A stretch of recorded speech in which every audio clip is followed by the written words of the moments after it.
Oh ho ho! Oh, welcome, welcome, welcome to hell.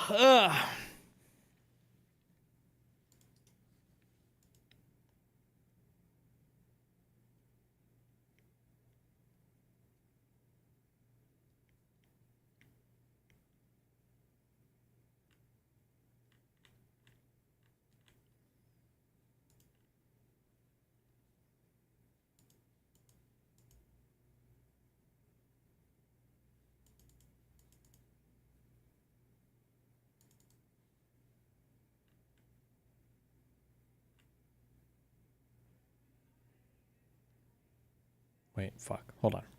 Chill. Shh.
Ooh, okay. Well, what's up? I guess we're streaming for 2 days. Woo, yeah.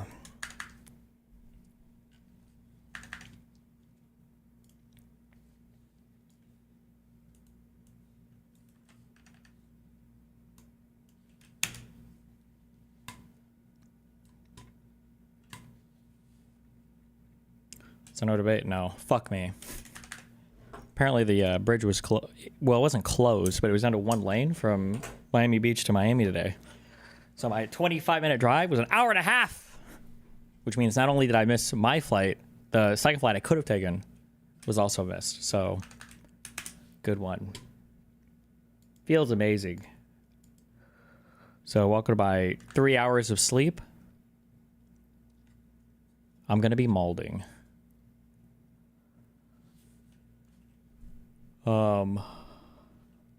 What did I just open this for? I don't even remember why.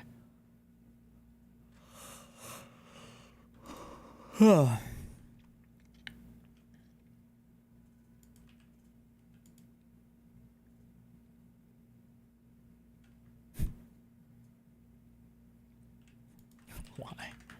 Is this real?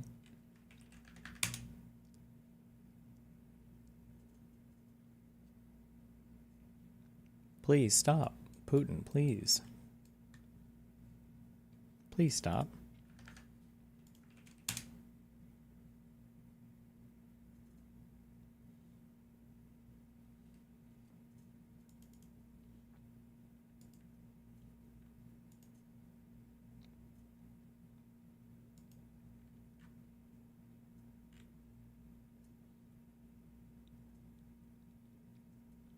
This isn't for my Detroit thing. It was for I was supposed to go to California.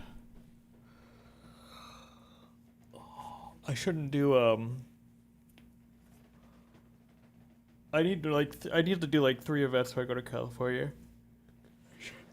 I should just fly the night before, so that dumb shit like this doesn't happen. But, it's probably not worth it for me to just fly there for one event and then fly back. But if I would have gone yesterday, it feels weird to miss like 3 days of streaming for a singular event in California. I just need a private jet. That's what I actually need. Yeah, this is the abortion debate. Oh. Yo, this guy.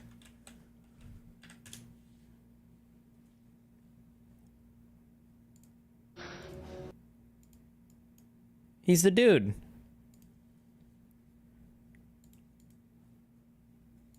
I didn't realize that. The guy from Tenet.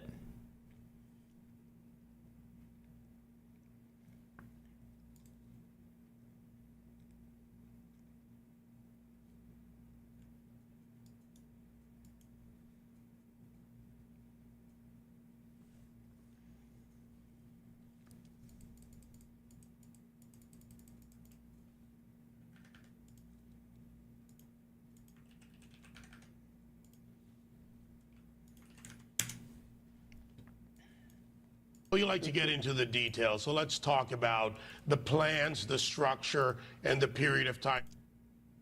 Get money back if you're a taxpayer in the sense of no more payoffs, buyouts, or whatever that the Biden administration left in place. Well, thank you, David, and you and Lisa both for having me on this afternoon. Well, the plan is very simple. We have announced that beginning May 5th, you must start to repay your loan. And this is not to in any way try to cause hardships. There are several different payment plans that you can access. If you go to studentaid.gov, there are several plans there that can help you. We also are keeping hours open longer at the service centers and also having them open on the weekend to answer any questions.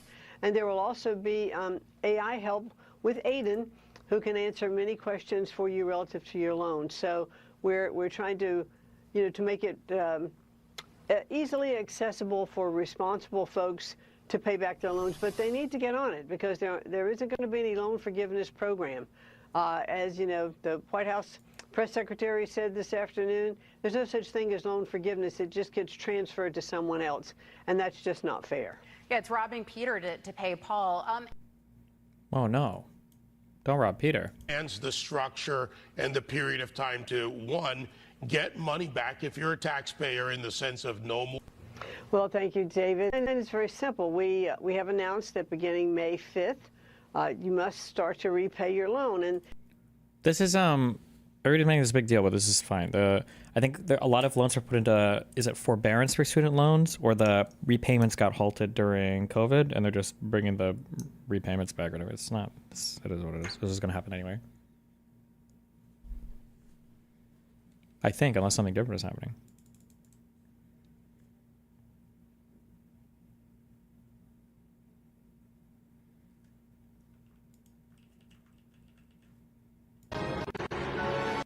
The fuck is this?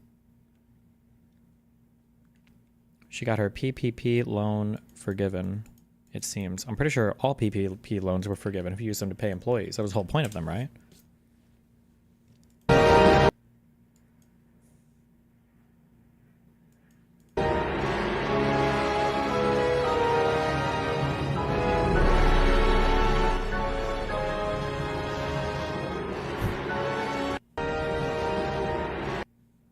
If they weren't forgiving PPP loans, I'd have no issues.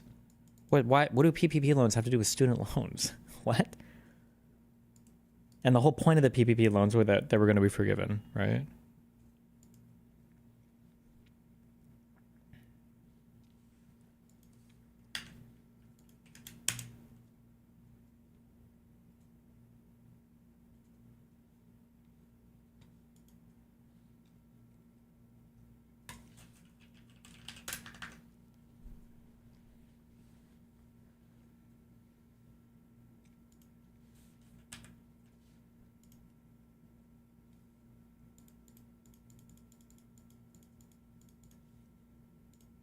And way more danger. Yeah, right. Yeah, absolutely. So then it's kind of a psychology question. Like, how do you find people where they are? You don't want to blow off those fears, but you do want to reach people with real data and real numbers and information that is real. And the thing that really scares me about the moment we're in is it's harder and harder for everybody to have. She said no loan can be forgiven. It's just transferred to someone else to pay. That's their point.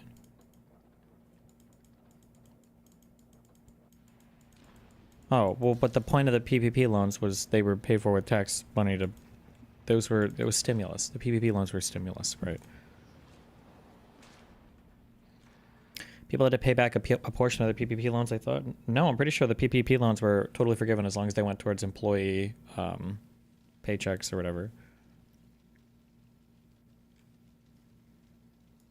Access to the same facts. It's one thing for, like, I grew up in a world where, but the thing that really scares me about the moment we're in is it's harder and harder for everybody to have access to the same facts. It's one thing for, like, I grew up in a world where you watch TV, you got your news from TV, which is like antique from what I can tell talking to students now. But you would watch a TV show and maybe that TV show, that network didn't do it perfectly. But generally what they would try to do is they would cover an issue, whatever it was, abortion, taxes, some bill moving through Congress, and they would have the Republican saying Republican things and the Democrat saying Democratic things, and you would think about it. And watching that, like, often hearing the other side would just make you feel what you believed even stronger, because you'd be thinking of your own counter arguments. And other times, something the other side said would actually get through to you. But the point is, you would think about it. And you'd have to contend with what other people had to say. And while there were different opinions going around based on different values, they tended to be in an argument that was over the same facts. Now, we don't even have the same facts. And that is a massive, massive problem. Trusting statistics, like, for me personally, I have an issue with, like, data in that regard. Because, like, what's the saying? Like, you can torture the numbers, they'll tell you anything you want. You know, like, it's difficult because every side has different data interpretations to support their... Okay, just to be clear, this is not true. Or, like, there's a world where it's true, where you can torture numbers to get whatever you want, but that's not where we're at right now. We just don't even believe in a basic set of shared facts anymore. You don't have to torture numbers. People just make shit up. It's not even remotely the case anymore, but... And now they're just making up stuff. Yeah, and, like, a lack of public trust, I think, is probably the one of the largest issues I think in American politics is that Absolutely. you can't trust the data, you can't trust the politicians. I think that's the general feeling, and I think even like congressional stock trading is like a major issue with this. Yeah. I'm curious your opinion on like private holdings for publicly elected officials when it comes to the stock market, and I think that is one of the main things that is eroding the public trust in politicians. Yeah, I mean, I think it's a real problem, and I think they should get rid of it. I mean, this was not a problem for me because I didn't have a lot of wealth. Look, I get it. If I was a millionaire, I'm sure I would like think twice before taking a public service job if that meant having to divest. But like, you know, we're talking about people who are sometimes responsible for like multi-billion-dollar decisions, or in terms of like the course of the national economy, like trillion-dollar level outcomes, right? And if they think even for a second about like, oh, what's this going to do to my stock in Google or whatever, that's a problem, right? And, you know, that coupled with, and this is less politically popular, but I also think a lot of public servants don't get paid enough.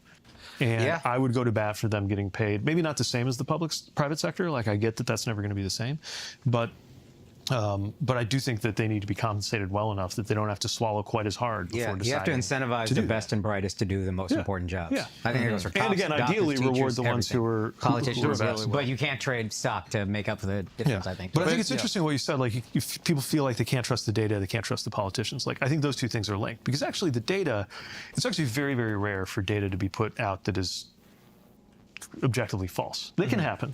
Like usually, like the data are like based on some real set that of data somebody gathered. Data's not false. It can be manipulated. But yeah, how it looks or how you make it sound. Yeah. I mean, they're doing this right now. Again, the Doge stuff, they make it sound like there's like millions of dead people getting Social Security. Exactly. We're just not. That is just not true. So how many are getting? Are there dead people? That's because this seemed to me fact. Well, first of all, like Biden can get it.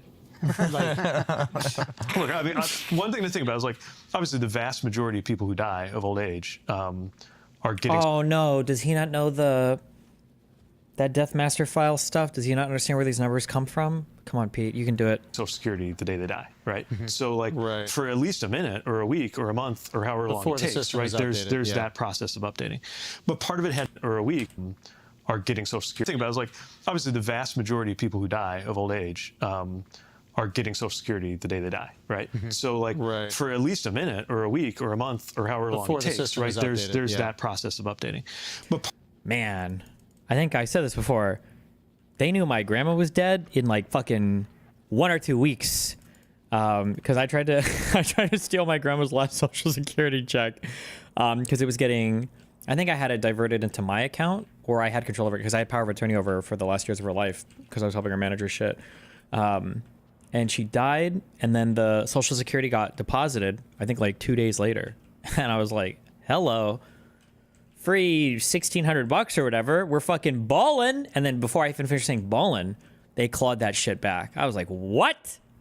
It was in like a week or two. I don't know how I didn't even know. I figured it would take them a while. I thought it was going to get like 6 months of free Social Security. Motherfuckers. part of it Maybe it's not the same for everybody, though. I don't know.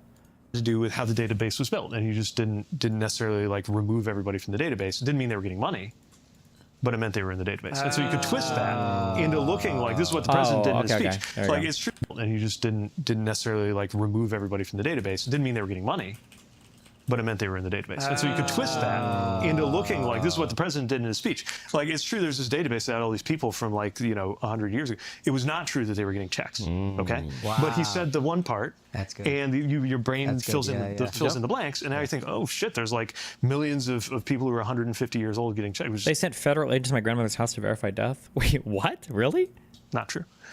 So, but the real thing is, we don't trust the people who are supposed to be interpreting the data, and that is like a societal problem. It's not just politicians, right? It's an erosion of trust in every institution where somebody is supposed to help us make sense of this.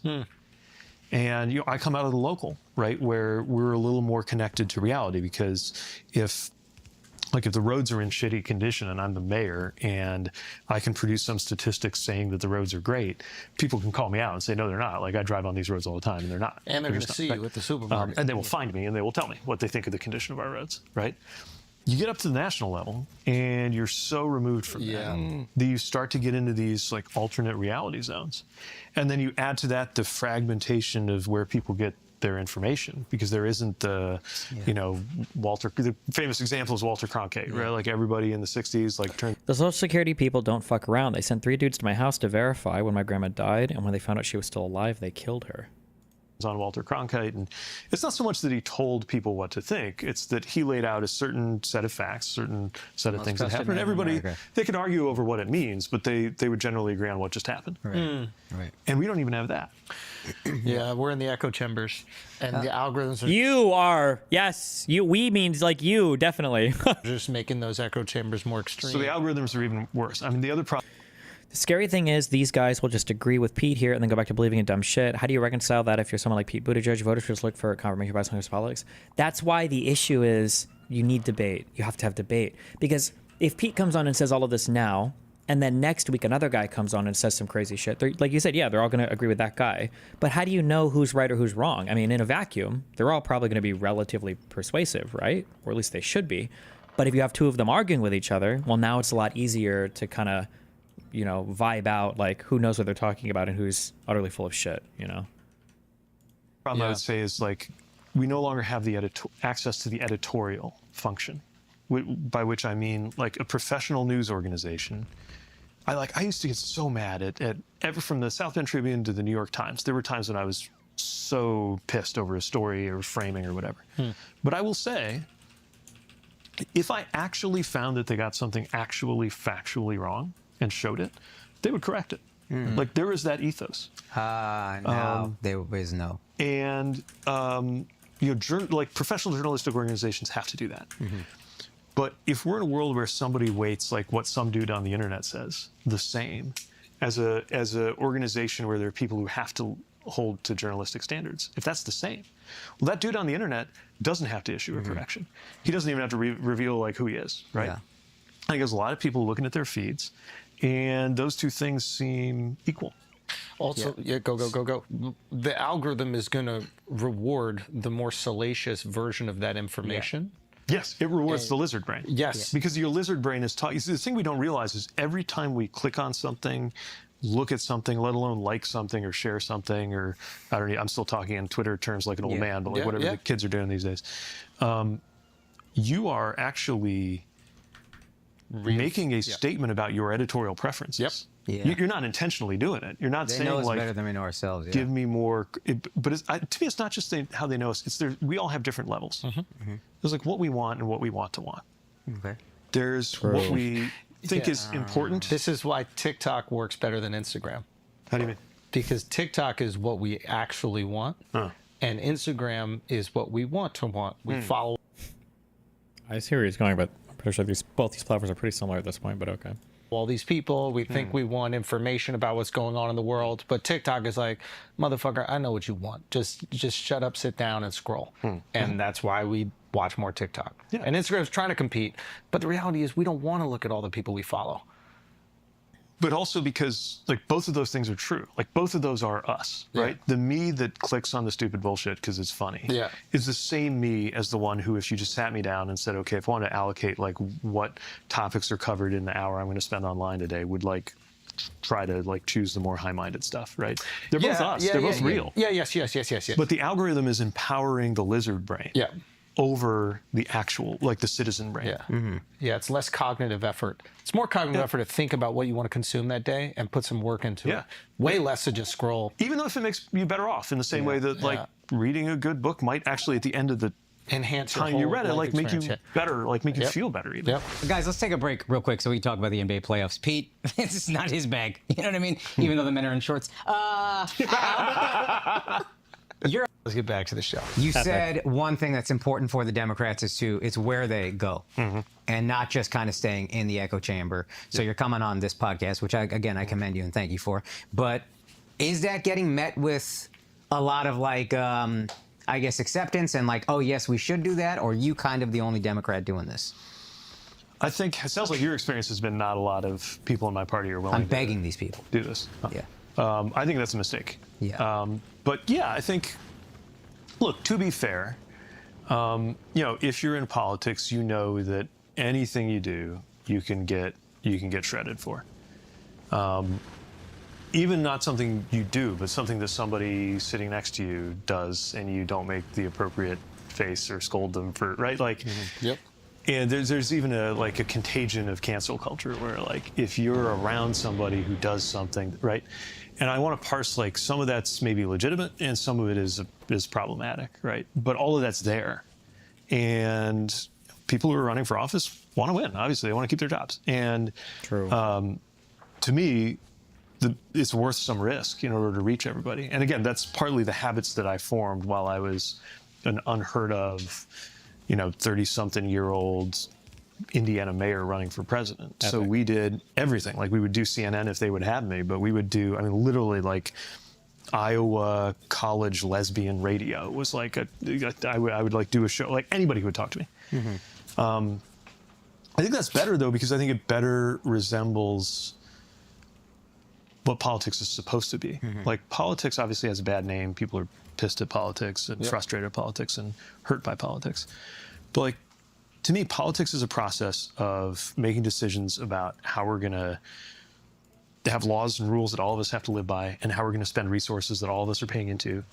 And for that to make any sense, there has to be a process of encounter. Like, we have to be encountering people who don't think like us and don't view the world the way we do, both in order to actually legitimately become smarter and better and make better choices and have better positions, and just in order to persuade. There's no persuasion now, or I think there's not enough persuasion. And that's why we have these 50-50 elections, like this current election. The president won. He says it was a landslide, but, like, we used to have actual landslides in this country. Reagan, that was a landslide. And I think that my party should aspire to be like a 60% party. And I think we could do it, because most of the issues that most people care about, not all, but most issues, taxes, abortion, guns. Why does Hassan not like Pete? He's like the perfect progressive, because Hassan is a tanky. He hates progressives or like liberals. Pete is like super liberal coded or whatever, and tankies don't like those people. Educate, like, things that affect how your day-to-day life goes. Healthcare, for sure. You think guns is one of them? Yeah, maybe, look, obviously there's a big divide on regulation, that. I think, But if we're talking about, like, I think there's background support checks. for regulation, there's support for background checks, but I don't know if But I think would about like background. Think about hinge what the it election says. on guns. Sure. But what I'm saying is, like, something like universal background checks, that's got like between 80 and 90% support. Yeah, I'm 80% of supportive. Republicans are supporting. And they're trying gun to owners, reverse and it. yet we don't have. Yeah, like, it's hard to even hold on to what we've got, right? Yeah. So anyway, my point is, like, my party should be by the numbers doing better than it does, because more people agree with us more of the time on more policies than not. And so, yes, we have some work to do on policy. So what do you got to because I think- change? Like, how do you just, sorry, Al, but how do you change that perception if you know that more people agree with the policies that you guys have? Why aren't they agreeing with you? And what are you doing wrong? I think the biggest problem. Piggyback on that? Yeah. So, I think it's great going everywhere to speak to people. One thing that I don't see happening from the Democratic Party is getting their message out and actually convincing people or letting them know, like, hey, we're doing stuff, or these are the stuff we've gotten done. This is something I don't like that Trump does, but it actually works with, like, permeating the culture. Like, he ran on, hey, I'm going to get all these criminal migrants out of the country. And then he makes a video where you see all these guys chained up, coming off a plane, going in. That's messaging that you don't even need to understand. You see it, and it's like, hey, he said he's going to do something, and look, he's getting it done. So it's like, I think he knows how to play that social media game where it's like, oh, I know how to speak to people. And that's something Dems aren't doing at all. So it's great that you go talk to other places, but what other ways can you get your messaging through to people? The only one that does it is AOC and Bernie. Yeah. And it's very specific and very targeted, and it works.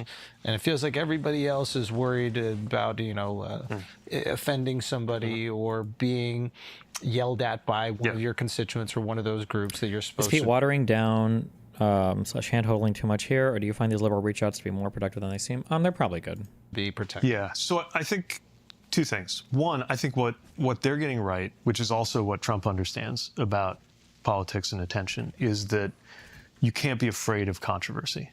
And sometimes it takes controversy to get something recognized.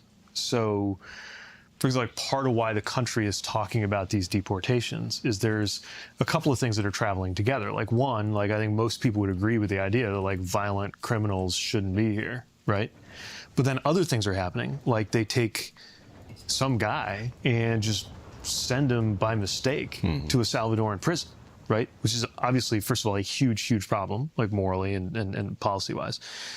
But in terms of the media game that he's playing, even if it's bad luck to have screwed up in that way, it helps him draw attention to what you're talking about, in addition to like the social media pictures of it being lined up in the chains.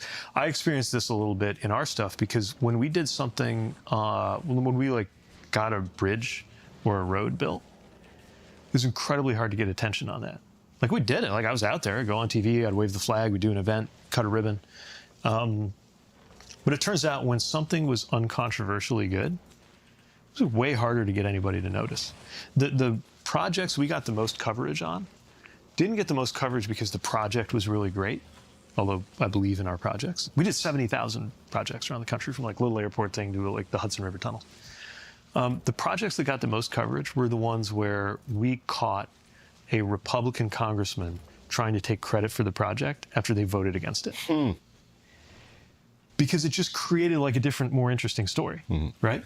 So like nobody would even know that we were, or very few people would have ever heard that we were doing a rapid transit project in Charleston, South Carolina, if the member of Congress there, Nancy Mace, hadn't tried to take credit for it and then got blown up on the internet because she tried to stop the funding from happening in the first place.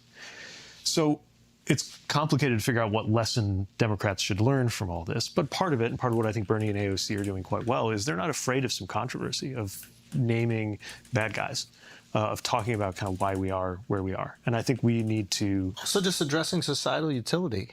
Like if you want attention for a project, it has to meet societal utility. People have to need it. They have to want it. And they have to feel like they're not allowed to have it. And then you bring it to them, and then they're really excited. If people aren't tripping about a bridge or like worried about a Second Avenue subway, like I'm telling you, nobody's going to care when Nelson gets that subway. And it's not going to be anything that you get patted on the back about. But if there's something Epic that meme. people in New York I love City this do meme. really care about and they're really concerned about, and you guys address it, you will be heroes. It's the nature of what, so it's like... I think so, but it is tougher when it just goes well. No, I understand what you're saying. I think that makes perfect sense. Like when we expect the roads to work. So when they work, we don't go, great job, Pete, right? Or whoever's in control, right? We expect the plane to land. We don't go, matter of fact, if they applaud for the captain, you're like, who are these cornballs? Like it's supposed to land, right? Like that is like a reaction people have. But if there are things that we, and this is one of those situations where it's like, if there's things that we want, the people want, and you are the one to bring it to us, you will be really applauded, especially if we feel like we've been asking for it for years and nobody's listened to us at all. He should ask, what did Trump give in the first 4 years that you think people were asking for, that he actually delivered on? And then has Trump given anything now? That'd be a good question. I think if you do certain things for us, not you, somebody in your position, that we're not asking for, right? And then go, but this is what you need. Now we're back at the finger wagging where we're like, bro, I didn't even want that to be fixed. Why do you want credit for this thing we're not even asking for? So I think it's really about listening. What do you think people actually in America, what do you think people really need? If there's 5 issues, what are the things that they're concerned about?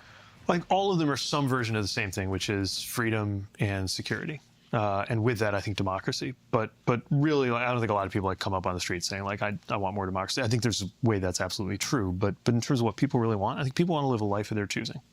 They want things to work. They want our country to be better than any other country in terms of the quality of our roads and the strength of our economy and the kind of education they can get. Right? We want America to be the best place to live. Roads. We go all over the country. Like we're actually weirdly good people, comedians are good people to talk about when it comes to like the different parts of this country and how people are living, because we go every single weekend. Every different weird, obscure part of this country, we're there. It's not just the big cities, like we're everywhere. And it's roads everywhere. I ask people every time I go to a city because I want to know what's going on. I want to know what they're frustrated by. It's roads every single time. If Pete, this day one, you're like, I'm fixing every fucking road in America, and then you did, you'd be president. You know, because it's something people are actually frustrated by, and they don't feel like the government is answering. You know, what are the other 5 things like that? Okay, so that's one. Security is the other one. Well, before we get to security, I think there's also like there's a sense that you can afford what you need in order to live. Like, that's why prices are such a huge problem, and it's why I think tariffs are the wrong medicine, because they might make certain things or be designed to make certain things better, but they don't make prices better, they make prices worse. Right. So affordability, housing, right? The ability to just like believe that you get a job, you get a promotion, you're going to get a house, or you're going to get a better house. All right, how do we do it? Right? So we got to build more houses. How? Well, we've got to strip away some of the barriers to building houses. Talk that. This is what I like. Tell me. Right? Take So- back land. What? What? I don't know. It sounded fun. I'm just saying, like, I want to see the Democrats be a little more gangster. Like, Republicans would go, we're taking Greenland.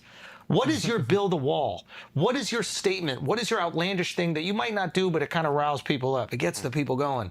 Like, if you want to say, hey, we're going to seize this land and we're going to build 200,000 affordable housing units on it, that might make some people get excited. It would get attention. Yeah, it would solve for that Attention is controversy good. thing. Not exactly how I would solve the problem, but yeah. Point is like we need. I'm to, being facetious, yeah. but there is a truth. There is some truth in it, which Yeah. is like I don't know what the statement is for Democrats. I don't know what your build a wall is. Well, and you need a version of that because those are the things that people attach themselves to. As Alex said, like he's like, hey, we're deporting all these people who are here illegally. And then you show the video and then people are like, that's what I voted for. And it's happening. I feel good. I thought the Build Back Better that Biden tried to do was a good idea. And then it failed fairly quickly. And then that was just kind of the end of that. Well, yeah, I mean, I'm sorry. I feel like the thing we're kind of skirting, like touching on a little. I'm curious what you think. Like it seems like from like a political philosophy point of view, it's easier for conservatives when looking at like the conservative liberal paradigm, because for liberals, they have to have a direction to go. They have to say, where are we going to go? And it seems like within the Democrat Party, there's a fracturing or like a bifurcating where you have the anti-Trump people that are like, we just hate Trump. And then you have sort of the economic, leftist liberal that says we need to tax the rich. Gretchen Whitmer literally said she was going to fix all the roads in Michigan. Then all the conservatives started complaining about how there's too much construction. Based. And then you have sort of the social cultural war, Democrat that's like, we need to support all the downtrodden Different people. ideas for progress. And it seems so, spread and disorganized, whereas the conservatives just have to say, let's go back. And they can point at all the liberals and say, look how crazy they are. Let's just go back. Yeah. And It's so it an seems like it's way easier job. easier for the conservative. Oh, no question. Yeah, I mean, if the conservative project is just we're going to demolish, government is frustrating, irritating, doesn't always meet your expectations, so we're just going to burn it down, right? Or everything was better way back when, so we're just going to take you back there. Absolutely. I mean, that's what Make America Great Again is. Exactly. Right? And that's why I think it like, works. but the reality is like there is no such thing as in the real world. There is no again. The future is going to look different. Look at the world we're going into. We're going into a world where AI is transforming everything. I think we're still at the outset of that.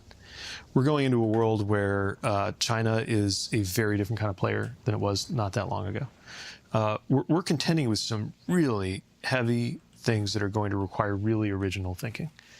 And part of, I think, where both parties have a problem is a kind of nostalgia. So you've got the Republicans who are kind of nostalgic for the social order of the 50s, like women are in their place and we don't have to worry too much about like, any kind of minority, whether it's a racial minority or a gender minority, like asserting too much desire for freedom or equality, like everybody's in their place. And Democrats have a nostalgia for this kind of New Deal and post-World War II order. Like in terms of foreign policy, it's the post-World War II framework that we set up with the UN and NATO that kind of made, was our response to everything that happened. And then domestically, we set up this administrative state, which solved a lot of problems, but has now run the risk of collapsing under its own weight. Right. So we've got to cure ourselves of our nostalgia in my party and recognize that like there's no going back. I do think it's a bit unfair to say that about Republicans. There's a faction of Republicans I absolutely believe that about with the social order. But again, you go to Middle America, and then it was very eye-opening for me. I went to a city, I think it was Toledo in Ohio, where I was like, oh, I expected a city, and this place is like decaying. And anytime I made a joke about it at a show, they would like laugh so cathartically, like finally someone gets it. And I think when they hear Make America Great Again, I'm sure some people think about social order, but a lot of them are probably thinking, much like your town, we used to have the Studebaker or whatever here. We used to have manufacturing here. Bring that back. Right. The racial stuff, I don't care about that. I just want to make my city great again. That was what America was to me. But to your point, like what we had to do when I was mayor of South Bend was to move on from that. And it wasn't saying like we're done with manufacturing, we're never going to make things anymore. It was saying we're not going. There's no such thing as going back to the Studebaker days. I'm just touchy because I think for liberals, we often, liberals often will say that about conservatives. Oh, they like the social order. And I feel that's a bit dismissive of their pain. And not that you are very good about, I just think there's a messaging issue in the way they're often talked about. What is up with the selective sensitivity? This is the thing I don't like. You get this thing where we're supposed to be really sensitive to the plight of middle America. We're supposed to be really sensitive to the plight of manufacturers and to the plight of towns that lost, large assembly plants. It's like, okay, fine. But you guys are the least sensitive motherfuckers in the world. Like, why the fuck should anybody give a fuck about your decaying city when you're making jokes about how, like, all gay people are pedophiles or all trans people are rapists or, all black people want DEI? Like, there's no reciprocated sensitivity there. Like, why would you expect the other side to have any empathy or show any sympathy towards you when your whole shtick is being the facts over feelings, least empathetic crowd possible? Sure. And we should come back to that. But I think if you look at the actual conservative governing plan, though, not the talk, not the campaigning, not the posturing, what they actually do. Okay. I would say the biggest social policy commitment that they've made that they actually care about to the point that they actually went through and kept it was to get rid of the right to choose. It's number one project of the Republican Party on the social side. Yeah. It's one of the few promises they actually kept. Yeah, that's valid, yeah. And then economically, the biggest promise they've actually kept is tax cuts for the rich. Biggest thing that he did in his first term. And right now, it's up for debate right now. Literally, Congress it's not getting as much attention because all the other crazy things going on. But it's more tax cuts for the rich and for corporations, right? So to me, like, most of the stuff he said he was going to do, he didn't actually do. He didn't do the big infrastructure bill he talked about. Okay, I'm glad he circled back to this, because what the fuck do you guys give Trump credit for? What do you think he did? We actually did it. He didn't even build the wall. That's the thing. Build the wall was like a galvanizing statement. It's not like he actually did it. Yeah, that's what I'm saying to you. 2% of it. But I want to do something You we guys actually need follow that. through on, right? A galvanizing statement that's all bullshit is not good enough. Give me I something. think what I'm saying is, he's being hyperbolic. I can try to break No, it. I'm but not. he's I'm saying being dead serious. Speak to I people think it's at an on the emotional book. level, Yeah. even if it's not realistic. Okay, so this brings us to the other thing that I think we've been Right? skirting around a little bit, right? What I'm saying is, tell people, if you want to help them, Yeah.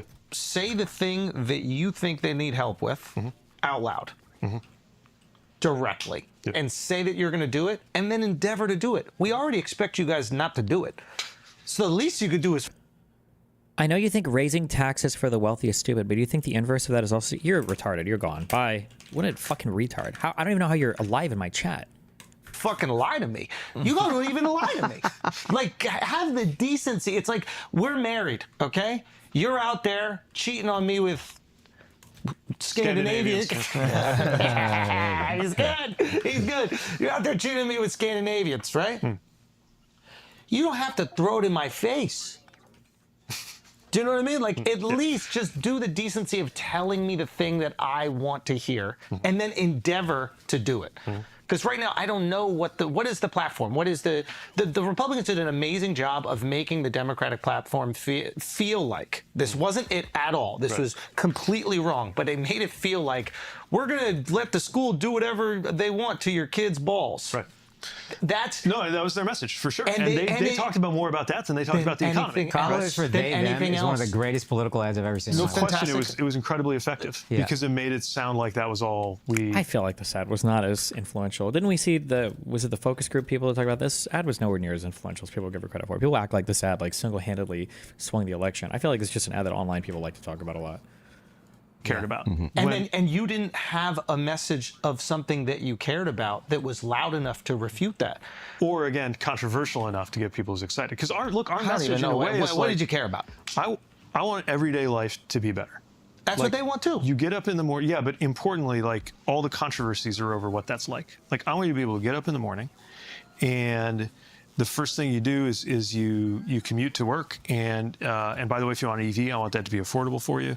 Or if you're on public transit, not to get back into the subway situation, but I want you to have good public transit to get to where you're going. And then when you get to that job, I want you to be paid well. And if you're about to have a kid, I want you to know that you're going to have parental leave when you have that kid. And if you don't want to have a kid, I want you to have the right to choose whether to have a kid, which means access to birth control and abortion and those things that give you. What's the Republican equivalent to this? I want to be able to send my kid to school and know there's not a trans drag queen author. I want my kid to take history and know that he's not spending too much time learning about slavery.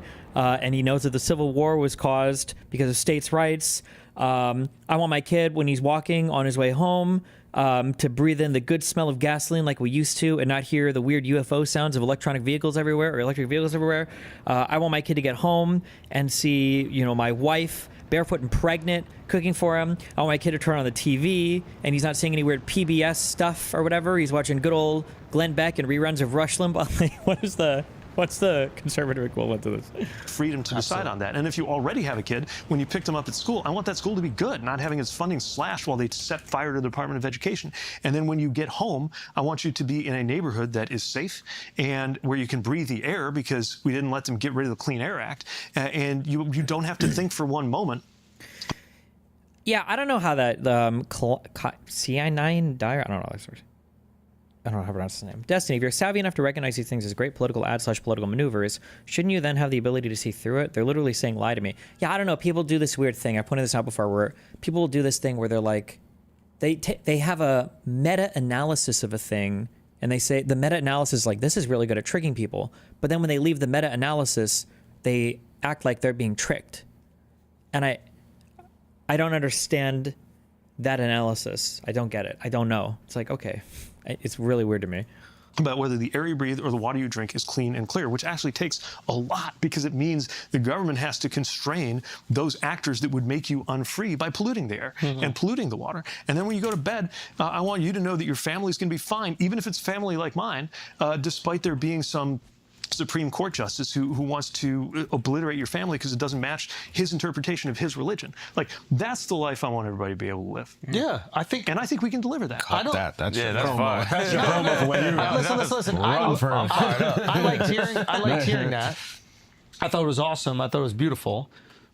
I know you want that. Tell me that it's gonna happen. We can make. And then how is it gonna happen? Like, that's the difference between, like, it's build the wall. And I keep harping on this, but I think it's important for Democrats to understand the effectiveness of that statement. Build the wall wasn't even about build the wall. Right. It's an idea. It was an idea that satisfied a concern that people felt. So what are your ideas that are going to satisfy the concern? What you just told me are all these things that I also want. So now we're together. We both want the same things. But you didn't give me the solution to the feeling that I have. I too want a safe home. You didn't say, security guard outside of your door every night, or whatever bullshit, you know what I mean? Yeah. If it's more police on the street, whatever the thing is, punish petty crimes, whatever the thing is. Yeah. So, and I think that there's a lot of Americans that are at the end of their hope, right? And they feel really disillusioned, and they feel this lack of trust that we've spoken about today, and simply wanting things that they want isn't enough. And I think that's when you said, like, current circumstances lead to a Trump victory. It's not like Trump populism. I think there was a rejection of the establishment for a lot of people. And then hearing from Kamala that she wasn't really going to do anything differently, I think that was a big mistake because I think people wanted a change. Right. So I think that's something that you guys should endeavor to do is tell us specifically what you're going to do that satisfies those things we're feeling. It seems you know exactly what we're feeling because that was beautiful. I think all of us were like, yo, you just hit it. You knocked out the park. Yeah. But I need the statements that are going to satisfy those feelings because that's what gets people to sway over. And that's what they're fucking good at. Yeah, the bumper sticker. They are, what's a Democratic bumper sticker? I'm working on it. Fair enough. But that is the important. And I think people need to know that we see them and we don't see them as the problem, right? Because I do think, to the finger wagging point, so much of politics is about what people think you think of them or how you make people feel about themselves. Before people even start to decide what they think about you, they're thinking about how you make them feel about themselves. And this is a struggle, especially because I belong to a party that has deep moral convictions. And you could argue we take it too far, whatever. But like, we are propelled by a lot of deep moral convictions, whether we're talking about an economy where we think that it's too easy for the wealthy and too hard to work your way up, or whether we're talking about a society where we're worried about marginalized racial groups. Justice and marginalized groups, right? But there is a way to engage people who don't start with where you can't lead people to where they already are anyway. Like, one thing I think about a lot is right around the time I came out, which is like a terrifying thing to do as a elected official in Indiana. right? This was after you got back from Afghanistan. Yeah, right? exactly. It was after What I got happened? What did you eat out there? Fucking epic. No, honestly, what happened was, when you get deployed, they tell you to write a letter. And I still have it in a drawer somewhere. And it's the letter, it just says just in case on the outside.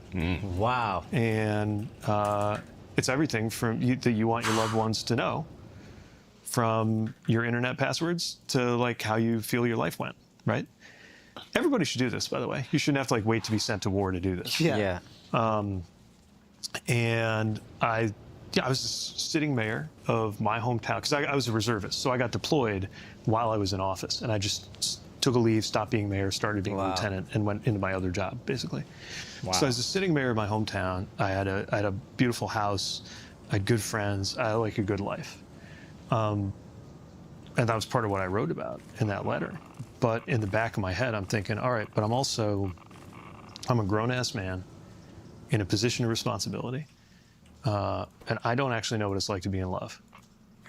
And if I get back, I'm not going to let that continue. Like, whatever the implications, I'd rather deal with that than once again contemplate the idea that I could go to my grave not knowing what it's like to be in love. That's crazy. So then, it was awkward timing because it's actually the middle of a re-election. But I took some time. Like, I took months to think through, okay, how do I do this? How do I say this? Like, what is that? And then one day I did it. I wrote a little op-ed in the local paper. I said, I don't think this should be anybody's business, but I know it's a thing. Here's something you should know about me. Gay. And Yikes. it was fine. I mean, it wasn't fine. There were, People upset. there was some ugliness around it. But, like, nothing ever happened that made me regret that I did it. But the story I was starting to tell was that sometime after that, when I started dating Chasten, maybe, I don't know, some months Did he after jump that. on that immediately? Was he like, oh, hell yeah? Did he like slide into the DMs? He was like, he's you know what I mean? Like, was that quick afterwards? No, I found him. Well, we were on, it was Hinge, the dating app. Yeah. Yeah. Wasn't Grindr. Grinders for Republicans. I know everybody thinks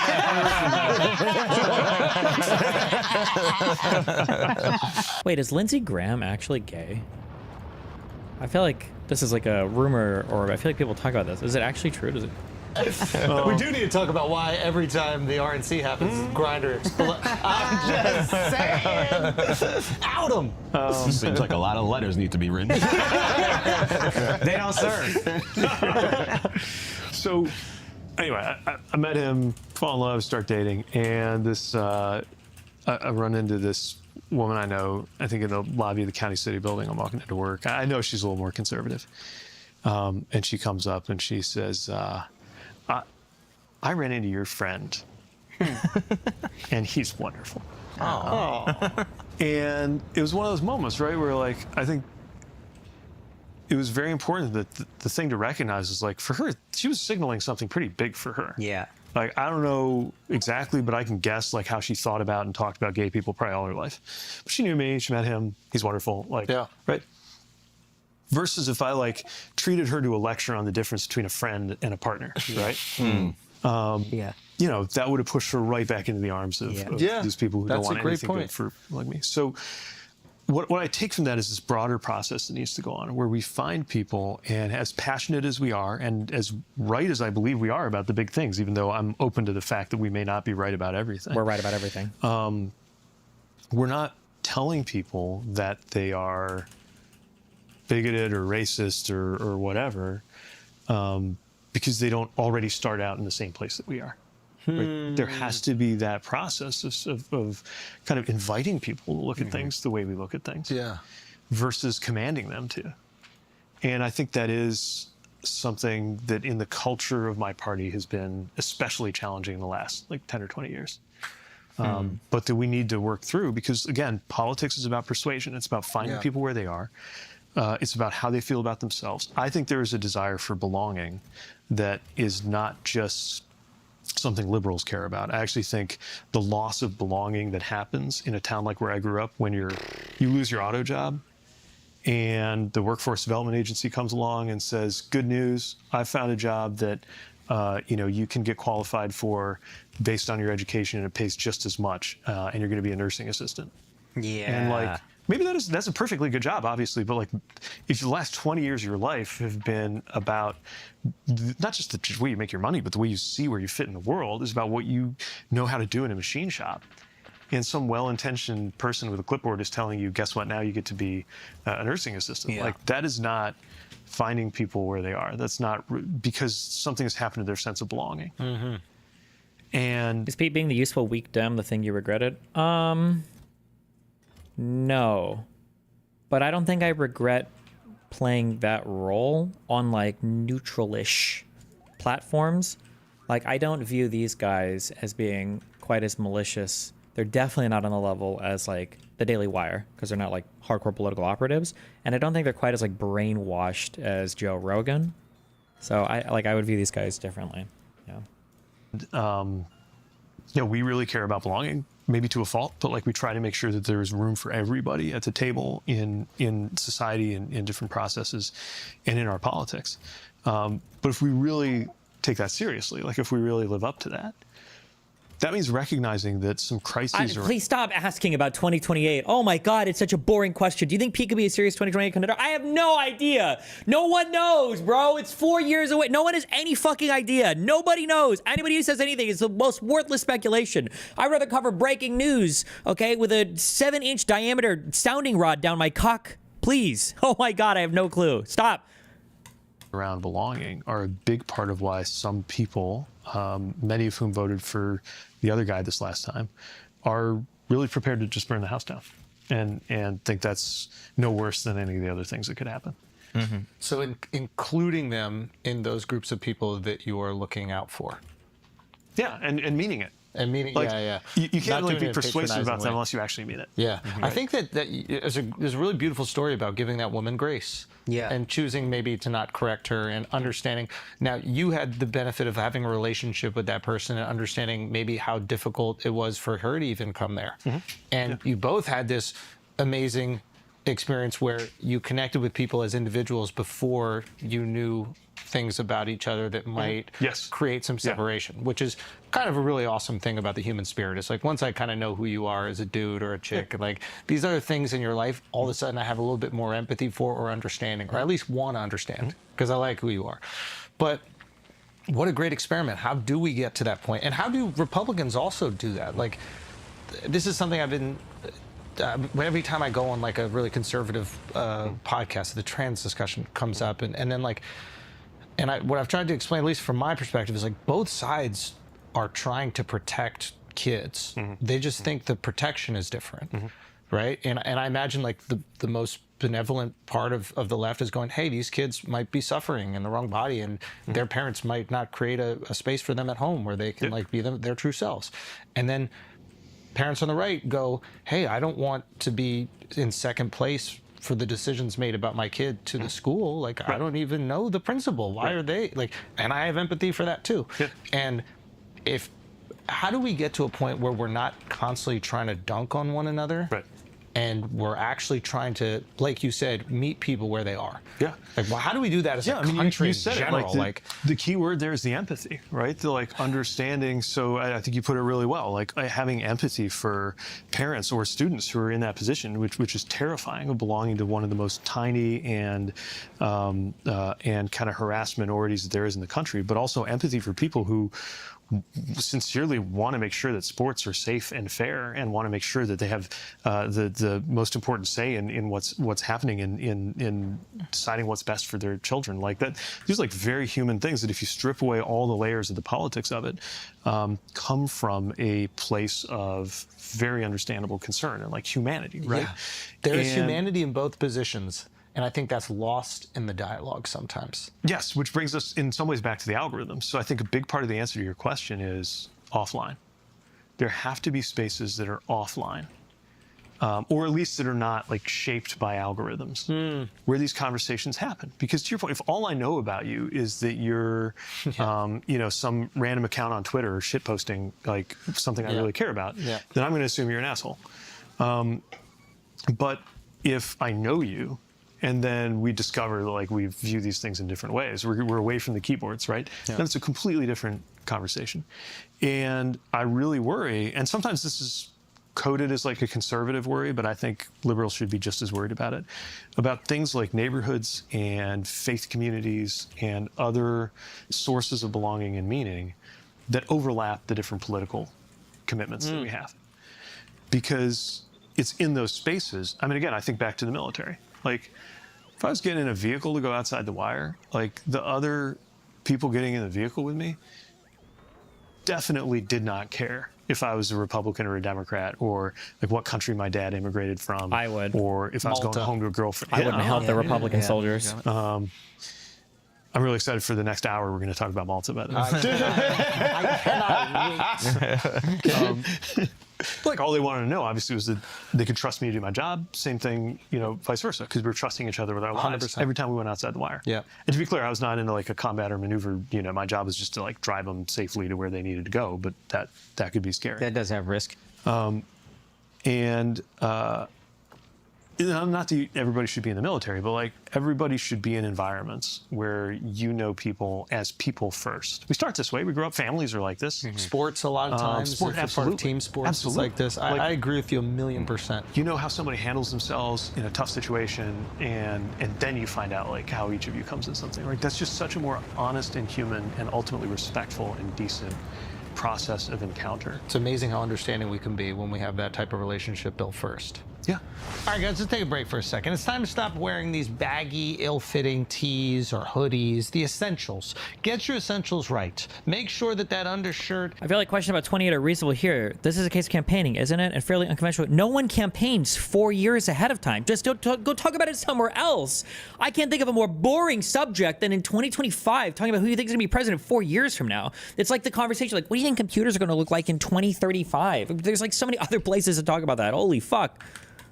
Fits you lovely. Stop. Okay? The way that you're going to do that is rocking with True Classic. True Classic has one mission. Make sure guys look good and feel better. They've nailed it. Fit, feel, and price across your entire wardrobe. Not just tees, but hoodies, jeans, activewear, everything you need to level up your everyday style. Don't let your whole fit get ruined by an ill-fitting t-shirt. True Classic isn't just about the clothes, by the way. Their brand DNA is built on being highly intentional in everything they do, from creating high-quality essentials to delivering amazing customer service to giving back to the communities they believe in. Every detail is done with purpose. We've been wearing True Classic for a while now. And from the first piece that I put on, I knew it was different. Snug where you want it, relaxed where you need it. No weird bunching, no awkward tight spots. Just a clean, effortless fit that won't ruin your fit. Forget overpriced designer nonsense. Forget it. Skip the cheap throwaways. True Classic delivers premium essentials built for real life. Grab yours at Target or Costco, or head to trueclassic.com/flagrant to get hooked up today. Now let's get back to the show. All right, guys, let's take a break for a second, because this podcast has been brought to you by Squarespace. Shout out to Squarespace, man. Shout The out. absolute GOAT has been rocking with me for over a decade. If you have a company and you need a place for it online, it's simple as that. An Instagram page isn't just going to do it. You need a website. I need to go to a website to believe you have something real. Bare minimum, and Squarespace is the place where you're going to go create that. They make it easy to make a beautiful website to help you engage with your audience, sell anything from products to content to time, and do it all on your own Bro, terms. they do. Now, They do a do lot you of know how to ads build on a these website? shows No, now. Squarespace does. They make it the website creation so easy. The other things I just mentioned, the fact that they have payments processing, the fact that you could sell actual items, you could even sell your time. These are fantastic things, but it is a daunting process to go make your own website. Squarespace has completely taken that over. They've been doing it at the top of the game for a decade now. Okay? Onboarding is super fast and simple. You can get started in just a few clicks, and you can start receiving payments right away. Plus, you can give your customers more ways to pay with popular payment methods like Klarna, ACH, Direct Deposit, Apple Pay, Afterpay, and ClearPay. Also, Design Intelligence from Squarespace uses cutting-edge AI technology to unlock your strongest creative potential. Design Intelligence empowers anyone to build a beautiful, more personalized website tailored to their unique needs and craft a bespoke digital identity to use across one's entire online presence. Wow. And last but not least, Last but not Squarespace can least. help you with SEO. Every Squarespace website is optimized to be indexed with meta descriptions and an auto-generated sitemap and more, so you show up more often to more people in global search engine results. So Holy go to shit. squarespace.com for a free trial, and when you're ready to launch, use our code at squarespace.com/flagrant to save 10% off your first purchase of a website domain. Let's get back to the show. Like, when you came out, did you speak to any of your military brethren, and how did they feel about it? Yeah, and some of them, like, I gotta tell you, like, when I got to my unit, and by then, like, I wasn't out, but I, like, knew that I was gay, obviously. Yeah. What? You know, Is that what he and, meant by like, come out? The gay jokes are flying around, right? Yeah. Like, all the way down to, like, oh man, that like memo that just came down from the command, is that the gayest thing you've ever seen? Like, Sergeant, what's the gayest thing you've ever seen? This is even gayer than that, right? Like, I know, to me it sounded kind of retro, but that was definitely how people were talking. He talks like that. You know, We don't do that, guys. 2014. These are right? children. Children, lower intelligence. But like, those seemed like, you know, they were all like fine. Like, they either made it clear that they didn't care, or they found some excuse like unrelated to anything to like check on how I was doing, right? But that's endearing too, because you know that. Exactly. Yeah. And then a couple people it turned out, including somebody who I like turned to more than once to volunteer for outside the wire drives that he didn't have to do with me, but I needed somebody else who was qualified on a long gun. Turned out he was in the same Oh, boat. yeah. I never knew. So you vampired him. It's not contagious. Is that what you're saying? Maybe he got me. I don't know what he did have the long gun. Hey! No. Okay, so wow. But So yeah, he was. so like, yeah. but like we knew each other, we trusted each other, we understood each other. Doesn't mean we like went and suddenly agreed about politics. Like, some of the people I served with were like super conservative and still are, obviously. Yeah. But like, yeah, we kind of, you know, that wasn't like central because we knew each other, like at a human level. And you built that trust up with them. Yeah, because we did you're- something yeah. hard together, right? Yeah. That's so interesting because I feel like you're in a unique position to see both sides. You know what I mean? Like, because I feel like there's a perception from many people on the left, like, oh, these conservatives are racist and homophobes and da-da-da. They are. Where I think many of them, at least like, my family and all my friends in Florida that identify as conservative, they don't really care about, their friend being gay, or like living in communities with like, multi-ethnic backgrounds. Yeah. It's not pressing for them. And sometimes they will say things that are problematic. Remy, this is an incredibly intricate question. I have no idea what the answer to that is. This is like an accounting question. I don't know if there's a clear yes or no in terms of if you grant somebody stock, do you get to report on your taxes like the full amount when they cash it out or the investment in it? I have no idea. I don't know why you even care about my opinion about that. I have no concept of what the accounting purposes look like on both sides of that. I don't even know if this will make a significant difference in tax. I have no idea why you're asking me this hyper ultra specific question. Remy, one of the things I wondered when I went to UNO, they had a huge particle accelerator. I didn't know if they had the quantum Floria Muxion set to 0.5 or if they should normally have it set to 0.4 because even though it's a slower result, it uses 50 gigakilojoules of coolant less. Do you have an idea like what the proper like? I don't have any fucking idea what the answer to the question is. Jesus Like, Christ. yeah, I don't care if my friends are gay, but like, don't make my kids. I'm on 3 hours of sleep. Don't trigger me, okay? You know what? One person from each chat is getting a 1 day ban because of you. You're boom. That's guys 1 day. Who are you? KBTGI. You're 1 day banned. Oh, I don't know. Oh, timeout for 1 day. And YouTubers, you're lucky. I don't know how to time ban you guys. It's just permabans. Okay. Every time somebody pisses me off, I'm going to ban one person from each of my 2 chat rooms. Okay? So stop asking me stupid questions. Stop it. Is gay, which obviously is a problematic idea. Yeah. But the core of what they're saying, I think the You feeling guys that are being comes problematic. through, you're able to sort of, understand in a way that I think a lot of people on the left don't. Because they hear that and they go, no, well, you shouldn't say that. But you can kind of be in a position to say, well, no, I understand what he's trying to say. He's just not saying it properly. It's almost like you treat everybody like a grandparent at first. Yeah, I see what you mean. You know what I'm saying? Like, you know how like your granddad could say something really fucked up, but like Stock grants are reported as income. No, yeah, I understand. But this guy's asking the question of, apparently there's an accounting thing where when you grant somebody a stock, you don't count as income. You don't count as an expense when you grant them it, you count it when they're fully vested. And he's asking if that, I guess he's asking if that's an appropriate loophole or something, but I don't know even what the correct way to do that accounting is. So like if I say, oh, here you go, you get 10 shares of DGG and that they're worth $10 each, but then in 3 years when you're fully vested, they're worth $1 million each. When they get that full vestment, I get to write off on my expenses the full vestment of that. But that makes sense to me because I'm pretty sure that makes sense because that's probably when they get it as income. That'd be my guess, right? So it has to balance on both sides. So but I don't know why he's asking me this hyper ultra specific question about when the vestment versus the allotment period counts for. I have no idea why I'm being asked this question. Okay, I don't know. He comes from a good place, Yeah, and you love it, and then eventually, after meeting your friend who's Asian, and you convince him that he's not Vietnamese, and you're like, and then he's like, "Oh, I love this guy." Yeah, he right? still says Oriental. Exactly. You're like, You're all right. like, it's not the exact words, but there's love there and empathy. Yeah. Well, okay, so can I just ask you, are you familiar with white boy fun? No. This term? Okay. So this is when straight guys pretend to be gay with each other. Straight white guys. Straight white guys. Black guys are just getting on it, and they're doing really good. They're like really coming around. Al's, Usually happens. Basketball, you get a little bit late, and then you take it to the next level, and they're going to completely dominate it.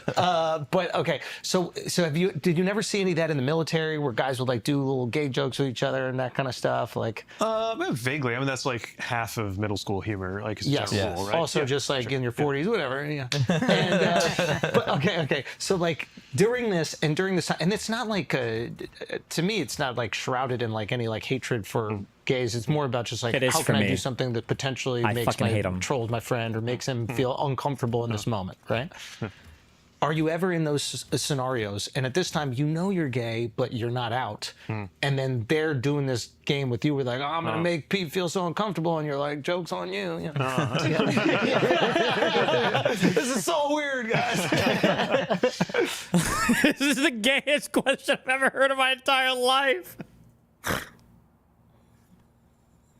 Sorry. Not really, no. But I know like that. Yeah, that happens to a lot of people. Who are like in this situation where like there's this assumption, just like one of the few minorities that like. It's You ever have this thing where like where a guy comes up to you and he's like bro, can I suck your dick?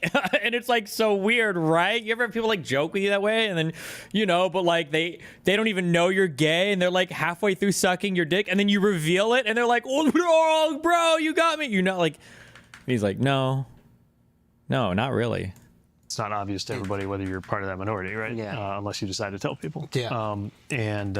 So yeah, I definitely know that like that kind of thing can Bro happen, job, but true. I can't, off the top of my head, think of an Think encounter like of that. those things. Yeah. Okay. All right. You finally come out. Yeah. Okay.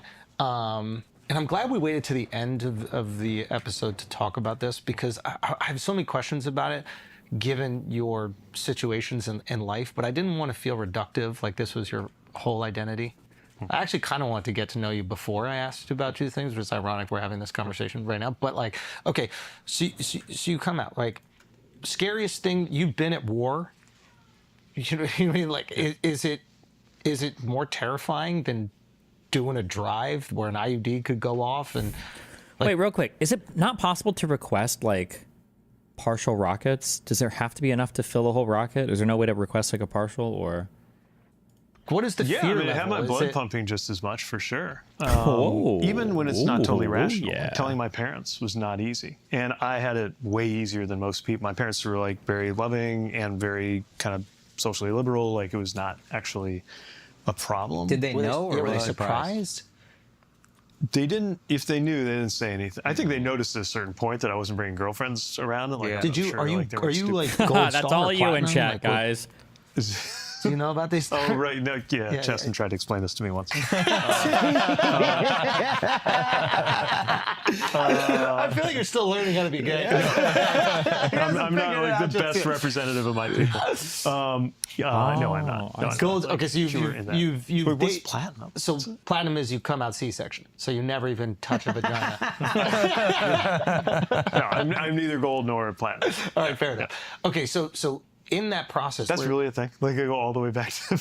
I mean, listen, these are what my gays tell me. My gays tell me these things, so I gotta know.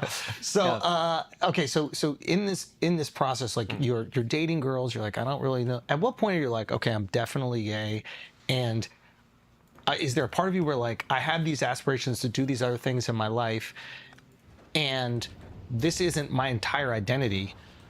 Are you going in that moment? Do I stuff this down? Have you accepted it, or have you not accepted you're it? running from mayor in the closet. Yeah, my entire what is- 20s were like this. Like, because by then, like, I really, really wanted to not be gay, right? Because, I mean, separate and apart from wanting to have a life in public service, like I grew up in Indiana, like I don't think most gay kids growing up in Indiana in the 90s, like, if you really gave them a choice, right? Would Oh, you know what I'm just kidding. We're gonna Red Bull.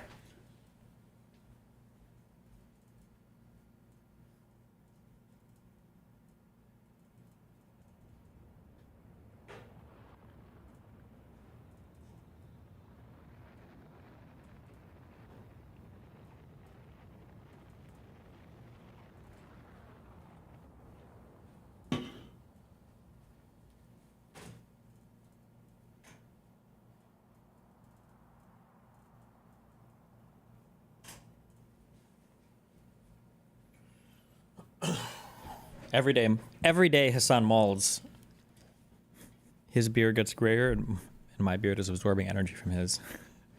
I can feel it. We just have to keep him molded, okay?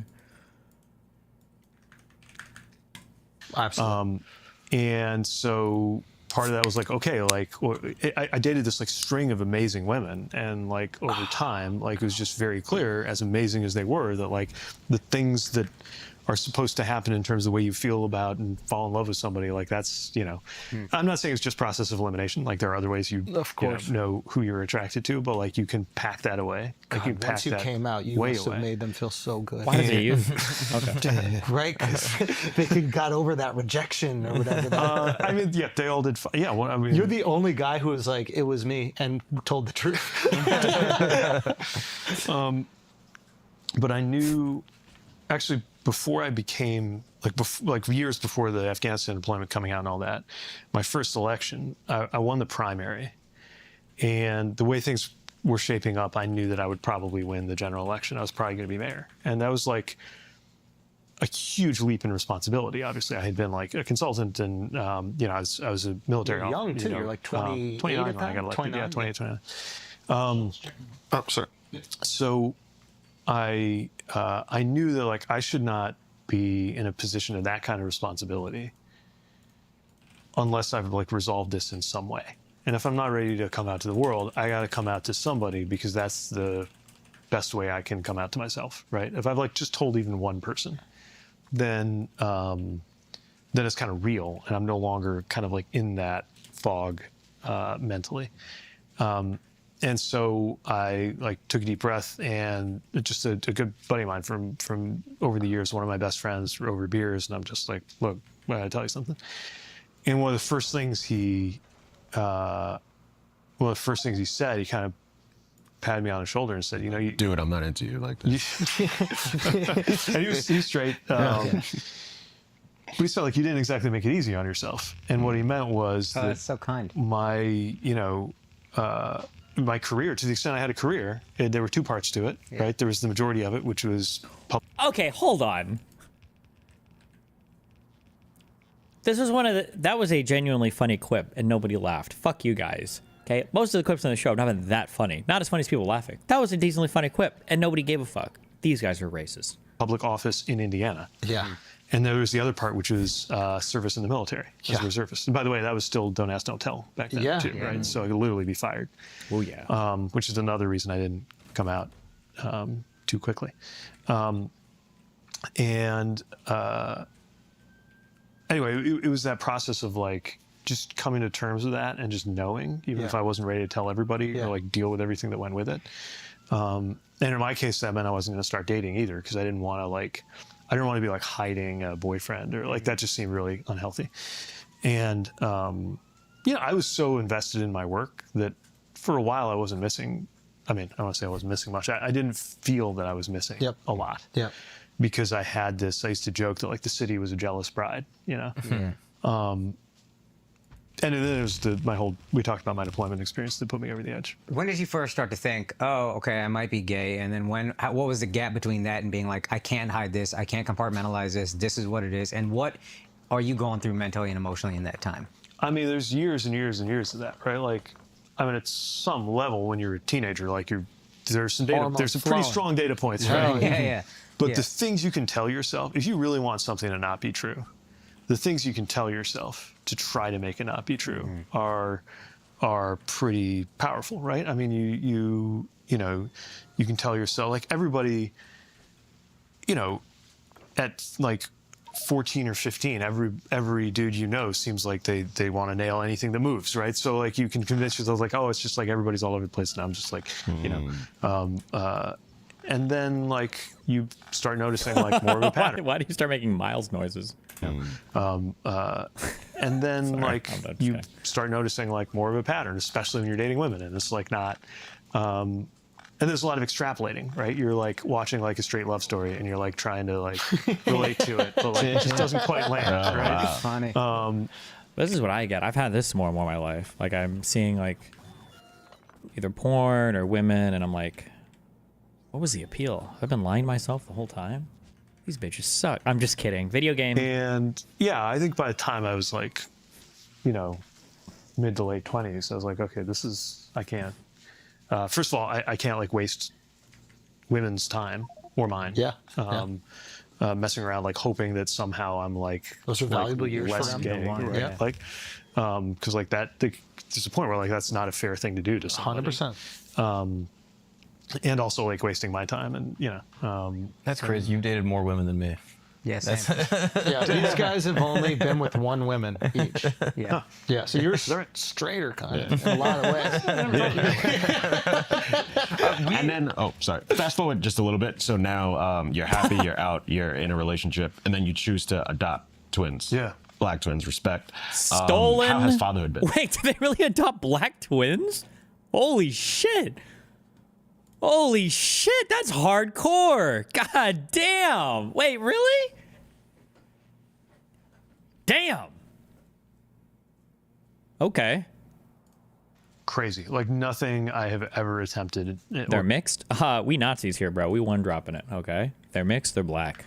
Or done has come anywhere close, has been as rewarding or as hard. Like, I knew it would be more rewarding based on what everybody said. I mean, you never really know, right? Until it's you. I didn't understand how hard it would be. I didn't understand how physically hard it would be, like in those first weeks. And I say, obviously, I can't listen to these conversations, dude. Fuck things me. differently. Like, I didn't have to, like, neither one of us had to go into labor. But just the first few weeks where, like, they tell you they need to feed every 3 hours or so, right? Yeah. They don't mention that that means they need to start to feed every 3 hours. Oh, yeah. Right? You got it. And our daughter had this reflux thing where you couldn't really lay her down after feeding her. Yep. So it was really like at least an hour and a half upright. And anything else you want to do. God damn, Nathan was such a fucking regular, like, scheduled baby. It was like every 4 hours, it was wake up, feed him, burp him, change him, take a nap. It was like a 30-minute thing, I think. He's wake up, feed him, burp him, change him, put him down. And that was it. So regular. No celiacs, no crying, no bullshit. Oh. You have to do in between, like the one fucked up thing he ever did was one time when Rachel went to get him, he fucking scratched her eye. And it seemed like a meme, but she was like screeching. It was like bad. And we'd been engaged in a physical combat to know that if it hurts, it must be some fucked up shit. And he'd like scraped off part of her cornea or something. Cornea? Oof. He got her good. Damn. Right. And anything else you want to do, you have to do in between. Like, you start the clock, you're feeding them, and there's two of them. Yeah. And you got the bottles. We had this like contraption, this like pillow you could use to actually bottle feed two twins at once, which was amazing. There's like fake breast type And, situation. no, there's this like, I don't even know if that's a real thing or not. There's this like fake image that goes around online of me with one of these like contraptions, which I didn't know it existed. I don't know if it's a real thing or just someone being a dick. But no. Wait, I don't know if the picture is real, but I don't know if the device or the contraption is real. What? Did he mean colic and not celiac?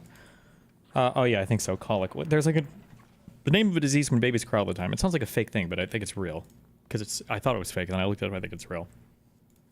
I don't even know if it's a disease or just like a syndrome. Like, some babies just fucking cry all the time, a lot, and oof, I feel real bad. It feels really bad when you have a baby that is crying. I feel like there are two things. I feel like it feels bad when your baby is crying and it won't stop. It just feels bad because you feel like a failure of a parent and you feel like you're not providing or something is just not working. You're like broken. And I'm sure for moms that feeling is probably even worse. But then there's also the fact that I feel like babies are kind of like dogs in that no matter how upset a baby is, if a new person like picks them up, assuming it's not like a retard, it's somebody who knows how to deal with babies, the baby will always be happy. And then you feel like even more of a piece of shit because it's like, oh God, I'm so worthless. I sent my mom to daycare. I love kids. I love babies. So I can pick up and play with any baby. If you know what I mean. Yeah, woo, yeah. But so I could tell sometimes that other people would feel like, not like upset, but just a little shitty that like a stranger, especially a guy, I guess, could pick up their baby and the baby would be like so animated and stuff. But it's just because the baby sees like a new person. And if you like make goofy faces or if you open your eyes, like the baby just goes crazy. Like it doesn't matter. They just like new people. I'm glad Nathan was like a regular scheduled baby and there was no weird shit. Oh yeah, this is like a whole thing. There's like these right-wing account. It's like this like contraption. Like fake breasts, like a mechanism with fake. Yeah, maybe that is the thing. I don't know, but I mean, like seems no, like- I just yeah. use like bottles, like you might expect. And that was just like the first few weeks and months, and then both of them had some medical challenges early on. And one of them had extremely serious medical problem, which he recovered from. And that was the most terrifying thing in my life.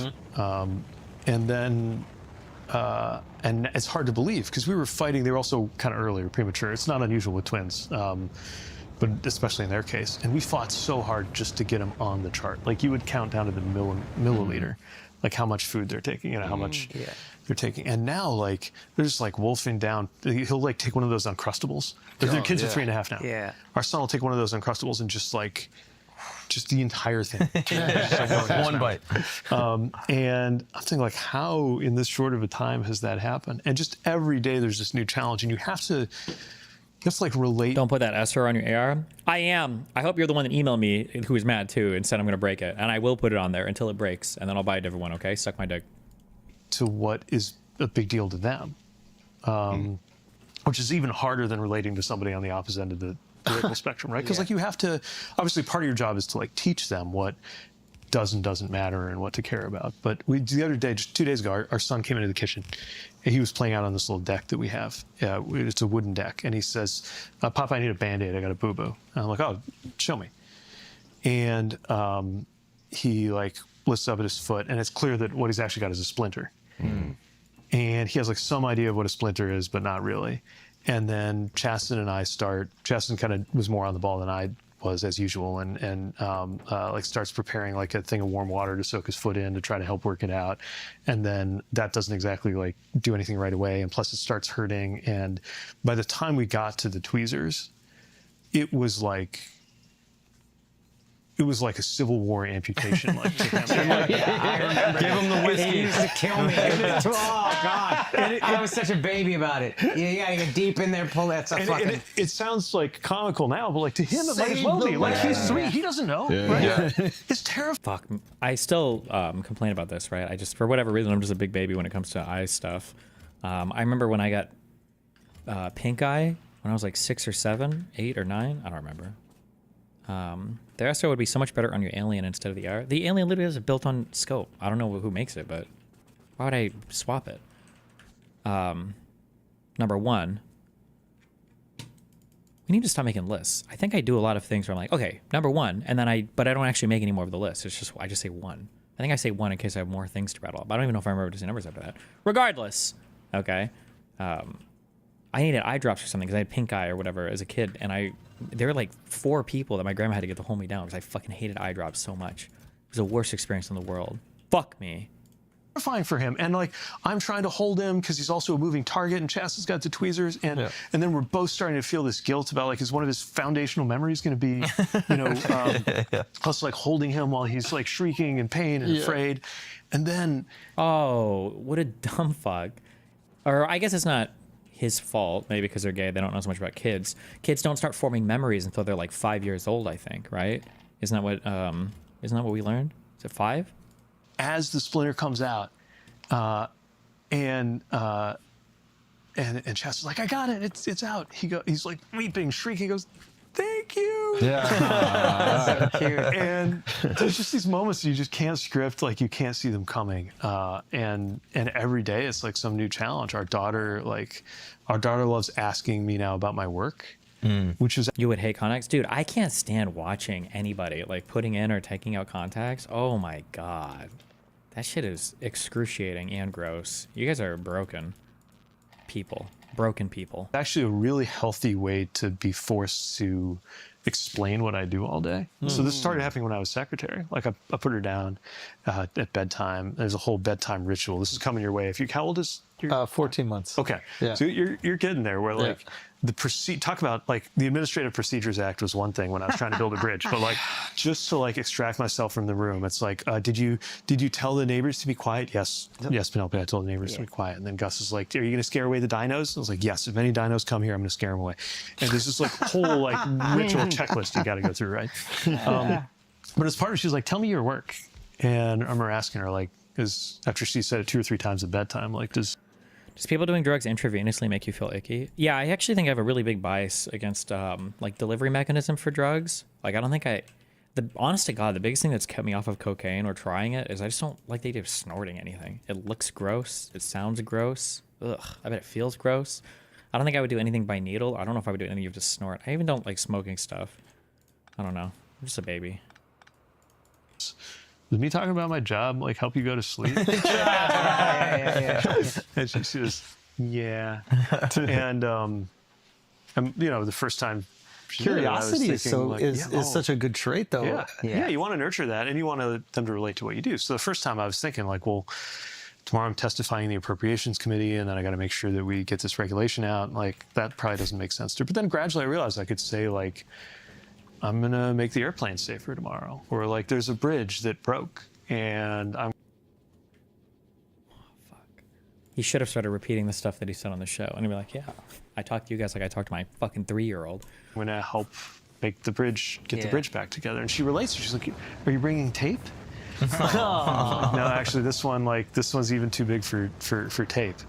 It's like, oh, a hammer. I was like, yeah, some hammers are definitely going to be involved. And having to explain what you do to a 3-year-old is actually a pretty good exercise in thinking about what really is important. Podcast. Talking to Americans. It's hard now.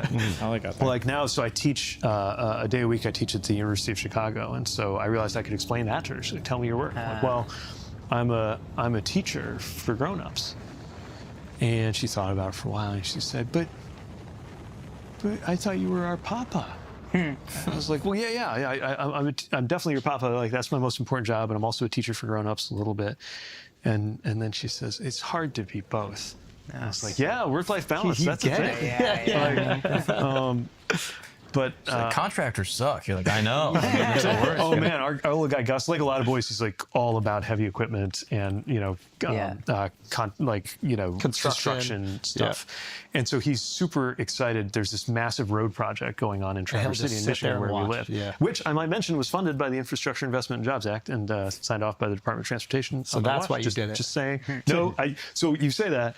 Another example of caring about rules. Like I sent that one back 3 times to be like triple checked because I saw it on the list and I knew that I lived close to it. I was like, I need to make sure that the career staff certify that this is a deserving project. Otherwise, it looks like I sent a project to my neighborhood. Like that's the kind of stuff you worry about, or you should worry about in public office. But there's all this heavy equipment. There's excavators and bulldozers. Just like he's like so happy, but he's really like monitoring them. Like if it's ever like after hours, he's like, "Why aren't the workers working?" I was like, "Well, it's I'm wondering the same thing. I want them working Overtime. What's overtime? Bubs, it's Sunday. Like they're not working today. He's like, "Why aren't they working?" Wow. But it's wait till you start driving, and then you see the construction workers never work. Just kidding. Or maybe that was just a thing in Nebraska. Bro, all the under construction roads and nobody there? What's going on here, guys? It's the best thing. It's the hardest thing. Have you thought about when your son gets older, his experience in the world, probably different from yours. Like, Yeah. how would you have those combos with him? Or even, let's say, your daughter, like, Yeah. learning to deal with her hair. It's going Yeah. to be a little difficult. Like, how have you thought about these things? Do they concern you? Yeah, Are we you think afraid? about it all the time, and it's not We're just gonna trans both our kids so that they're both. I'm just like we have it all figured out. So we were in.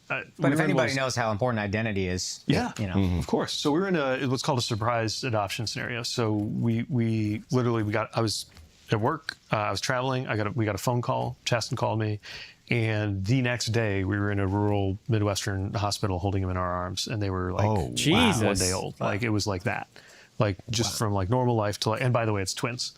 How do you get those? Is that like expensive? Because I feel like there's like a high demand for newborns, but like nobody wants kids that are older, which is tragic. It's a really fucked and sad situation, but Which was amazing. You didn't but, know it was twins before. We were just on a list. You know, we said that we were willing to adopt, or we wanted to adopt. We said that we wanted to adopt, and without regard for race. By the way, anybody who says race is not a thing in this country should experience an adoption process where there are literally different lists.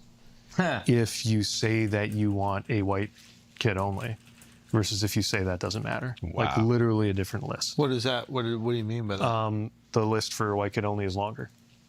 you might want to elaborate on that because chat are retarded virgins without kids. Wait, elaborate on what? And not only that, there was actually a discount, or you didn't have to pay a deposit.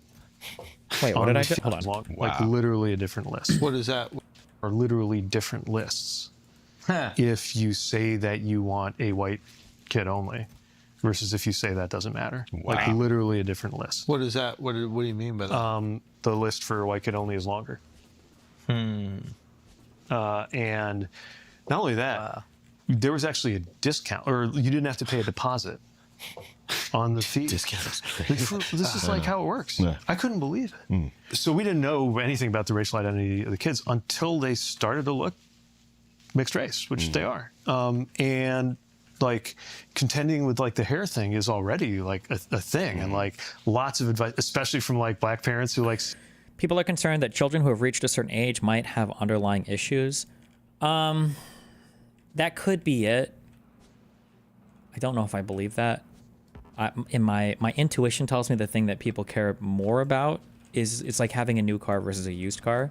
You want somebody that is like as much your kid as possible, and having like a newborn kind of like fills that. You know, it's like day one, like, okay, this is mine from the very beginning. I get to raise him or her however I want. I feel like it's probably more that. That's my guess, but I could be wrong on that. See stuff on Instagram, or they're like, let me tell you how to do it. Like a lot of advice. And like to begin with, like the idea of being a girl dad and dealing with girl hair was pretty intimidating. Like my hair is like very simple and straightforward. Obviously, like, I'm a low maintenance kind of guy. And like starting to learn about like all the different products that are involved. Him too. Like we have like a whole sequence with you know, a conditioner and then essential oils, all this stuff. And you're always asking yourself like, how can I be?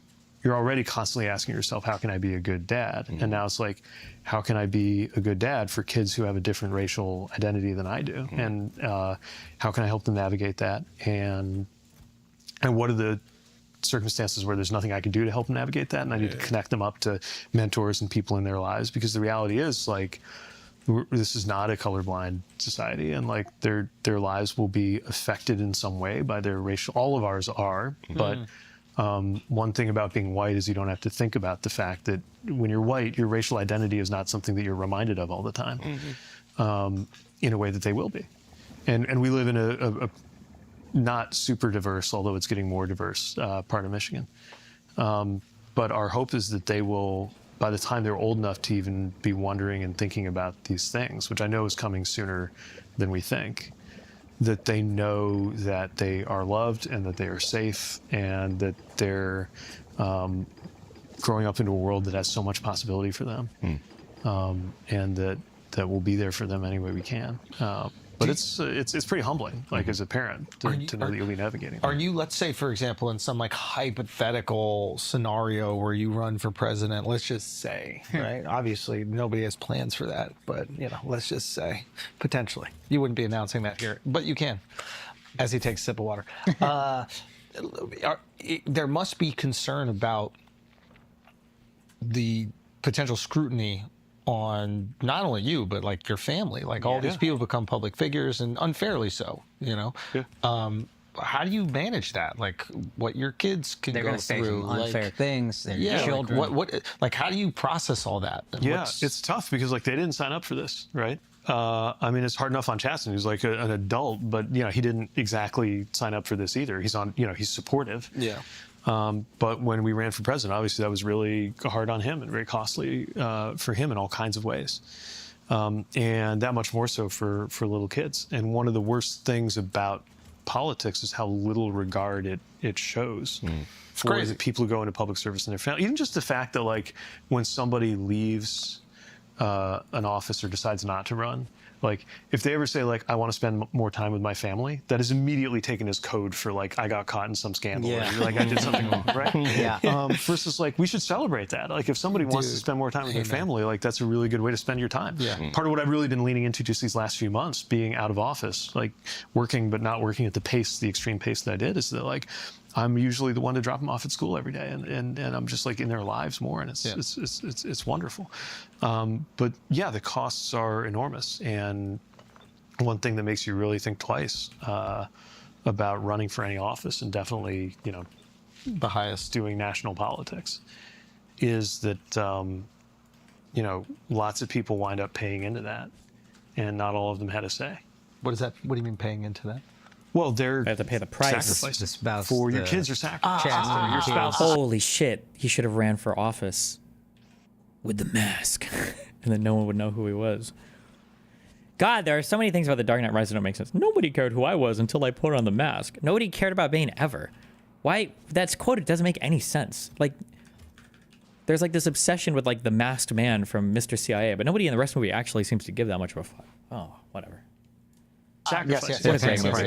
So all these people pay the price. For some might say your ambition, but if your ambition is to do something that would make the country a better place for your children, I imagine there's a way that you can justify that sacrifice that they would go through. Yes. I don't want to be answering the question for you. No, that's the whole thing. I'm just curious how you balance all those things. No, yeah, and I talked to a lot of, I took a hard look at running for Senate just now because the Senate seat in Michigan where I live came open. I decided not to, but and there are all kinds of reasons why, but part of what was on my mind was that I really was looking to spend, certainly this year, really putting family first.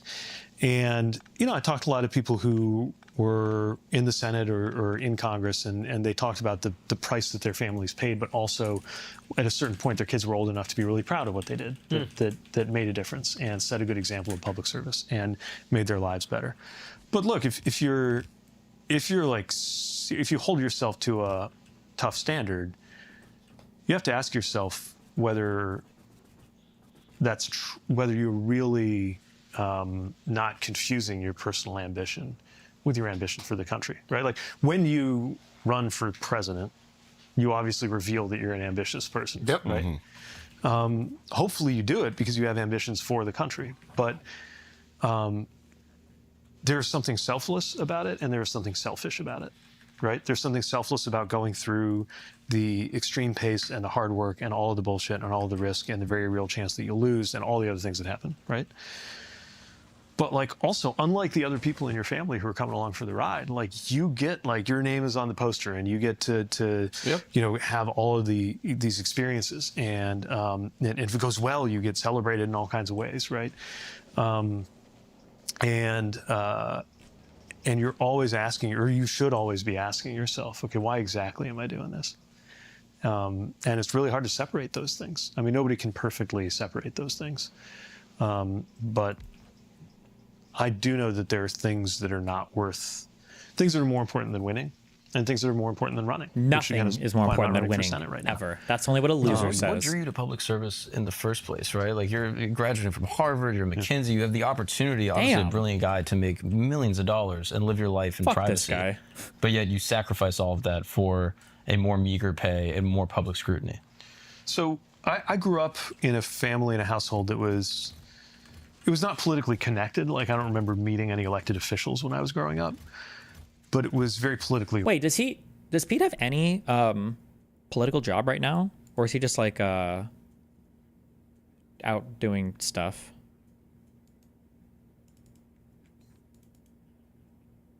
He's a bum. Why did you guys both say that? Dude, I got bots in my chat. What the fuck?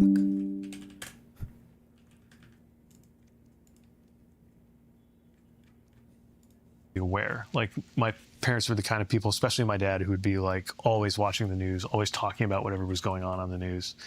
And kind of, I think, built in me the idea that the most important thing out there was kind of what's going on in how decisions are being made about our country and about the world.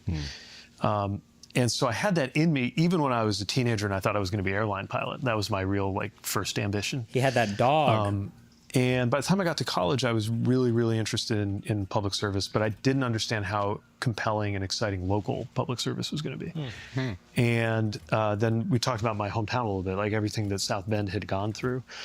And I watched that over the years and thought about making a difference. But even then, I didn't know. What? Okay.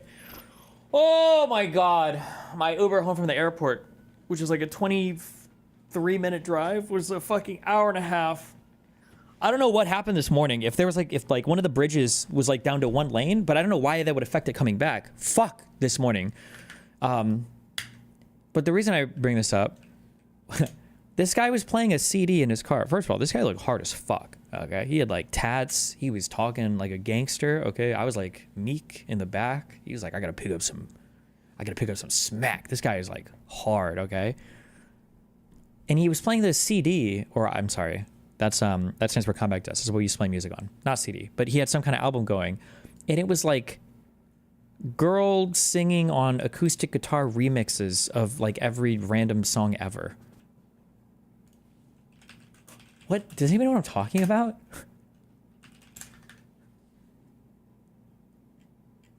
Like one was like Lose Yourself. His palms are sweaty, knees weak, arms are heavy. There's vomit on his sweater already. Oh, was this?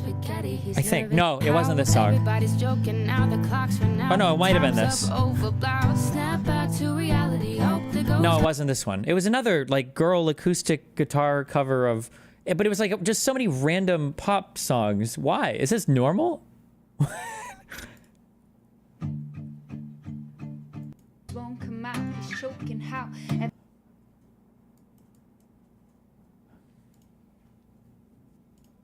I don't know. Okay.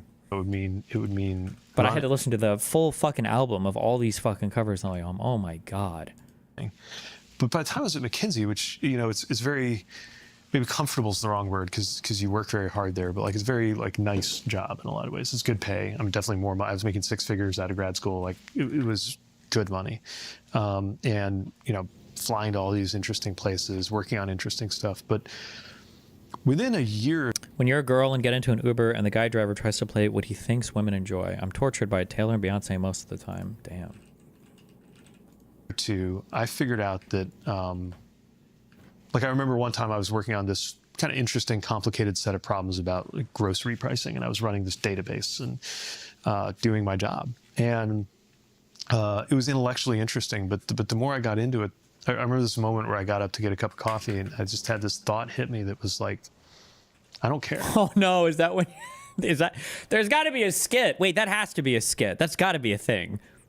Where like a white dude gets in a car and the black guy like has some like Tupac playing or some bullshit, and then the white guy gets in and he changes it and it turns to like Justin Timberlake. I'm sorry, these are like the most 90s, 2000s things I can think of right now. There has to be somebody who's done a skit about this before, right? Where I got up to get a cup of coffee and I just had this thought hit me that was like, I don't care. Huh. And once I realized that like at some deeper level, I cared about doing a good job, but I didn't like viscerally care that like this company that we were consulting for would go on to do better than its competitors, right? Mm-hmm. Like that was not what propelled me.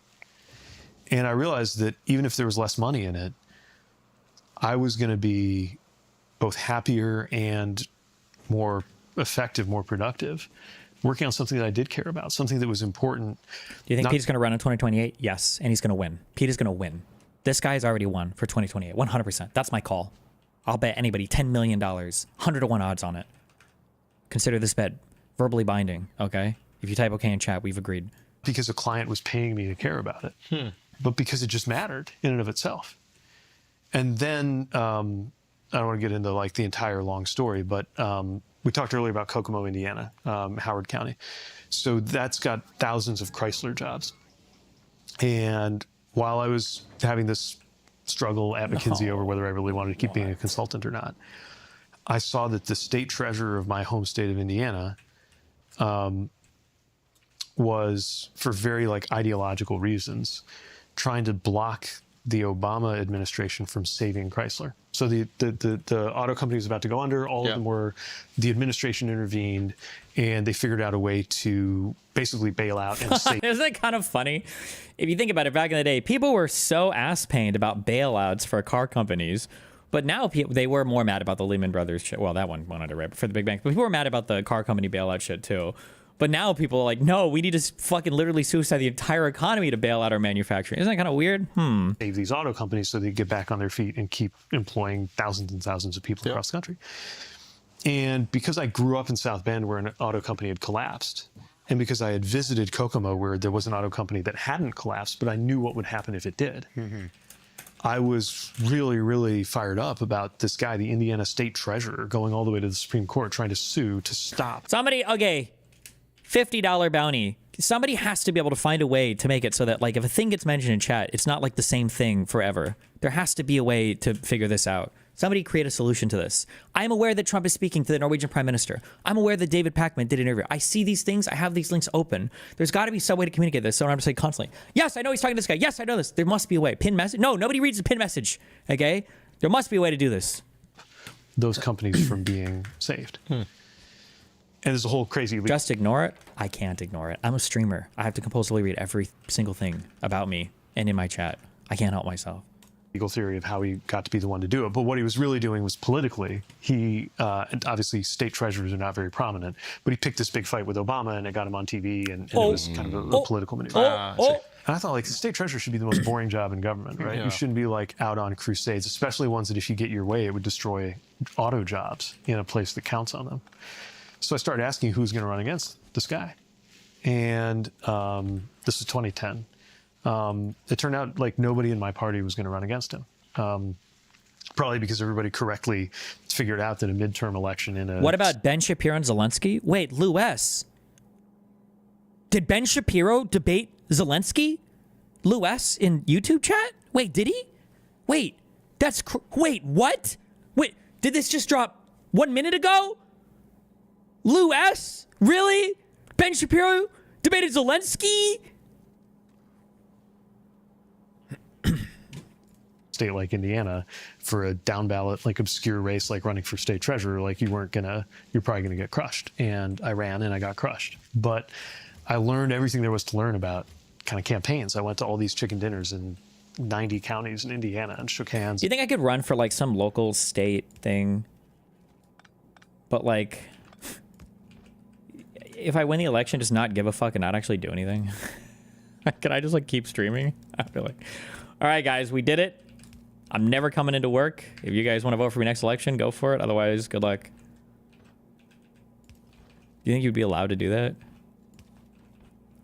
And introduced myself and tried to explain why I thought that there needed to be a different approach in that office. God, the city council meetings when the hecklers show up and I'm like, oh, I just went 0-10 on the Rift and you show up at my city council meeting to heckle me? Oh my God. Office. And then as soon as that ended and I got beat and I was figuring out what to do next, was I going to go back to the firm or get another job? That was when the longest serving mayor in the history of my city said he wasn't going to run again. And all those conversations that I'd been having over beers with like buddies from high school after we'd grown up and mostly moved out because we all got the message that like success meant moving out. We're always saying like, what's going on back in South Bend? Like, why can't they like grow more? Why can't we like, why don't young people believe in that place? And started to feel like we could maybe do something about that. And so we had this crazy idea to have me run for mayor and just have a totally different message than any of the other people, Democrats mostly, who were running. And then we won. So that was kind of my path. I always cared about this.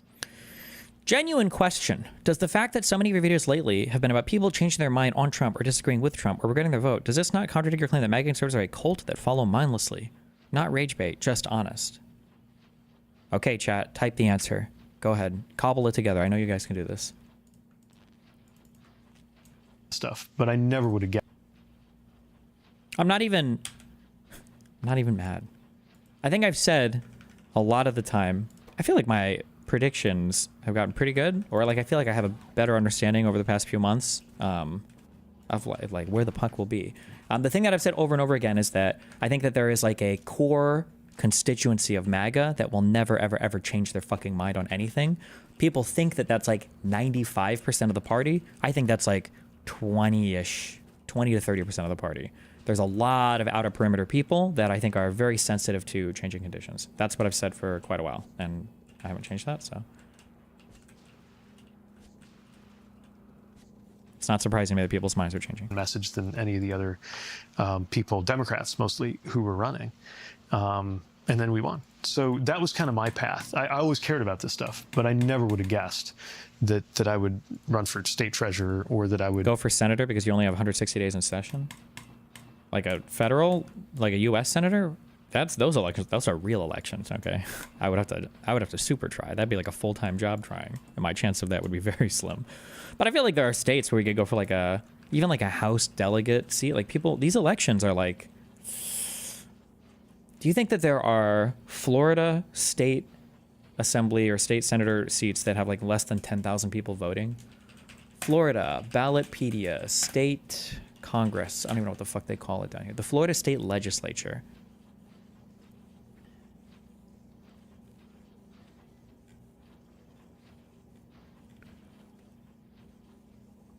Like, is there a way that I can see the... There we go. Oh, but it would have to probably be an off season, huh? Because like a midterm, sorry.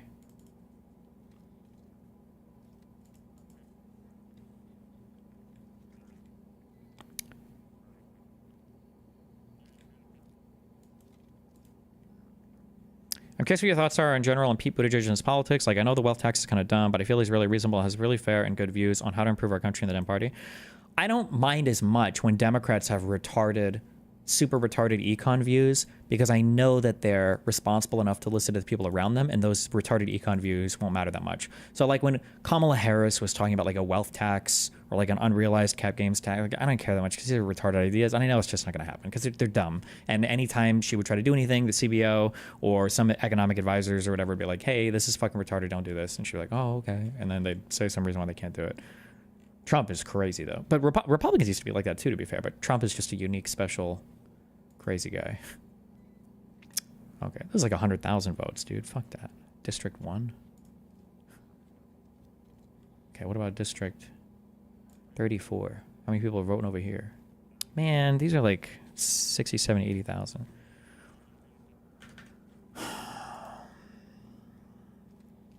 You can win on just your name? Absolutely not.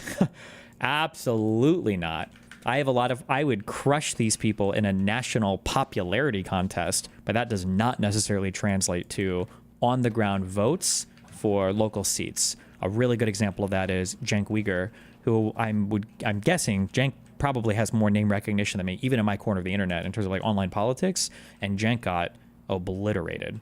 I want to say it was like less than 2% in the, and that was that for a California House seat? Really find meaning in local government, and obviously did not think when I was running for mayor that I was going to like turn around and seek the presidency. Like if it weren't for all of the unique things that were going on in our country in 2019, at any other moment, somebody like me never would have run for president. Oh, that's fascinating. When we had Vivek on, and I'm naive, like living in New York, there was a moment where they asked him, you can't be president because you don't believe, or they said to him, you can't be president because you don't believe in Jesus Christ. Damn. Something to that effect. Like, do you believe in Jesus Christ? And they made it a moment. Keep going. I'm going to use the bathroom real quick. Sorry, keep going. So I guess I'm curious, and I hope this doesn't sound reductive, but from your perspective, do you feel like America is ready for a gay president? And do you feel like that will be a major contention point if you were to run? Not to trigger the libs too much, and I could be totally wrong on this, but I really do feel like we're kind of over some of there's like an era of certain types of identities. I don't think Americans are, at least for president, I think we've kind of moved on from some of them. Like a lot of people are like, oh, if Kamala Harris would have been a straight white male, she would have won the election. It's like, I don't actually know if that would have mattered that much. I don't know if it would have mattered that much. I think some conservatives really wanted to make it about race, like some conservative speakers, but I just don't think those talking points stuck very hard. And Kamala didn't make it much about race, and I don't know. Honest to God,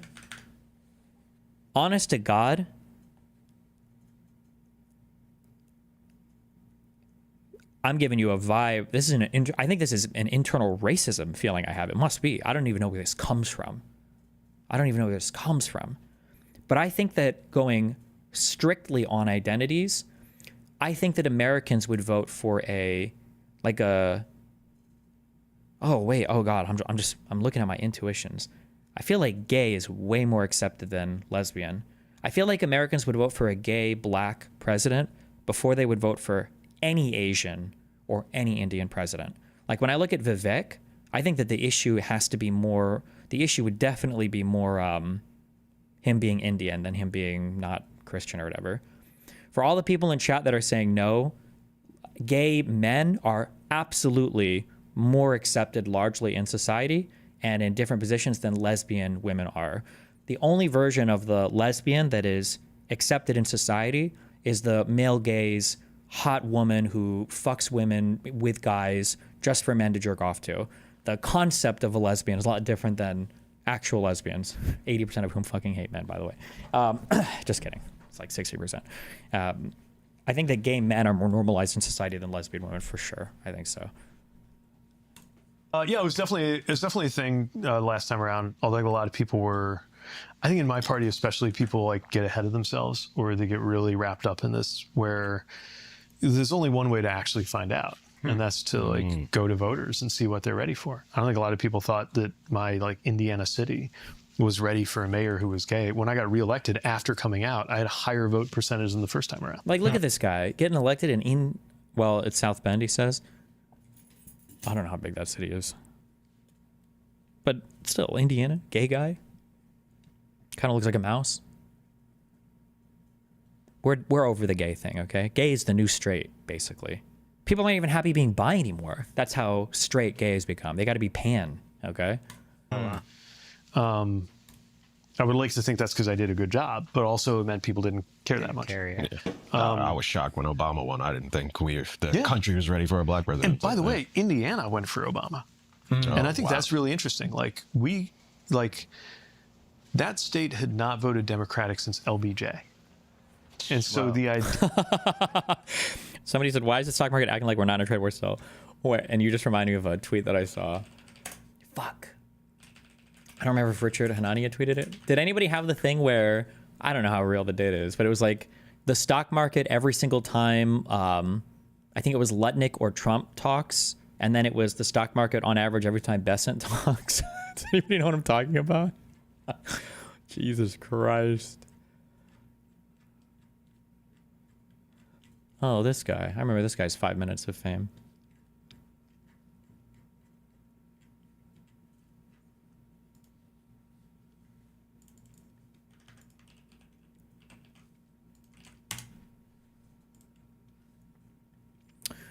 This is Bloomberg, source Bloomberg.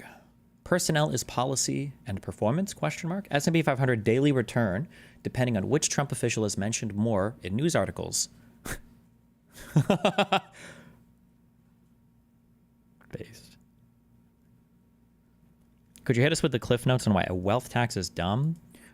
Personally, because I think that if I continue on this current trajectory, as long as I do really well, I think there's a potential for me to be a billionaire in the future.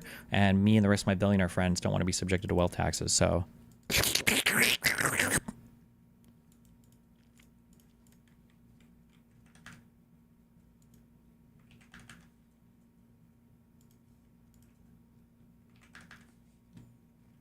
Idea that the person who would flip it for the Democrats was not Bill Clinton, not John Kerry.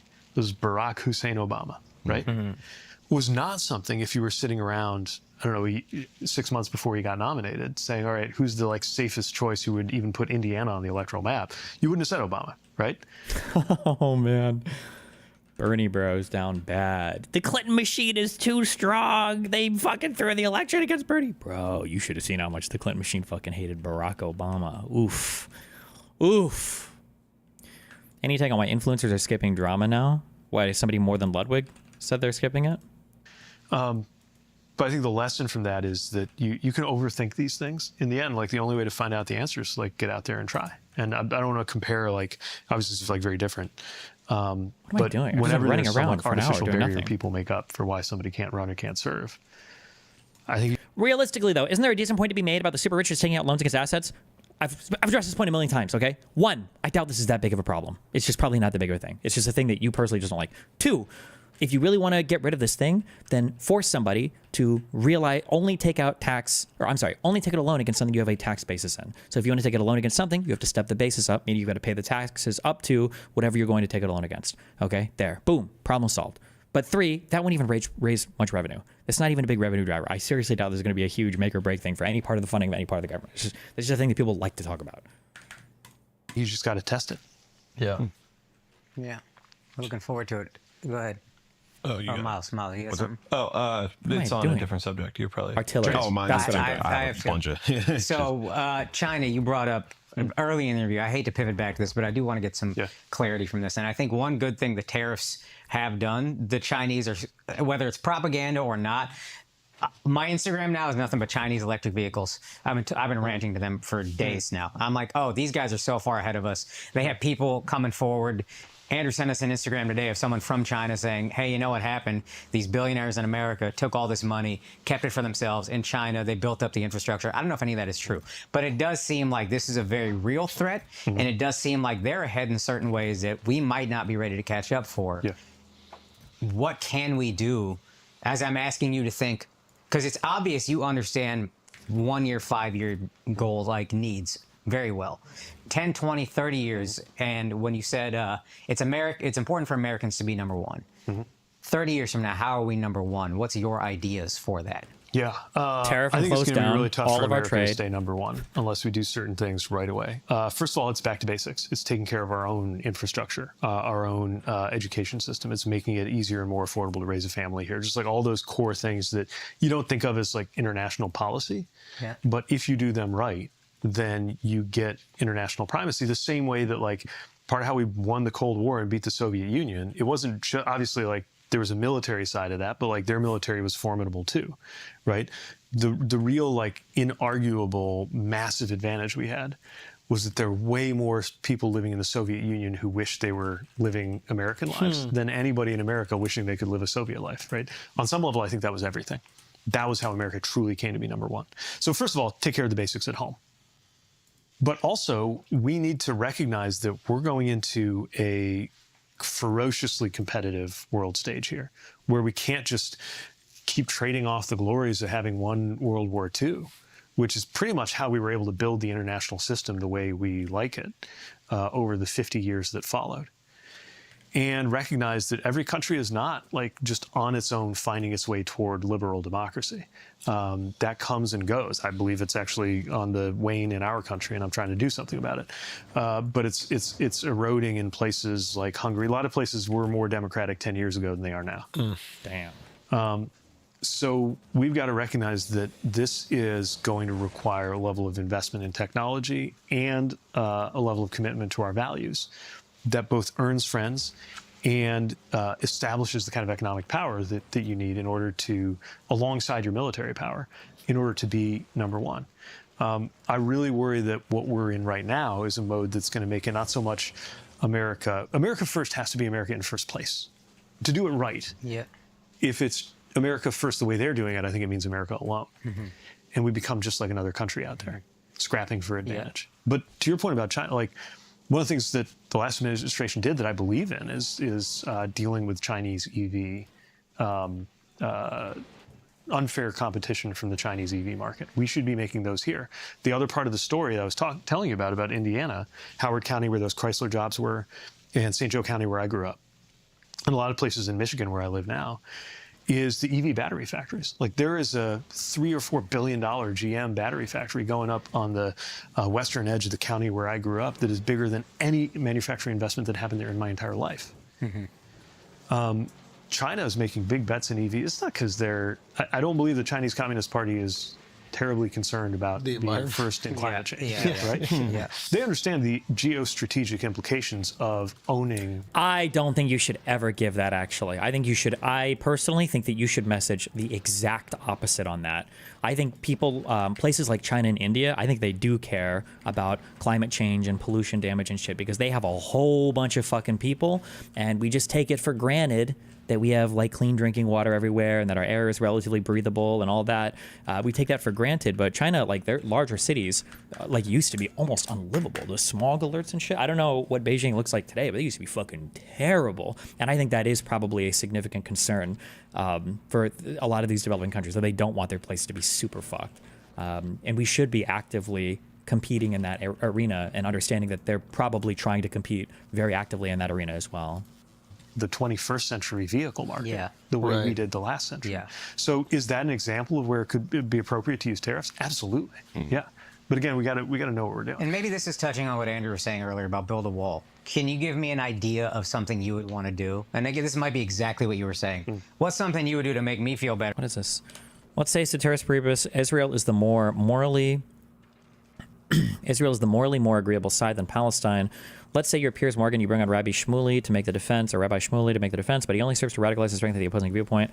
Have they committed some form of actual harm / stochastic terrorism as they move more viewers away from correct perspective? I don't know if I'd say stochastic terrorism here, but I don't think you should ever platform like radicals. And I think that Rabbi Shmuley guy, if I recall what I've heard from him, he's just like a radical Zionist crazy dude.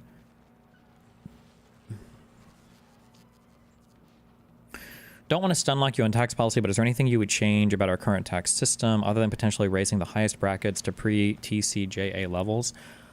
I don't remember why, but I've heard that economists really like property taxes, and that property taxes are a really good way to collect revenue, and they're very, very, very good at targeting like wealthy people. Like if you get a big ass fucking house, you can pay a big ass fucking property tax, and they're like also a form of use tax. Like if you pay a property tax, it goes to your local community and everything around you. It's just like a very good tax to levy and collect. These are probably the two biggest ones, right? It's probably like saying fuck yeah to property taxes more, and that the country having some kind of VAT I think would be good. Because it would just give the federal government some ability to collect a sales tax, I think would be good.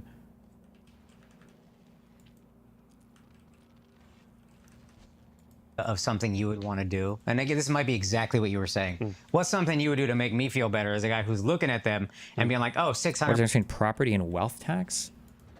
A wealth tax is a percentage tax on the entirety of your net worth that you pay to the federal government. A property tax is a tax assessed by the county towards your house, and you pay yearly. I don't know. What do you mean?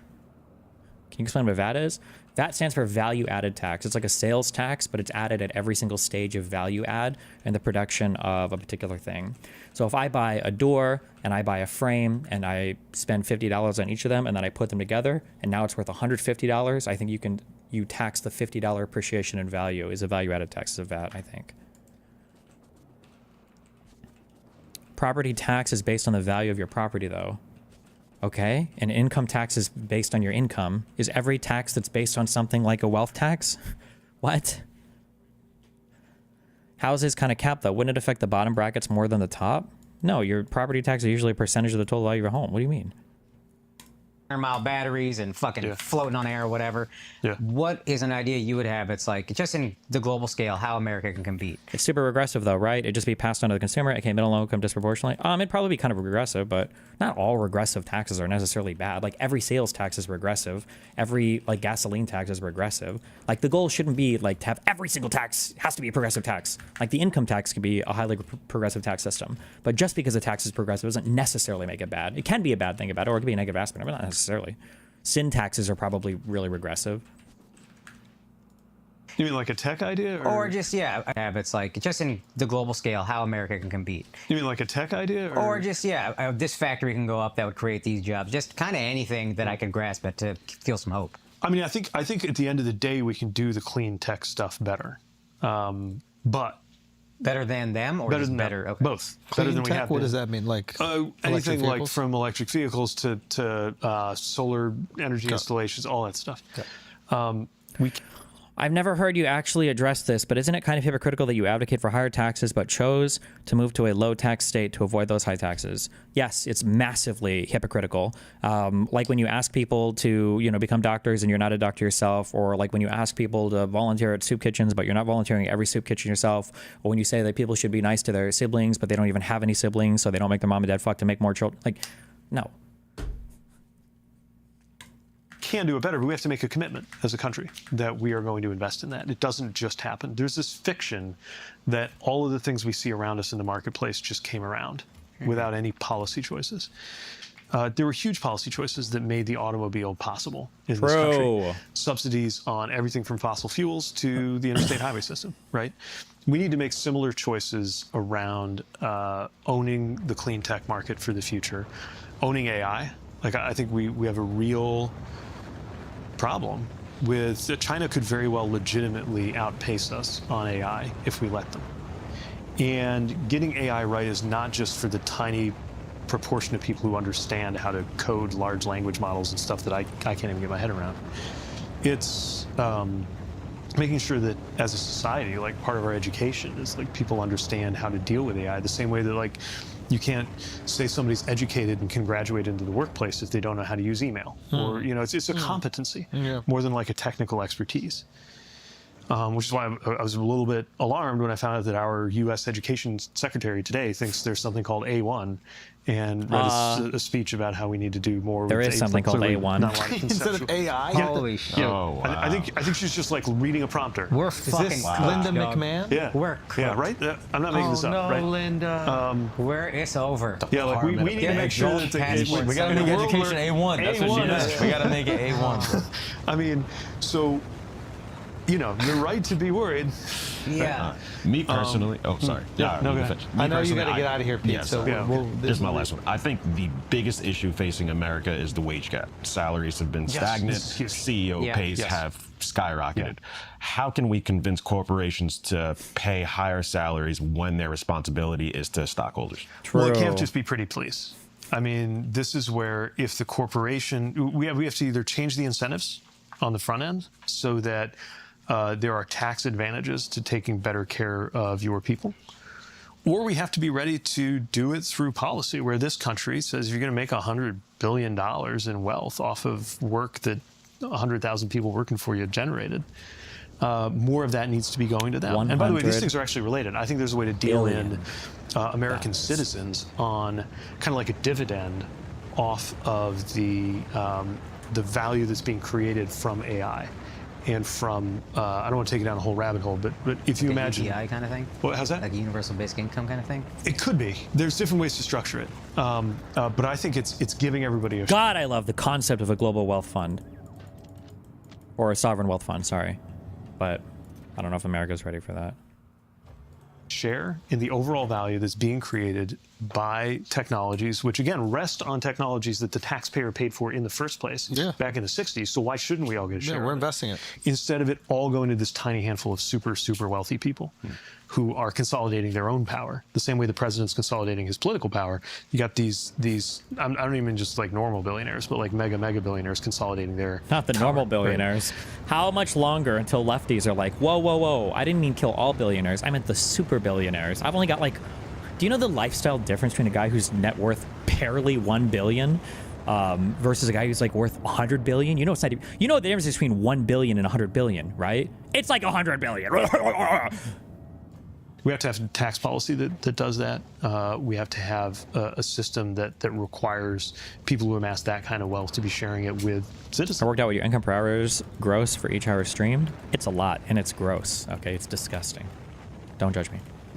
Because again, I know there's this myth. Look, I have a lot of respect for entrepreneurs who create. What is a sovereign wealth fund? I have a super basic understanding of it because I'm too lazy to read about it because I'm playing Factorio. But I think it's basically the idea that like the government has some small investment in like all of your major companies, or maybe the government like buys shares, not necessarily to vote or control the companies, but like the government is like a 2 to 3% ownership or whatever of all the major companies in the country. And then what happens is as those companies grow, your government makes money, and you have like a sovereign wealth fund dividend that's just paid out to all of your citizens.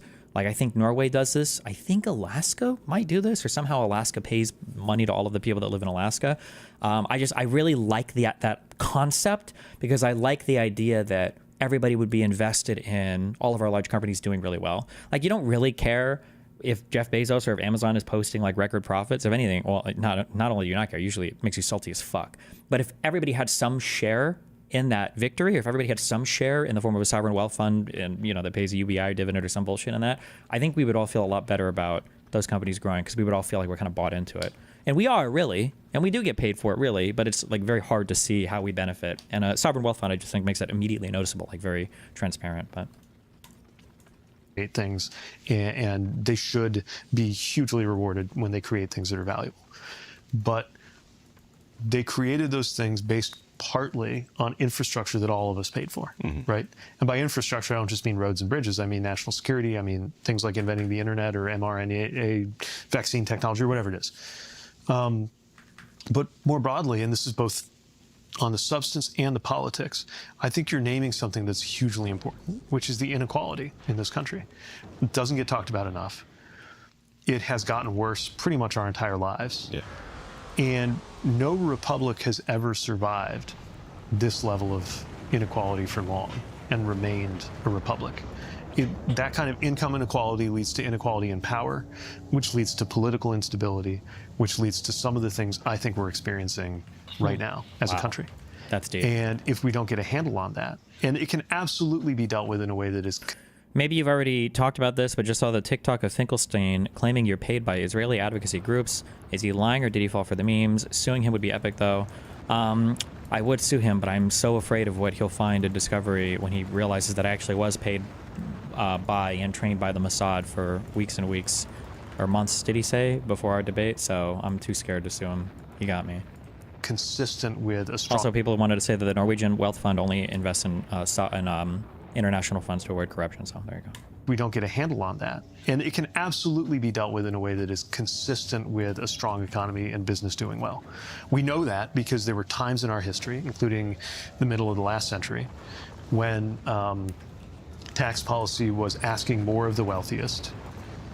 And also there was a lot of economic growth and a lot of productivity growth. So it can be done. The other thing that nobody talks about in either party much is poverty. Like you may notice in political rhetoric, like people, middle class, you're always supposed to say middle class. You always talk about the middle. Can't go wrong talking about the middle class. Fuck the middle class. But you should really sue these people, though. Maybe after this lawsuit, I don't know what else. The law firm that I work for, I don't know what other work they do. But I actually thought about it. I joked with Dan about it yesterday, but I'm kind of serious. Hopefully once this current lawsuit is dismissed, maybe I'll retain them and start doing more legal memes, like suing people for if they're doing retarded shit. We'll see. Not a lot of folks are talking about like poor and low wealth people, which depending how you count is more than 100 million Americans. Damn. Jeez. And by the way, is an experience that binds together a lot of people who are divided in terms of first generation immigrants, white, black, and brown people and so forth. And one of the things that should be the starkest a lot of brokies wake-up call for my party is the idea of losing the vote of poor people. Yep. Because if we're not winning the vote of poor people, like what are we even doing out here, right? Yep. And or what are you? We don't really talk about poverty. Yep. Or that kind of insecurity that people go through. Yeah, or like what are you promoting or seemingly promoting, or what are the Republicans projecting to you that you're promoting that they are so against that they will reject whatever you endeavor to do to help them with their poverty? Yeah. Meaning there might be another thing out there that is equally or potentially more important. Right, which is why the way to focus on. not talk to low-income people or union people, members or anybody else, Talk down is to say them. like, oh, well, you're voting against your own self-interest. Hell It's yeah. like, how are you going to tell me what I'm interested in? Yeah, but also Like this. You can picture like well-paid professional from I don't know, somewhere near where we're sitting in New York City, like going up to a union member who is living near where I live in Michigan, and if that person from New York says like you're voting against your self-interest, that guy can turn around and say, so are you. Yeah. Yes. 100%. So there has to, it goes back to this respect. But when thing that we're person, Wait, the I don't coastal get it. elite does it, we're doing it because we're benevolent. I'm so heroic. I'm voting against my own interest for little old you. That's the idea, right? Well, if it looks and feels like that, we're not going to get anywhere. That could be the. There's one thing, and then I know you got to go. But the guy who does all our partnerships here, one of my best friends, is, his name is Jamil, and he was working in England for a while. And when he came back after working in England for a while, he found out the American government was like, "Yo, but even though you worked over there, you still got to pay." Did you see the 5K to have a baby incentive Trump was mentioning? I'm Canadian, so I don't know what the average cost per birth in the U.S. is, but I'm presuming 5K wouldn't even cover delivery costs. My understanding from the little bit I've seen and read and seen people talking about it is that incentivizing childbirth is just, it's actually incredibly difficult to do. And I don't think anybody's like really figured out how to do that or make that work. The idea of like offering some, amount of money to get people to have more kids, it doesn't seem like that works very well for people. So I don't know. Everybody seems to like that idea or they jerk it off a lot, but I don't know if in practice if it does much. Pay us tax, and he was like, "What do you mean? I was working, I wasn't working." He said, "Yeah, but you're an American, so even if you have a job abroad for a company abroad, you have to pay their tax, but you still got to pay us taxes. You're American." If him as an employee has to do that, Apple got to do it. Very good. Google's got to do it. Anybody else out there? It just cannot be that unfair. If there's that much transparency for the average, he wasn't working for an American company over there. Actually, I'm not exactly sure what the company was, if it was American. I think it was American. It was an American company, but the idea that he had to pay taxes out there and he also had to pay American taxes, then that company should have to do the exact same thing. And I don't know how you implement that. I understand it's tricky, and I understand these guys are paying tens of millions of dollars to these like attorneys that are just tax code nerds that are trying to find the loopholes. I've spoken to some of these guys, and they've. Why does Israel do so well? Israel's birth rate is not high per se. It's the Orthodox duders, I think, that have the high birth rate. But that's why they do well. That's like a cultural belief that those people have about like fucking populating Judea and Samaria. But it's not, I don't think it's because of financial incentives that those people do it. It's because of like some big like religious cultural reason why they do it. Literally, I've spoken to some hedge fund dudes that were literally like, listen, we could try to find ways to make money in the market. It's easier to attack the tax code.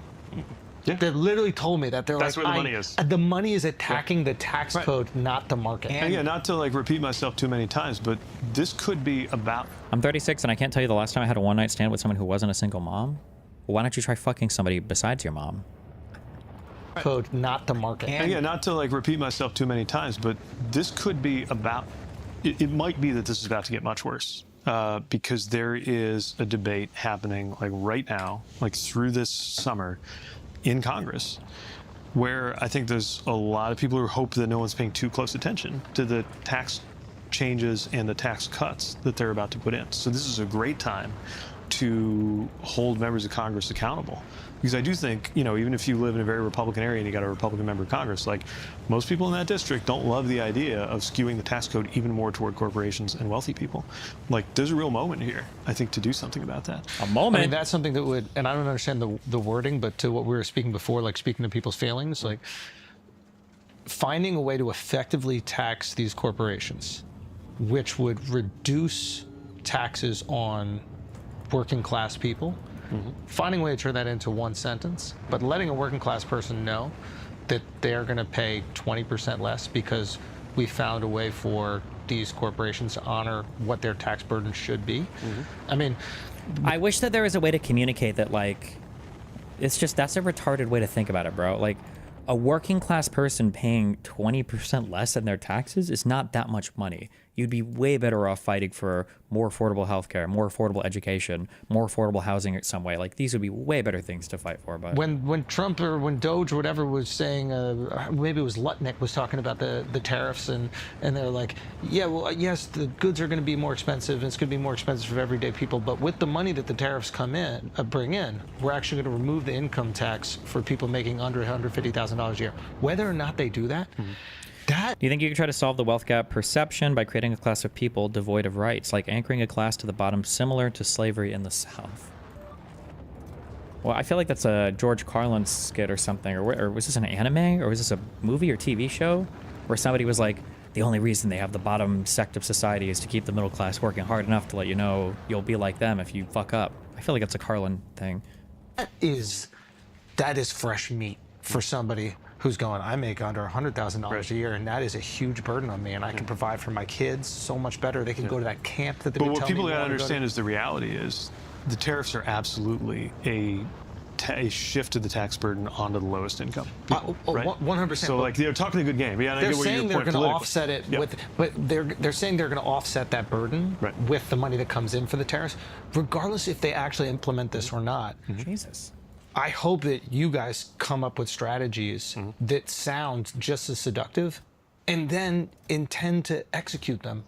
And what a competitive advantage you would have if you're saying these guys are all talk, they say the nice shit, but they don't really do it. Well, we're not all talk. We're going to say nice shit, and we're delivering on it. And here's why. How can you lose? You'll never lose. But give me some nice shit. Sell me on something. You know what I mean? Like, I hear that.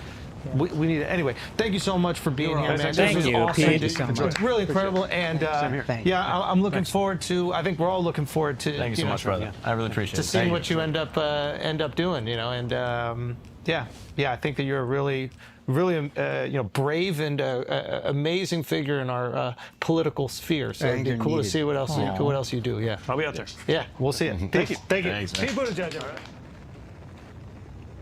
Wow. Cute. Somebody said billionaires use sports teams to pay lower taxes. What is this? Oh god, it's ProPublica. Oh no. Okay.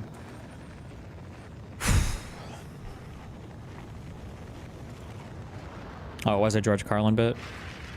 Now, to balance the scale, I'd like to talk about some things that bring us together. Things that point out our similarities instead of our differences. Because that's all you ever hear about in this country is our differences. That's all the media and the politicians are ever talking about, the things that separate us, things that make us different from one another. That's the way the ruling class operates in any society. They try to divide the rest of the people. They keep the lower and the middle classes fighting with each other so that they, the rich, can run off with all the fucking money. Fairly simple thing, happens to work.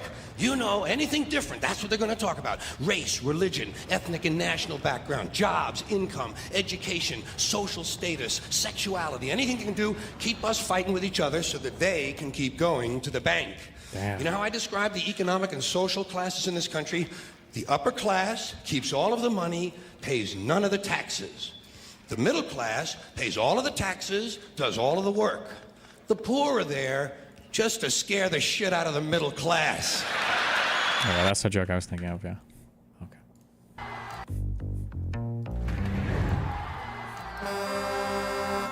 This is billionaire Steve Ballmer.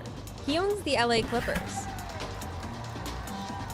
He pays a way lower tax rate than millionaire LeBron James. He even pays a lower rate than Adelaide Hopkins. He pays a way lower tax rate than millionaire LeBron James. LeBron James is probably just making a ton of, my guess is the majority of it is structured as basically ordinary income, right? This is just income. I don't know how else you could even structure this, but okay. He even pays a lower rate than Adelaide Avila, a state. $44,810 in income. My guess is her rate is her effective tax rate is probably very low, but okay. They put his net worth as income. Wait, did they? Yeah, this says 2018 income. Is Steve Ballmer worth $656 million? Steve Ballmer net worth is $112.1 billion. Pretty sure this was his income, not his net worth. He pays a way lower tax, pays a lower rate than Adelaide Avila, a stadium worker. Peanuts, get your peanuts here.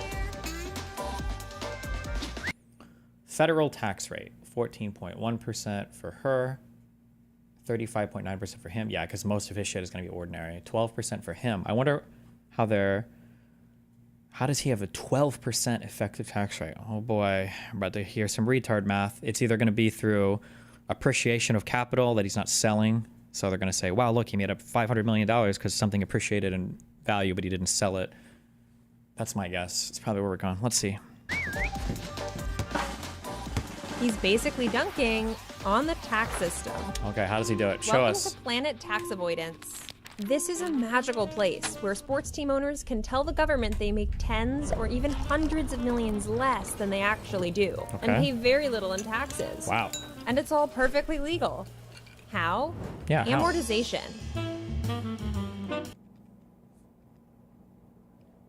Okay. Pro sports teams are like unicorns in the business world. They pretty much always increase in value. But our tax laws allow the owners to claim that their team's assets lose value, like a machine that wears out over time.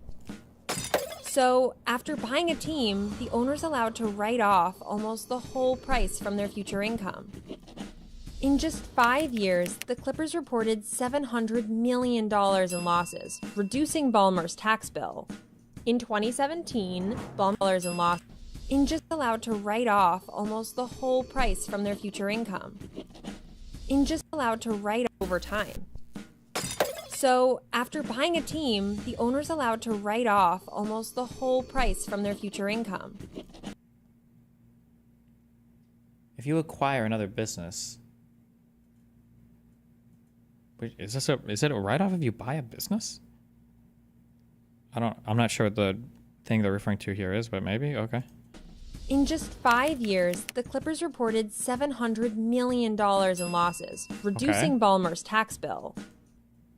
700 million in losses. Okay. How would it reduce his personal tax bill? How is this flowing through to his 1040? Or why? In 2017, Ballmer reported a $140 million loss to the IRS. Him personally or a business of his? Leaked NBA financials around then showed the team $2.1 million in the black. And Ballmer's not alone. Many sports team owners take advantage of this tax break. Wait, what is the... And showed the team $2.1 million in the black. Yeah, but the team is a different business than his personal taxes. And Ballmer's not alone. Many sports team owners take advantage of this tax break. If an owner dies still owning the team, the taxes they'd avoided will probably never be paid back. Who avoided the taxes, though? He doesn't have that money. That's money that the team has, not money that he has. In the event the owner sells the team during their lifetime, they do owe the taxes they'd avoided, but they still got a free... Oh, so they didn't avoid the taxes. It's an appreciation thing. This is what I said initially. It's appreciation. So it's a capital asset or business is appreciating in value. None of the money has flowed through to their 1040 or they haven't realized again by selling any portion of it, but okay. Because for years, they could take the money they would have paid in taxes and invest it for personal profit. They owe the taxes they'd avoided, but they still got a freebie. Because for years, they could take the money they would have paid in taxes and invest it for personal profit. That's like an interest-free loan from you, the federal taxpayer. We estimate Ballmer has saved about $140 million in taxes from his ownership of the team. The tax write-offs of pro sports teams cost the government... This is a slop video. I don't know what the fuck the point is of this. Okay. Okay. ProPublica is not the best on like tax-related stuff. Most of the stuff I've seen from them is pretty slop. In February 2020... How a Minecraft short seller broke Democracy Craft's largest bank. I'm good on that.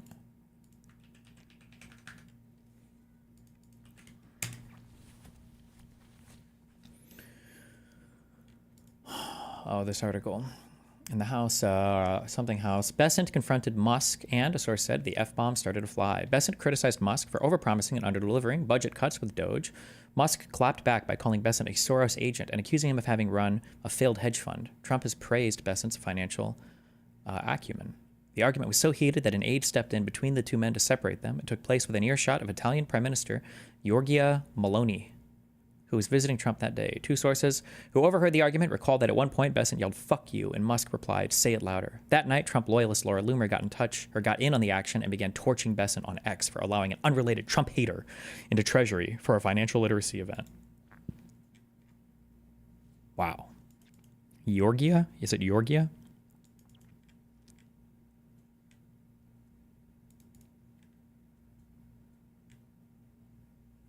Who's going to link Persec owning XQC last night? What happened?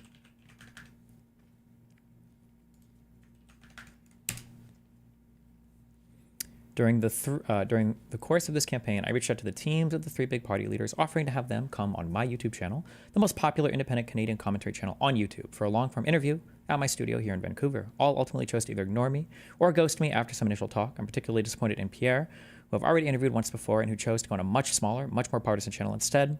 I don't want to be too self-important about this, but I don't think it reflects well on our political leaders when everyone is so damn risk-averse, so terrified of having conversations with people who might disagree with them on some things or ask questions that might put them slightly outside of their comfort zone, even just for a moment. Well, that's sad. Timestamp at 5:15:03.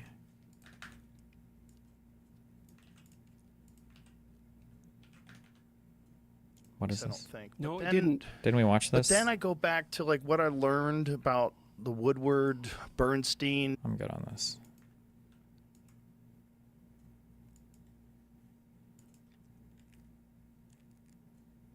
Don't know about this. Quick meme. About that every day. The only thing I'll say is the US healthcare system is the most corrupt industry in the world. That it is what it is. So we can't do anything about that short term. That is something the Americans have to do long term if they don't want to be scammed by it anymore. It is what it is. About that every day. The only thing I'll say is the US healthcare system is the most corrupt industry in the world.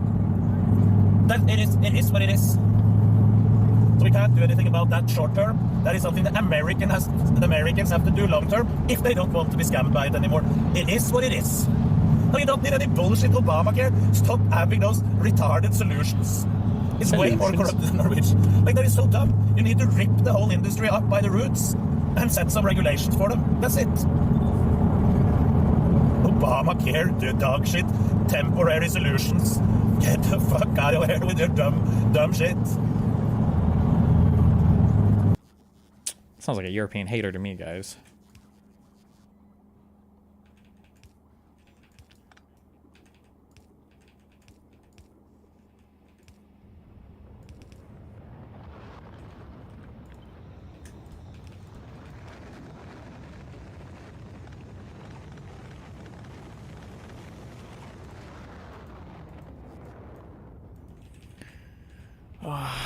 The slop guy. Let's see.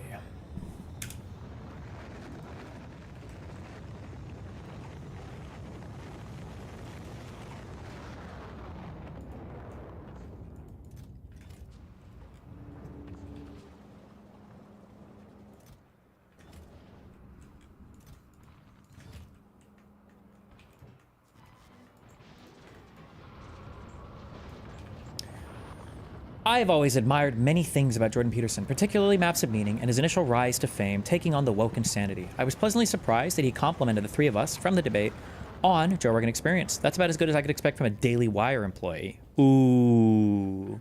I was a bit surprised at his take on keeping the psychopaths away. Now, I'm just a non-expert comic who's never been, oh, get it? Yeah. But it seems sloppy for a clinical psychologist to just throw around a mass diagnosis like this. He mentioned the Groypers as falling into this category. I certainly have my issues with them, and I can count on their leader to trash me anytime I'm making waves, but this just seemed incredibly unfair. The Groypers are guilty of being immature and saying mean things about Jews on Twitter, and while I don't like that, I wouldn't think it rises to the level of such a claim. If we were truly interested in calling out psychopathy, why not start with the people dropping bombs on babies and advocating more? How about the people signing bombs that are on their way to do just that? How about the people who have advocated for the last 5 catastrophic wars and and despite being wrong about all of them, are advocating for the next? Why not have one standard of blood across the board? Thank you.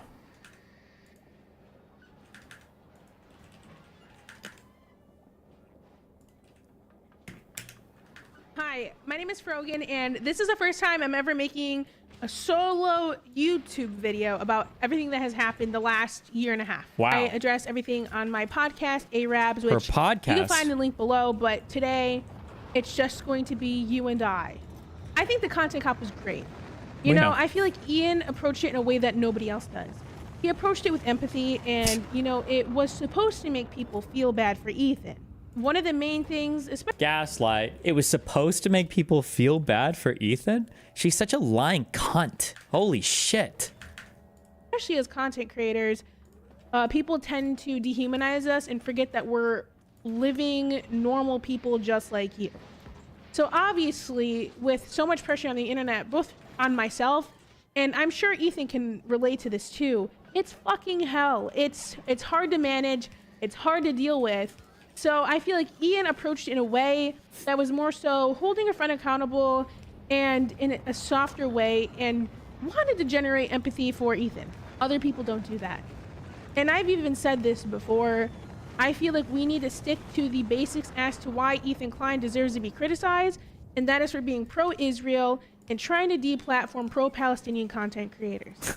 Okay. I think it's insane to involve his children and anybody else that really doesn't deserve the criticism. I think Kayla deserves the criticism as well too, because she says some batshit crazy things on the podcast as well. And I've said this, and I'll say it again. If you're spewing pro-Israel propaganda, I'm going to call you out about it. I received a text asking to say something nice about Ethan, and to be honest, I thought about it long and hard because I was like, this man does not deserve anything nice from me. Ooh. But I said, you know what? I'm going to do it.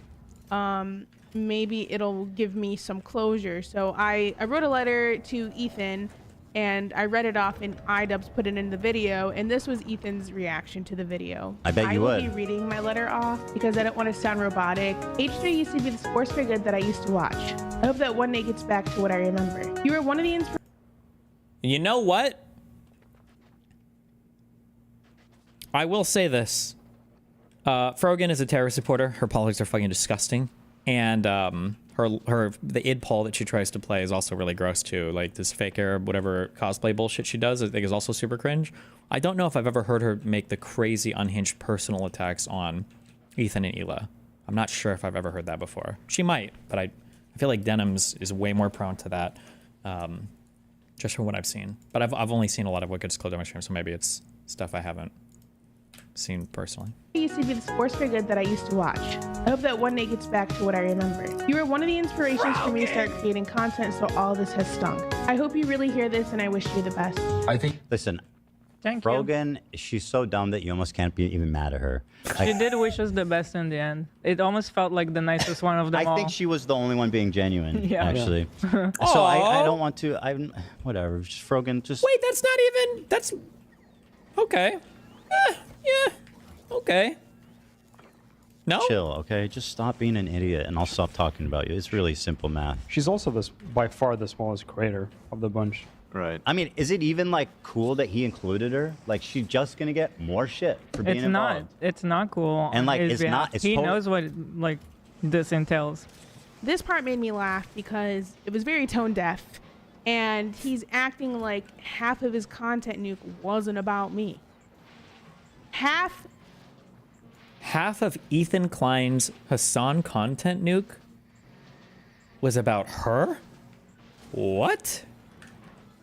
of the content nuke, the entire ending half was about me. Was it? So if I'm so irrelevant and so uncool to include, why the fuck was I in your goddamn video? Like, Hassan can handle it, but like Frogan's now just gonna get a pile of shit on top of her that I have no control over because people are watching. Millions of people are watching his video, by the way, and they're reacting to it, and they're not having good reactions. Not to just our audience. Far from our own. Yeah. I think it's funny that you think me being in the iDubbbz video is what's going to cause this harassment, but in reality, it's you, Ethan. You're acting like you haven't spent the last year and a half doing everything in your power to push people to bully and harass me, including weaponizing propaganda organizations such as the ADL to get me banned off Twitch because I made a joke about you not being able to say Habibi. But no, it's iDubbbz, one of the only major creators besides Hassan who has actually defended me publicly in the last few months. This next section is about the double standards of Ethan's thinking. Let's get started with this clip. Personally, though, and I've seen Hassan do this before, is he's accused me of it. He goes, "Oh, you just hate Muslims." It's like, bro, can you actually just can you actually engage please one just time. respond to a real argument? One Like, time, please, just bro. one time. You know, he just like, you can't just sweep everything away by saying that. It's just not right. Are people very cruel to her? Yeah, for sure. You know, it's just, I don't know, man. I don't know how to explain this to you, Ethan, because this is something you claim all the time, but some people are actually racist. Ethan claims people are mean to him all the time because they're racist, using his religion as a shield of criticism, as he claims people are doing to me. A lot of the comments I get are about me being a hijabi and me being Muslim, so no. People are not more charitable to me because I wear the hijab, and I wish that was the case. Did her house? Hello? This is the moment the house was like, what? I can't hear you. Oh God, a new symptom. He's deaf. Did the volume just get quieter for no reason? This is something you claim all. You know, it's just, I don't know, very, just who has actually defended me publicly in the last few months. This and I've seen section is about the double standards of Ethan's thinking. Ethan, because this is something you claim all the time, but some people are actually racist. Ethan claims people are mean to him all the time because they're racist, using his religion as a shield of criticism, as he claims people are doing to me. A lot of the comments I get are about me being a hijabi and me being Muslim, so no. People are not more charitable to me because I wear the hijab, and I wish that was the case. I have never, they accuse me of doing it. They go, oh, Ethan's just targeting Arab and Muslim creators. It's like, I have never one time mentioned her hijabi or brought anyone's fucking identity into my criticism of them. You haven't said anything about me being Muslim directly, but your ideas about Muslims are pretty obvious from what you say. Here are a few of many examples. Why don't you just make it easier? Why don't you just fly to ISIS and do them a favor and just let them, you know, just serve yourself on a platter for them because you deserve it. What is the context of this clip? Hello? Are they, maybe they're talking about terrorist attacks or ISIS or something. Oh, wait, what is the context? Oh, this is October 9th, 2023. Jesus. What do we... Fly to ISIS and do them a favor and just let them, you know, just serve yourself on a platter for them because you deserve it. What is this? Hold on a platter for them because you deserve it. Enjoy your drugs and being a sex worker. Hamas would kill you on the spot. October 11th. Ethan, I'm not a Zionist. Klein playing fucking Twitcher terrorist live to thousands of people. Islamophobia on full display. Bro, first of all, if extra terrorist is invoking Islam to you, that's on you, chief, okay? Because these are actual statements by actual terrorists, all right? It's not ordinary Arab or terrorist. It's not Muslim or terrorist. It's Twitch or terrorist. So the joke here being that Twitch streamers like Hamas Hanabi are literally making terrorist fucking comments that are indistinguishable from actual fucking terrorists. That's the joke. I'm in South Beach having fun on drugs. I think this guy was fighting with Ethan or something, and it has to do with the fact that Hamas would kill people for being gay, which they would. Like, I'm sorry, is literally every single criticism of Hamas or of any of these people, all of it just counts as Islamophobia? Come on, give me a break. This is cringe. Like, I think per capita, a lot of the weird fucking terrorism and crimes and shit, I mean, there's definitely some strong thread of violence through the Muslim community, or Arab Muslims to be more specific. That's, I mean, factually, that's true. There are reasons why you can talk about that, but I don't think this comment on its own counts as Islamophobia. Like, what, you literally can't talk about any of this? The next thing I want to bring up are the double standards both Ethan and Gila have for themselves. Let's get started with this. Yeah. We misspoke. It didn't sound good. We immediately corrected ourselves. You know, that's how mature people do. That's how how you're supposed to handle yourself, isn't it? Like, what more do you want me to do? I have no problem apologizing and admitting and whatever is needed when things happen. This was in response to people bringing up how Gila said Yoav Gallant was a great guy, even though he's literally a war criminal and pro. Can nobody bring up why she said this? Is this literally impossible? Like, nobody can engage with the fact of the matter on anything. You just can't engage with any of the facts. It always has to be the most unhinged and deranged attacks. Always. Okay. Genocide. I'm a live streamer as well. I know being live for hours and hours on end, you can misspeak, and that is exactly what happened whenever I said the thing about the U.S. military.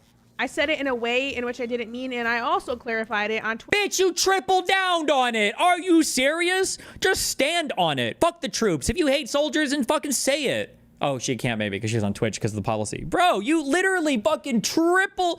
Didn't she literally triple down? Wasn't there initial backlash and then she doubled down on it and then that one, and then didn't she triple down on it and then get banned? What? Bro, find me the initial and find me the double down. Find it, please. Oh my God. The thing about the U.S. military.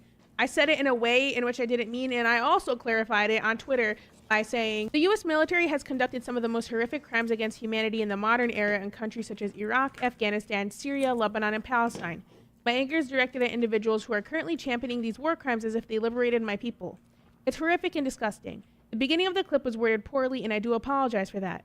I go on to clarify in the clip that I do not mean all military, but specifically those with no remorse. What I said was out of frustration as they are currently bombing my family in the name of liberation. I realize that wishing people harm isn't the best way to talk about these issues and that I could have talked about these topics in a more sensitive way. Think about this. Middle class, rich family, white girl, okay, is so bothered by what's going on with groups of people that she doesn't even fucking know about, okay? Which is hilarious. A year into the conflict, she doesn't know what the fuck a Druze is. It's hilarious, okay? And this poor little white girl, this poor little hijab-wearing white girl is so bothered by this that she will triple down on labeling all U.S. soldiers with PTSD as a good thing. But comments that Ethan and Ela make on October 10th are going to be used to, and comments taken in like 3-second clips are going to be used to paint them as Islamophobic? Hello? What? What? And like I said initially, I'm not granted that charitability at all. Also, in a more sensitive. Bombing my family.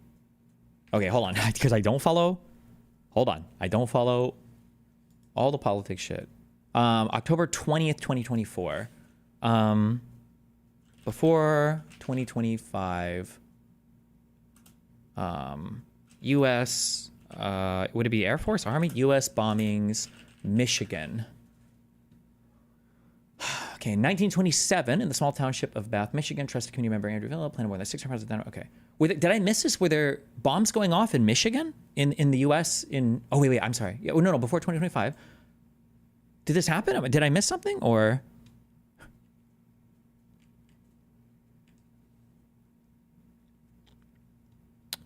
Huh, I wonder what family she's talking about. Because she was born and raised in the United States, so... Huh, weird.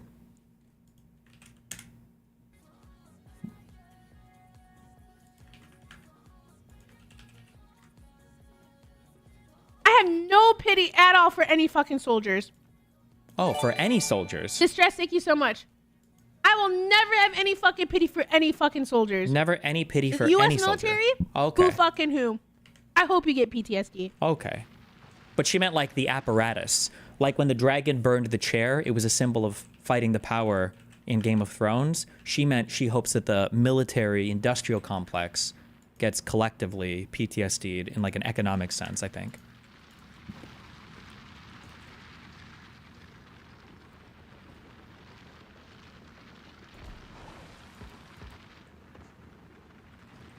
You know? Mm-hmm.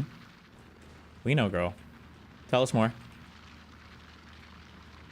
I do the ones I'm like whatever about the U.S. soldiers are the ones that like acknowledge that like what they did was wrong. They didn't know back then. Oh, see, okay, she is whatever. out there. You're Okay. you're a good person in my book. Aw. I'm like a Tom. Thank you so much for the 10 gifted. The U.S. military that are like, yeah, like, you know, I did this back then, but now I know it's wrong. Like I'm changed. Like fuck imperialism. Fuck this. You don't deserve the PTSD. But like any other motherfucker, you're joining them. You're like, oh my god, I want my fucking Camaro, no student loans. Fuck you. Oh. I hope you get PTSD. Okay. And I hope you get no health insurance when you get back into fucking America. Okay. Based. Listen, you can have you can be based if you want to. Queen. Be based. Okay. I think it's kind of gross. Because I disagree with your political opinion. But listen, you know, be based.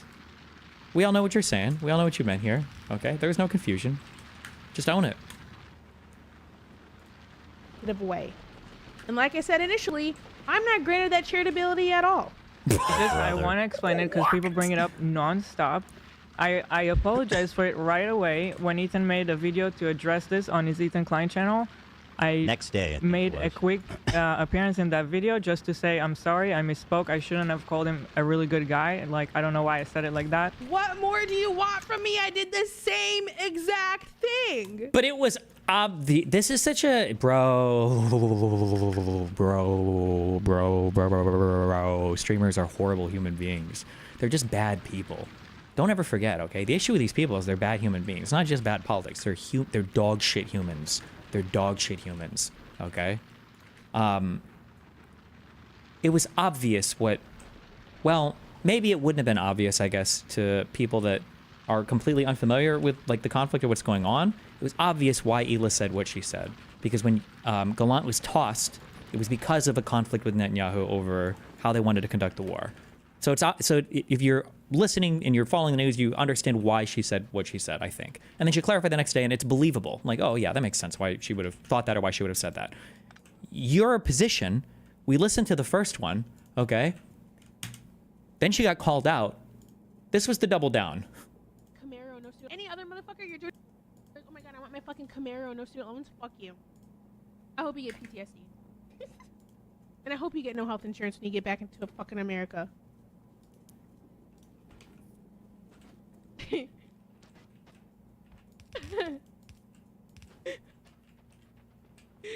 they posted it in my head. I'm like, base?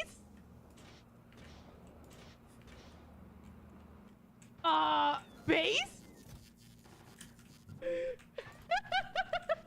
Okay, so this is listening a second. Am I supposed to be like I'm not walking back on it. I still fucking agree with it. Base? Oh, okay. We're not walking back on it. We still fucking agree with it. Based? Okay. Then where are we getting this idea that you genuinely apologized? Now, Hi.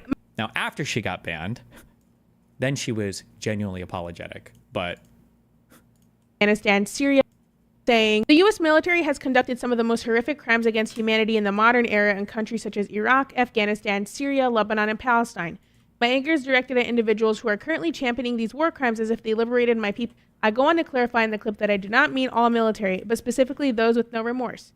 What I said was out of frustration as they are currently bombing my family in the name of liberation. I realize that wishing people harm isn't the best way to talk about these issues and that I could have talked about these topics in a more sensitive way. how can people follow someone like this so blindly? I know your community argues with you when we disagree, but I never see pushback in these streamer communities because these guys are not political communities. I wish I could stress that more. I wasn't joking when I said that Hassan does drama slop. People that do quote unquote politics online, what they're really doing is just drama, but politics is the vehicle by which they communicate the drama. That's what is happening. That's why it all looks like this. And like I said initially, I'm not granted that charitability at all. I want to explain it because people bring it up nonstop.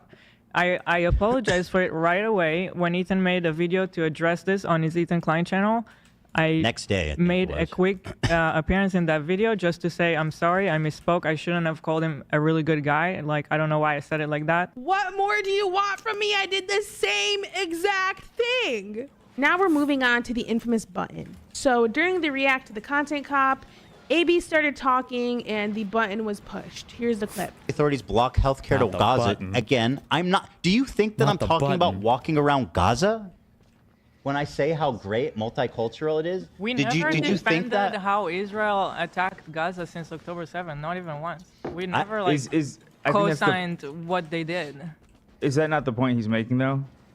What? That you're talking about how nice Israel is, but Israel proper is different from Gaza. Yeah, no, I understand. Millions like right now, say Muslims in Israel. I guess that's where the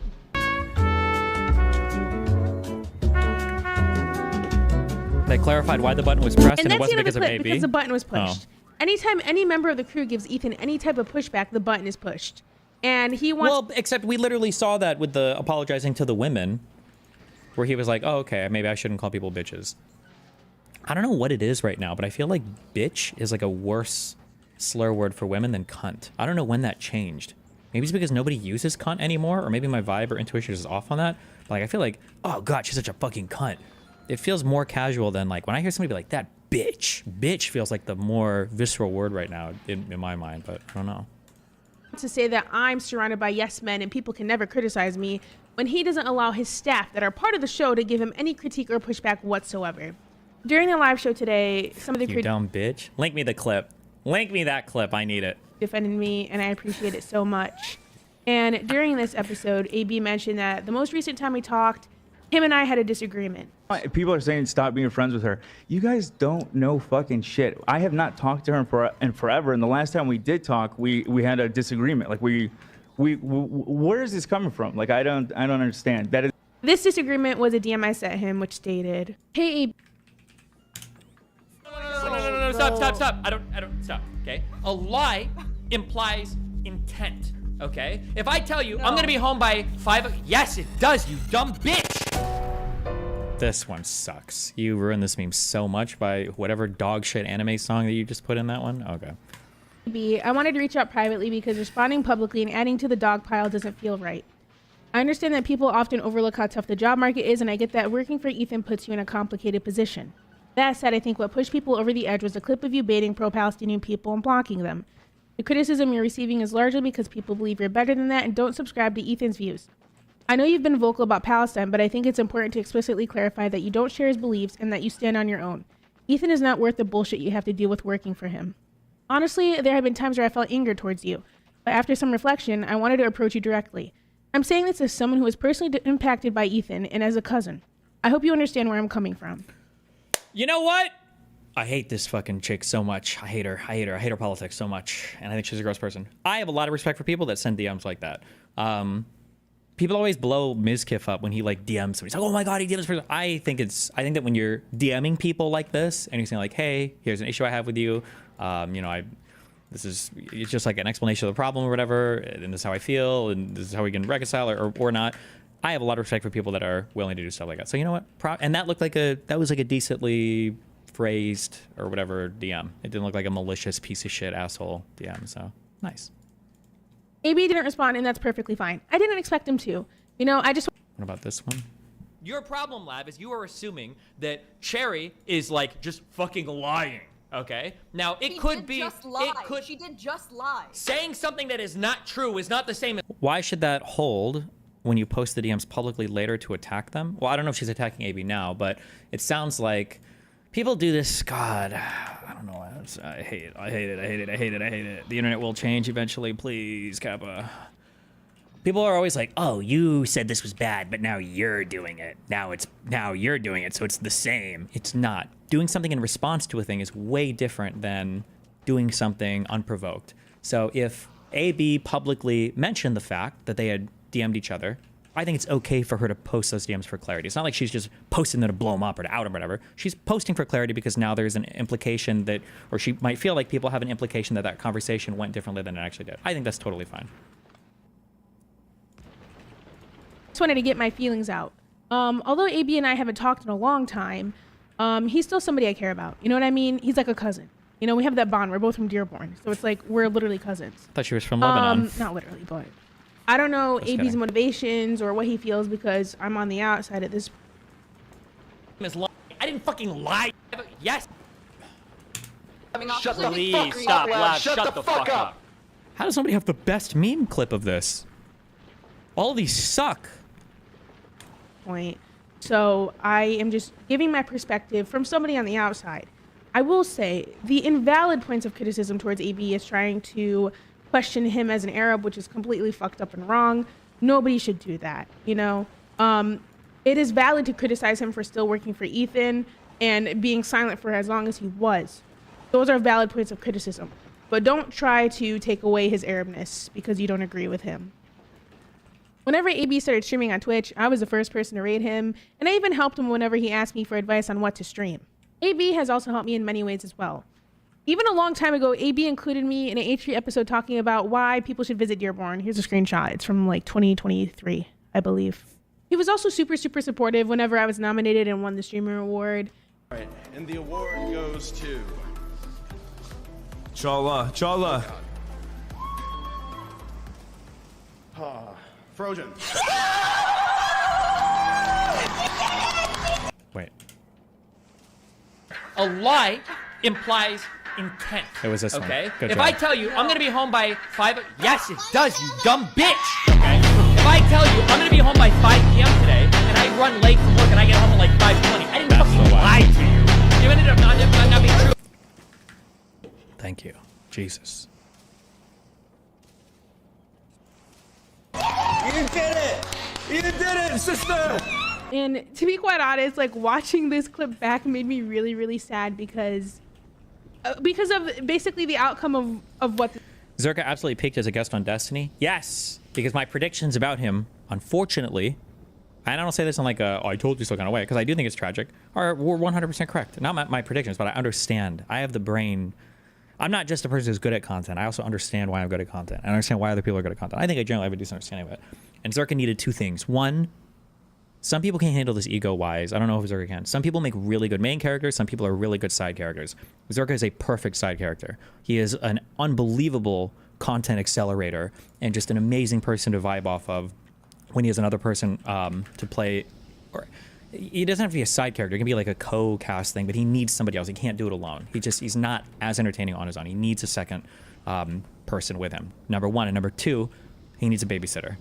Zerka cannot manage his own time, and he cannot manage himself around the temptations of women or drugs or whatever the fuck else that he was kind of like fucking his life up on. And he crashed out, I think, hard as a result of those two things. Mainly the latter rather than the former. Be really, really sad because of basically the outcome of what this has become. You know what I mean?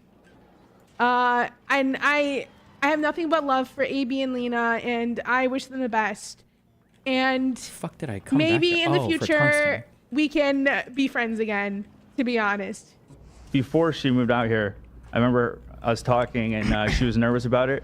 And I said, at the end of the day, you'll have me and Lena, like worst comes to worst. And then shit just hit the fucking fan. Yeah. Before. And to those who are constantly defending me and having my back, I appreciate you and thank you so, so much. You know, during a time like this, it feels like the damage has been done physically, mentally, emotionally, and financially. But, you know, after a year and a half of harassment, it feels very calming that people are actually finally on my side. It's been a nightmare for me. On a more positive note, here are some of my favorite pictures taken at the shoot of the Content Cop bit. Of course, I got to see Kaya. I love her to death. And here are a couple pictures. To Ethan, if you're watching this for some reason, my message to you is that, you know, you and I have different worldviews, and you and I have different ideas for what is the best way to help people. And, you know, while I appreciate the spirit of your advocacy, I think it's misguided. You know, after all of this, you've made my life hell. I will say that. You've made my life fucking hell. But at the end of the day, what I said at the end of the Content Cop still stands. I wish you the best. Okay. You know, that could have been a lot worse. She tried. She tried at least, and I'll give her that. I will give her credit for that. I will give her credit for that. I'll never get credit from these people for anything, but I'll give her credit for that. She tried. This is better than it could have been. Can I get some goddamn tungsten plates? Yes. What the fuck are these? Where are these going to? Oh, it just stops here.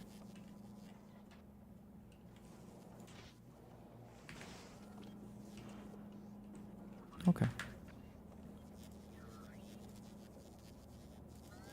This summit clip.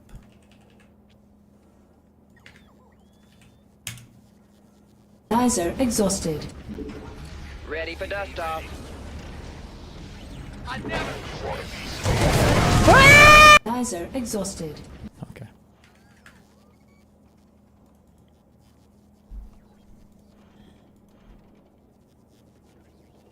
New Almost Friday TV. Guys, you link me these so early. We're cannibalizing their views.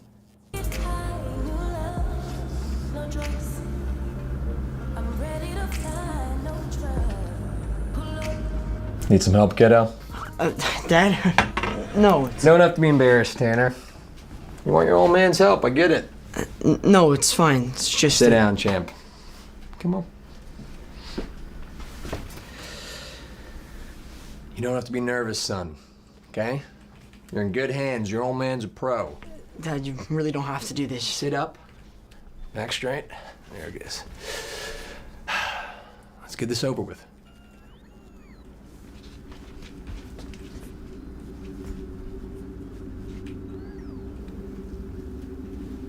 Move. Move. Come here.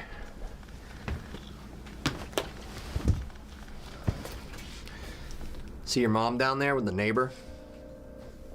Yeah, what's she doing with Mr. Adams? Step 1 in how to kiss. Make sure the timing is just right. I never waited for the right moment. I used to rush into everything. I like the uncertainty. It turned me on. And it was no different with your mother. Step 2, ease into it. We moved in together the day after we met. And 9 months later, you popped out. Happiest day of my life. So, when do I use, like, tongue? Step 3, pay attention to their responses and adjust accordingly. I never listened to what your mother wanted. After we got married, she begged me to quit my job at the circus and get a real career. Circus? So, to make her happy, I got a job as a bank teller. But I would moonlight as a ringmaster after hours. I used to come home covered in lion scrapes and tell her it was just another bank robbery gone wrong. What? I convinced your mother that bank robberies were pretty much a daily occurrence at all banks and that bank tellers were really more like security guards than anything else, and she bought it. What does this have to do with kissing? Step 4, don't be afraid to be vulnerable.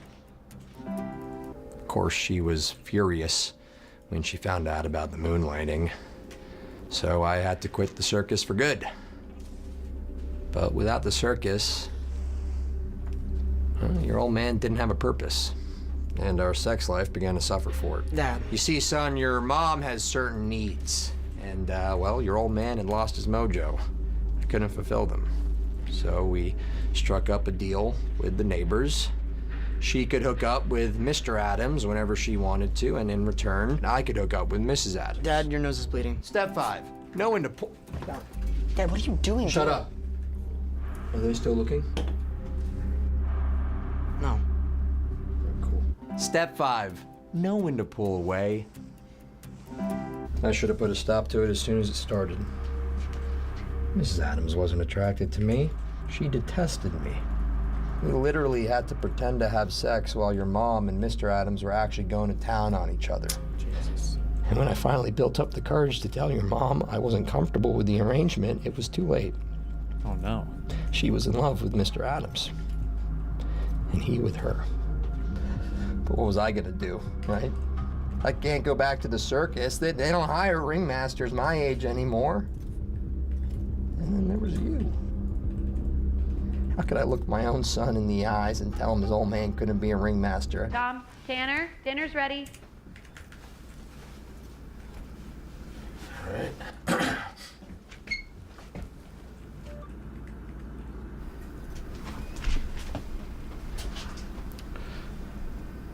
Hello.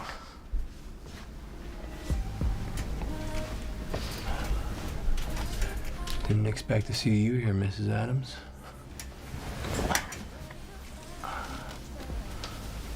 May I?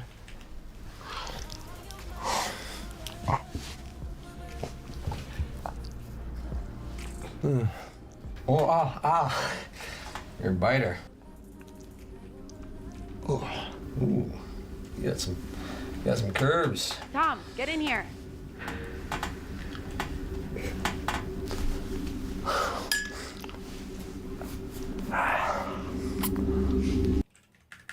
Hey everyone, thanks for watching this week's video brought to you by BetMGM. If you place attention. Okay. Wait, I can make artillery bullshit on the ground, right? Like I can ship the tungsten to my planet and it's not gonna cuck me, right?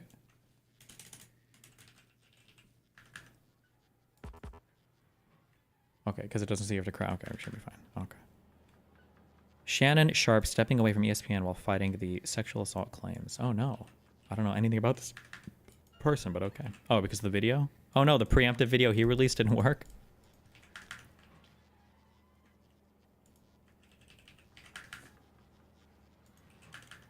Oof, okay, I might have something to say about this, okay? Hey guys. Let me use the restroom real quick and then... Oh no, one sec.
Okay.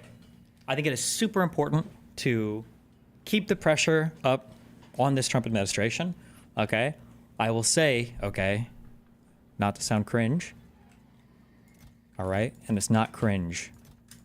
Okay. Brave men cry. Okay. But I got the slightest bit teary-eyed, okay, thinking about the fact that last night, a lot of our judiciary is pushing back on the Trump admin, like they're supposed to be. There was some worry for a while that the Supreme Court wouldn't, but they have, in a few really big ways. And a lot of our federal courts are doing a really good job at issuing temporary restraining orders, rebuking the administration when they're acting out of line. I think we've seen really good, I don't know if I'd say leadership, but really good action, both in words and rulings, from members of our judiciary.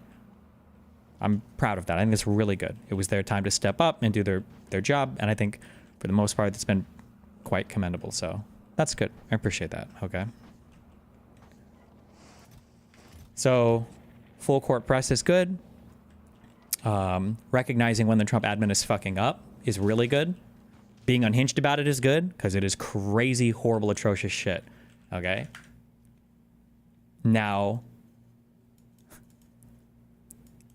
I'm not just saying this because I saw it on the subreddit, but sometimes I feel like it's a little bit much when I'm seeing every single thing of like the Trump admin just got destroyed by this judge, or Trump admin faces brutal fucking setback. When I see the Brian Tyler Cohen and the like some of these YouTube videos are, the titling is getting a little bit out there. Okay. So like I see this here, the title of this now, I haven't watched this yet. I don't know anything about it. Okay. But somebody said it's about David Pakman. So lawyer warned him, is it safe to travel abroad? Okay. So just with my experience with actually, well, way more travel than most, actually. I've traveled far more than most Americans have. And as having had multiple now international girlfriends and everything, traveling into the U.S. is like always annoyingly difficult. It's just always a clusterfuck, annoyingly difficult thing. Even if you're on the right side of the law and you're doing everything you're supposed to be doing, sometimes you just get the wrong guy at the border. It can be a scary, nerve-wracking process. It's just a lot to deal with sometimes, okay? So if somebody told him, you know, be careful when you're traveling or whatever, or it might be difficult to come back to the country, that doesn't necessarily mean that they are now denying citizens entrance into the United States of America and our whole system is fucked and everything is completely lost, okay? It could have just been a lawyer just saying like, hey, just, you know, be aware that it might be complicated or there's some dumb shit. Just saying, okay? But maybe that's not what this is about at all, and I'm just, you know, I wasted my whole time doing that addendum real quick, but... Hey guys, it's Tim Miller from The Bulwark. I am delighted to be here with, I guess we're calling it a fellow YouTuber. I'm still uncomfortable with the title, but maybe you're more comfortable with it. He's the author of The Echo Machine. There was a shooting in Miami? Where? Link it! I'm ready to go! I'm ready! Wait, where's my detachable sling? My mission-ready sling. Let's go! Right-wing extremism created a post-truth America. It's David... Wait! Sorry, one final question real quick. Okay. Because I'm gonna go shooting again soon. Can I take a 3.5 scope into an indoor range and send the target 50 yards downrange and shoot to see if the scope works? Or is everybody gonna think I'm a fucking retard? I understand it's high magnification for an indoor range. I just want to make sure it's like, it works. Can I do that? Am I allowed to do that? Or will everybody think I'm retarded? I don't want anybody to make fun of me. Author of The Echo Machine, How Right-Wing Extremism Created a Post-Truth America. It's David Pakman. What's up, man? Good to be here with you. I want to get to the book, but first, you had a provocative video, maybe yesterday, titled, I've been warned, do not leave the country. And I want to be upfront. I was like, when I first saw it come across my feed, I was like, okay, you know, like, let's not scare people unnecessarily. Like, I don't want to overdo it. I do plan to leave the country soon. And so I was like, we could do a funny video. And it's like Miller. Oh, also, real quick, this like lava shit fucking up all the tungsten ore patches is hella cringe. Don't like it. I do plan to leave the country for vacation. Like, you know, not really, not permanently. But as I watched it, I realized your situation is different from mine in a very meaningful way. And so I wanted to talk it through with you because I think that this is something that people are really kind of trying to process and do threat assessment on. And so I just figured we'd work it out. So for people who've not seen the video, give a little summary of why your situation might be a little unique. Well, I was not born in the U.S., so I'm a naturalized U.S. citizen. I've had citizenship 20-something years, but this is a new world in which naturalized citizens have now been stopped and harassed or intimidated at the border, been asked and told to turn over devices. There was a story of a lawyer coming over, I think it was in Vermont, from Canada back to the United States, a crossing I've done 30 times growing up, going to Montreal to visit, and I've family in Canada that I visit. And so the casual warning I got from immigration lawyers who don't know each other, but they all know me, is I might not go outside of the country over the next couple of months. Hopefully things are not going to escalate with these detentions. And I'm using the term detention not as in you're suspected of a crime, but just, at the border, we're investigating. You're not free to go right now. Yeah. You're brought to a room. And then if you do go, make sure you know exactly which lawyer you would call if you have a problem. Like, don't make it a sort of, I want a lawyer, because it's a different situation when you're crossing the border. It's know exactly who it is that you would call if that happens. And I think it's a reasonable sort of warning given what's going on right now. So it sounds like he was just given like the super general, like, hey, yeah, shit's kind of weird. Just like be, aware of what's going on. That's okay. Calm down. Okay. Chill out. I mean, do you feel like, Are you adjusting your plans potentially? I mean, like, do you think that people should? I don't know. I mean, you're getting not everybody knows multiple immigration lawyers, So like you've had those conversations.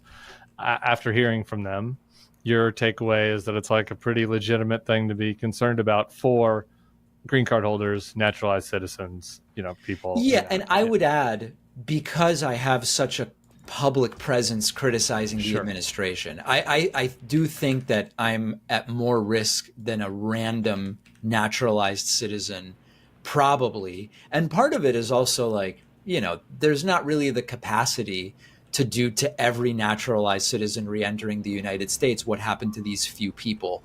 So I think it's just sort of it's what I would call a low probability but high impact event if something like this were to happen. And so I just want to have a plan. I don't know about adjusting my plans right now, but it's definitely something I'm talking about with my family. Yeah.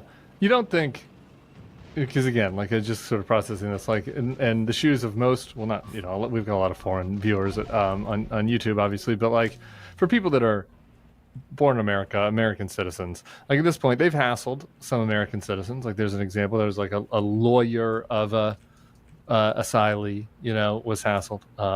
There was the case we were talking about on another video about a kid in Arizona who's coming from New Mexico, but had kind of a learning disability. And there is a he said about, what ICE is saying. He said he was from Mexico. Seems preposterous, but so there are a couple of those situations, but like for actual American citizens at this point, are we being I guess I think it's important for people who do have the privilege of not having an acute concern right now, that they do not either A, feel like they're imprisoned, or B, more importantly, feel like they shouldn't go and speak out and go to protests and all that. Like, do you have a similar kind of threat assessment to that? Absolutely. And, this is, if you study 20th century authoritarianism, you start to see similarities, which is one is creating an environment in which people self-censor and say, I'm not going to go to a protest, or I'm not going to put my name to a certain statement publicly. And then the fact that people are doing that can manufacture the idea that there's more consent for those in power than there actually is, which further emboldens them to try and to get away with more. So it's the last thing that I would want to encourage people to do. Yeah, I totally agree with that. It's crazy that we're here, though. Isn't it? Even having to have the conversation is kind of insane. I think it's important to have it in and you're a very measured guy in a measured way, because just on Fox the other day, Will Kane was out there going like, these crazy people over at the Bulwark, like they think that Lily from the Upper West Side is the Gestapo is going to bang down her door, and I'm saying like no, like we don't. Like, you don't want to also give them that fig leaf to be able to like paint people as crazy. Like there's a broad actually consensus in this country, from you to Joe Rogan. It's like they shouldn't do that. They shouldn't be pulling people off the street without due process. They shouldn't be hassling citizens, right, unnecessarily. And the broader we can make that coalition, the better. I agree. And the other thing that I've also been kind of careful of is I'm very honest with my audience. When there is a slippery slope asserted incorrectly, I think it's really important that we recognize that. So like if we go back 10, 15 years and we think about the folks who were lobbying against gay marriage, who would say, if two men can get married, next thing you know, people will be able to marry horses. And it's like, well, hold on a second. Horses can't sign contracts. That doesn't make any sense. That's not a slippery slope that we need to worry about. That's a terrible argument. Yeah. We are seeing there are a couple thruples out there. Good job. David Pacman gets 12 philosophy points for correctly identifying that not all slippery slopes are fallacious. Congratulations to David Pacman. 12 philosophy points. Somebody keeps score. There now. we are seeing here that it was supposedly so-called criminal illegals, and then it was, well, maybe it's anyone who's undocumented, and maybe it's visa holders, maybe it's green card holders, maybe it's naturalized U.S. citizens. So we're seeing a progression here that we didn't see with the marrying horses stuff, right? And so I think it's important to assert that as well. For sure. Okay, let's get to the book. The Echo Machine. For folks not familiar with it, just give us a little, little Reader's Digest summary, and then we'll get into it. Yeah, so 3 main points. You don't really need to read the book if you hear the 3 points, right? Okay, but you should get it anyway. Point number 1, Trump is really a consequence or an end result. He's like the coal at the end of the rainbow rather than the catalyst for a lot of what's going on. So we trace that story dating back to opposition to the civil rights movement. That's point number 1. Point number 2, the dearth in critical thinking, media literacy, and epistemology is really a plague in the U.S. that has significantly accelerated the ability of misinformation and disinformation to spread. So it's sort of like advocating that we've got to put this stuff back in school curricula. Yeah. Probably when kids are like 8 years old, seems like a reasonable place to me. Wow. How's your kid? I got a 7-year-old. She's about ready for it, I think. I agree. And we actually look at, in Finland, it's so depressing, but not only are the 8-year-olds good at critical thinking in Finland, their Spanish as a second language is so good that they can do the critical thinking class in Spanish. It's so Wait, is he trolling? Wait, in Finland, do they take Spanish as a second language? The second language is so good that they can do the critical thinking class in Spanish. It's so depressing to see. I mean, it's just, it's night and day what's going on over there. And then number 3, that a lot of the problems that the U.S. is facing, that we are often told we're too big of a country or too diverse of a country to solve these problems, they've actually been solved in a lot of different parts of the world. And so it's sort of like a tour through political successes as well. Fuck! You know what sucks? You know what's fucking annoying? You know where a lot of these Euro cucks learn how to speak English? They don't even have to go to school for it. They learn it by watching all of our fucking media. I think a lot of people that I've spoken to from, because I think Melina said that, from watching my videos, ironically enough, the grooming. And I've heard that from other Swedes as well, that like, oh, like you kind of take Sweden, or you take English in school and you kind of learn it, but it kind of sucks, it's whatever. But by consuming a ton of American media, you learn a ton of English that way. So they all get English for free, is what I'm saying, which is bullshit.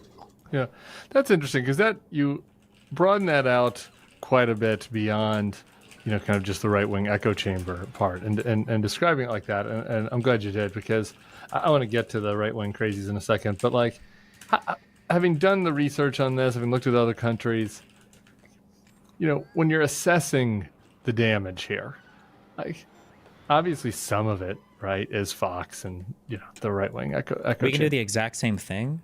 Why do you keep saying that? You're gonna watch what, Swedish TV?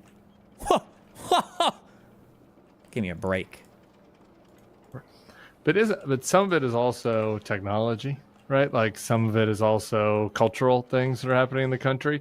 So like, how do you, when you're kind of reflecting on it, like how much do you point at those guys are bad, and like how much is it other like bigger issues we need to resolve? It's a lot of other bigger issues. I mean, there's no doubt that I have a perspective and a political bias that's mine. Yeah. But I'm really looking more broadly. I mean, just to give you one example, there's a Pew study I talk about in the book about whether people can distinguish fact and opinion. Because even before we argue as to what the facts are, can we even tell whether we're talking about fact or opinion? Yeah. And Pew did this study where it gave people 10 statements like chocolate ice cream is the best, which we would know, of course, is an opinion. Most people agree it's an opinion. And like Democrats are slightly better at figuring out the in this study the opinions versus the facts, but not really by that much. You know, it's like it's clearly a country issue that we have here. So a lot of the the policy ideas I favor are certainly more associated with the political left than the right. But the problem as I diagnose it is a much broader than just a right-wing problem in this country. Yeah, the fact versus opinion thing is funny. I was just talking to somebody yesterday who was there is an increasingly familiar, as a former Republican, comment I hear from folks on the left who are consumers of media. They're like, the mainstream media is terrible. They're out to get us. Like, we gotta, we have to push back on them. And there's areas where I agree with that and areas where I disagree. But like an important part of this is this distinction, actually, the opinion versus fact. I was saying to this person yesterday, I said, the New York Times, I might not love the way they handle Donald Trump. Right. And I might not love all the opinions in the opinion section, but like their reporting on the health outcomes in Africa is like pretty fucking good, and David Pakman and Tim and whoever, we're not, and Bulwark and like, that's not in our remit, and so we can't like totally throw the baby out with the bathwater.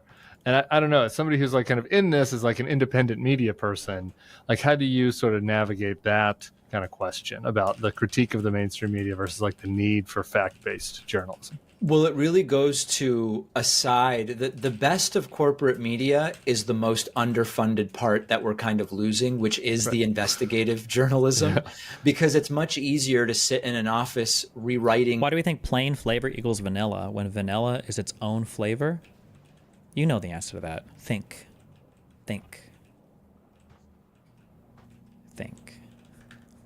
Stuff someone else has done than to actually go out and do the work. So yeah, I think you can kind of do a critique that recognizes the influence of advertisers and the need for revenue, while at the same time recognizing that there is investigative journalism that is difficult to do as an individual with no budget and no resources, and so that some of these legacy media outlets are also better positioned to carry it out, but that at the same time you might not agree with the editorial page. We need to be able to do a more kind of holistic critique of the environment, and then layer on top of it how the salacious stuff is much more likely to be shared and reshared because of algorithmic reasons than a good piece of investigative journalism about something happening in the Congo, for example. So these are multiple layers to it. Yep. You also need to be really careful about this, and I agree. I'm getting increasingly nitpicky on this, okay? So I largely agree with what he's saying, but when you say the algorithm is a problem, but the reason why the algorithm is a problem is the algorithm is very good at identifying what humans like to consume in a very short-term sense. So it's not like it's not just the algorithm, it's that we like the algorithm. The algorithm's not doing it to us so much as we're choosing a pathway that's not good for us. Just remember that. So it would require like a will to change the algorithm into something that's not going to be as short-term gratifying. And then, unfortunately, you probably have to bring the government in and with a heavy hand to regulate what that looks like. Because if one company utilizes short-term, pleasurable, hedonistic media algorithms and another company doesn't, the one that's maximizing for it is probably going to be doing a lot better. What about going back to the solutions on or any of the ones that you go into cover the tech side of it? I mean, obviously there's an education problem, as you mentioned, but to me, like having been in the right wing echo chamber for a while, I kind of was there as the internet and the phones were emerging, right? Like, would you recommend starting Factorio without Googling blueprints as a beginner? The two blueprints that I Google that I think are fair to Google are splitters, because fuck lane balancer splitters. And I would say like a solar panel thing, because fuck measuring all that. I think those two are fair. I kind of was there as the internet and the phones were emerging, right? Like I had my first job in politics. It was like basically there's conservative talk radio and Fox was around, but like the consumers of it, they might have watched Fox some. It was kind of before the zombie Fox watchers had really started. And nuclear. Fuck that. They might have listened to Rush, but at night they watched Dan Rather, or they watched a local news anchor. And now those same people are fully subsumed by like a right-wing ecosystem in their phone, and it's like they're not getting any regular. And so to me, like the technology really hypercharged this. Something that was like maybe a little problem in 1999 or whatever. There's like a big problem now. So anyway, what's your view of that? And are there any kind of technological solutions that have happened to other places that you think are interesting? I delve into that a little bit. It's actually going to be essentially the total topic for my second book, which I'm starting to work on. So, check with me in a year. So we can work it out live. We can we're sort of drafting it right now. There's, this is another area where it's very easy for left and right to end up in algorithmic echo chambers. So there's a bipartisan aspect to that. Yeah. More pointedly, though, we did see in recent elections that benefited the Republican Party more insofar as narratives that were untrue but beneficial to the Republican candidate did spread more on platforms, including Facebook and others. That recent study in November found that TikTok was the only platform that was politically sort of 50-50. I think in terms of the politics, it was like 54-46, leaning to what are traditionally considered like more left-aligned views. But I'm willing to bet that it was heavily anti-establishment through and through. It was probably only close to 50-50 because of all the pro-Pally people, but they were solidly Democrat Party haters. But all the other platforms, like we know Facebook, if we're on it, we've seen what's happened with X, YouTube. In Q1 2025, the left is actually growing more quickly, but that's the first time that that's ever happened. We know that most of these platforms really have been dominated by the right, and the reasons for that, including the funding of it, I talk about extensively in the book. Yeah. So let's hear a little bit more. Well, if you go back to when the first the origins of right-wing radio go back to religious groups starting to buy up low-power FM and also AM licenses, which were then consolidated into right-wing radio networks.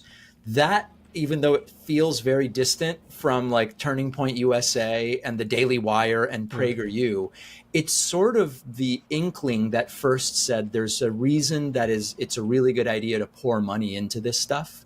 And what we're seeing now is that there's just no equivalent on the political left to what some of these networks have been able to build. And they've done it straight through. Like this is pre-Reagan throughout, Fox launching in 96, and then some of these new on-campus and online groups, they're just more willing to fund it, where for whatever reason, and it's sort of a topic maybe for its own discussion, the left has not been willing to pour money in the same way. Yeah. So you all aren't ready for this take, okay? You all aren't ready for this take, okay? But let me give this to you, okay? And then you can mauld about it, okay? I understand you're all going to mauld, and it's okay to mauld, okay? We can all mauld. It's all good, okay? I'm going to give you this take, mauled a little bit, and in about maybe 6 to 12 months, okay, you'll be with me, okay? I've been edging you closer to this idea that when we look at money determining elections, well, maybe it's just the more popular person that is raising more money because they're more popular, so more people donate to them, okay? I've been edging you in that direction, okay? Money is, as much as it triggers you, money is a form of speech, and it can be a really important form of speech.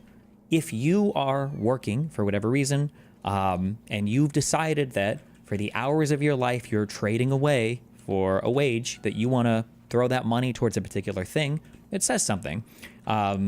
If you're willing to donate to a candidate, if you're willing to, spend money on some political fundraiser, if you're willing to donate your time instead of going to work and earning money, like these types of things, they mean something. They show that you're invested in a particular thing, and it is a way to express or profess a belief. When you look at people like the Koch brothers, and you're thinking, God, it's so crazy that they can spend money and get that outcome. That's bullshit, okay? Fuck them. Money shouldn't be here. That's not fair. That's not speech. It is speech. And another thought you could have, you can be upset that because money is a form of speech, arguably, inarguably, some people have more speech powers than others, which is true for a lot of reasons besides just money, okay? But instead of just saying, God, it's bullshit that they have money and they have more speech, whatever, what you should be asking is, why doesn't our side also spend money like that? right? We do have our own billionaires. We do have our own 100 millionaires. We do have a lot of money on our side. Bernie Sanders raised a fuck ton of money. AOC is raising a fuck ton of money right now. Kamala Harris is raising a fuck ton of money. It's not just the fact that they have money. It's where they choose to spend it and the types of projects that they support. This is one of the reasons why I got so upset, and now I'm just indifferent and misanthropic. I don't care anymore. Fuck it. When I look at all the insanely wealthy lefties that don't do anything with their money in terms of organizing, right? Vosh, I guess, is autistic, so maybe that's his excuse. Hassan is just a subhuman fuck, right? I look at people on the right, and my examples were always like Lauren Southern with her documentaries, Nick Fuentes with AFPAC, and maybe Cozy. Charlie Kirk is obviously investing a ton of his time in his little startup org thing. The Daily Wire spun off their whole media empire and made movies and all this shit. These people all seem very keen to start big political projects, gain real political power, exercise said power, and then use all of that to further itself. And I just don't see that same drive on the left sometimes. And it really fucking bothers me. And when I look at this, I'm not seeing like, the billionaires on the right are outspending the billionaires on the left. What I'm seeing is people are using their money to exercise their speech, but people on the left, for whatever reason, that have a lot of money just don't seem to want to exercise it in a politically effective way sometimes. And that really bothers me. It's not good. I think that's very bad, but I think it's apoplectic. Apoplectic is the word of the week, apparently. When you kind of assess then the problem of what is happening on the right, I mean, we're not going to be able to unwind it, right? And as you're kind of alluding to, the left or the pro-democracy movement, whatever you want to call it, could build their own echo chamber, and there's value in that, though it's not a solution in itself, right? And so, like, is there a puncturing? What do you think about the idea of puncturing their echo chamber? And maybe that is unpleasant, but something that is something that people should do. I mean, I saw Pete Buttigieg was on this Andrew Schultz kind of bro podcaster today, I think it was, or yesterday. And, I already saw, like, while I was, like, sitting in traffic, I already saw on TikTok, like, some lefty TikToker, like, criticizing Pete. Yeah. Hi, what's up? Hello. Can you hear me? Yeah. Hey, sorry, before I go in, I know you care about audio quality, and I've been coming on for a little while now, so I busted out some of my old audio equipment. Yeah, you're going to use it? Make sure I sound... Well, I thought I was. I guess I'm not. I've got it plugged in now. I don't know. Do I sound okay, or... Tap your microphone. I don't know how many people out there. Okay, do you have a webcam connected right now? I do. Okay, I think your webcam mic is what's being picked up, because I didn't hear you tap your microphone at all there, so...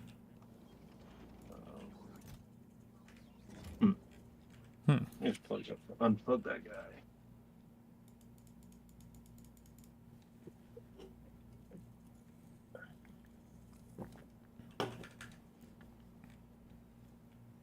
Okay. Oh, okay. Switch device. Okay. Can you hear this when I'm tapping? Maybe tap your mic? No, it's not using the right mic. Yeah. Can't hear that. Well, why not just unplug the other one? I did unplug it. This is the only microphone I have plugged in right now. Well, how can I not hear you plug or tap your microphone then? I mean, I went to law school. I didn't. Well, do you have another secret microphone inside the room that is picking it up? If not the one, are there other microphones connected to the... I was trying really hard not to tell you about the secret microphone I don't have in the room, but now I guess I do have to tell you about it. Oh, okay. No. Yeah, that's good apparently now. Otherwise, I'm just stop. It's fine. It's fine. Your audio quality is fine enough. It's not like fucked in volume or anything. So okay, we just pretend you're on a phone basically. Go for it. Okay, what's up? Just trying to be considerate. You're good. Although I will say, you should be careful, because I thought I saw a like a Business Insider article that said something like people in Zoom meetings that have professional audio and video setups are more likely to be taken seriously in meetings than those with more amateurish setups.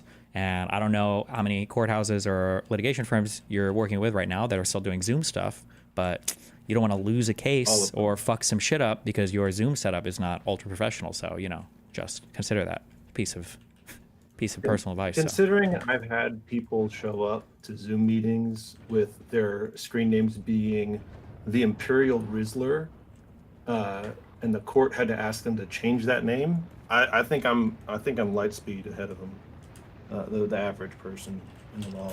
Okay. But I mean, you know, I think people are going to see that I have is it called a pop screen? Is that what this little fucking thing is? People see that and they think I'm some kind of professional master recording professional. Okay. I don't know. Well, what's Whatever. up? What do you got? Wait, well, fuck it. What kind of microphone is it? Just curious, real quick. Tell me.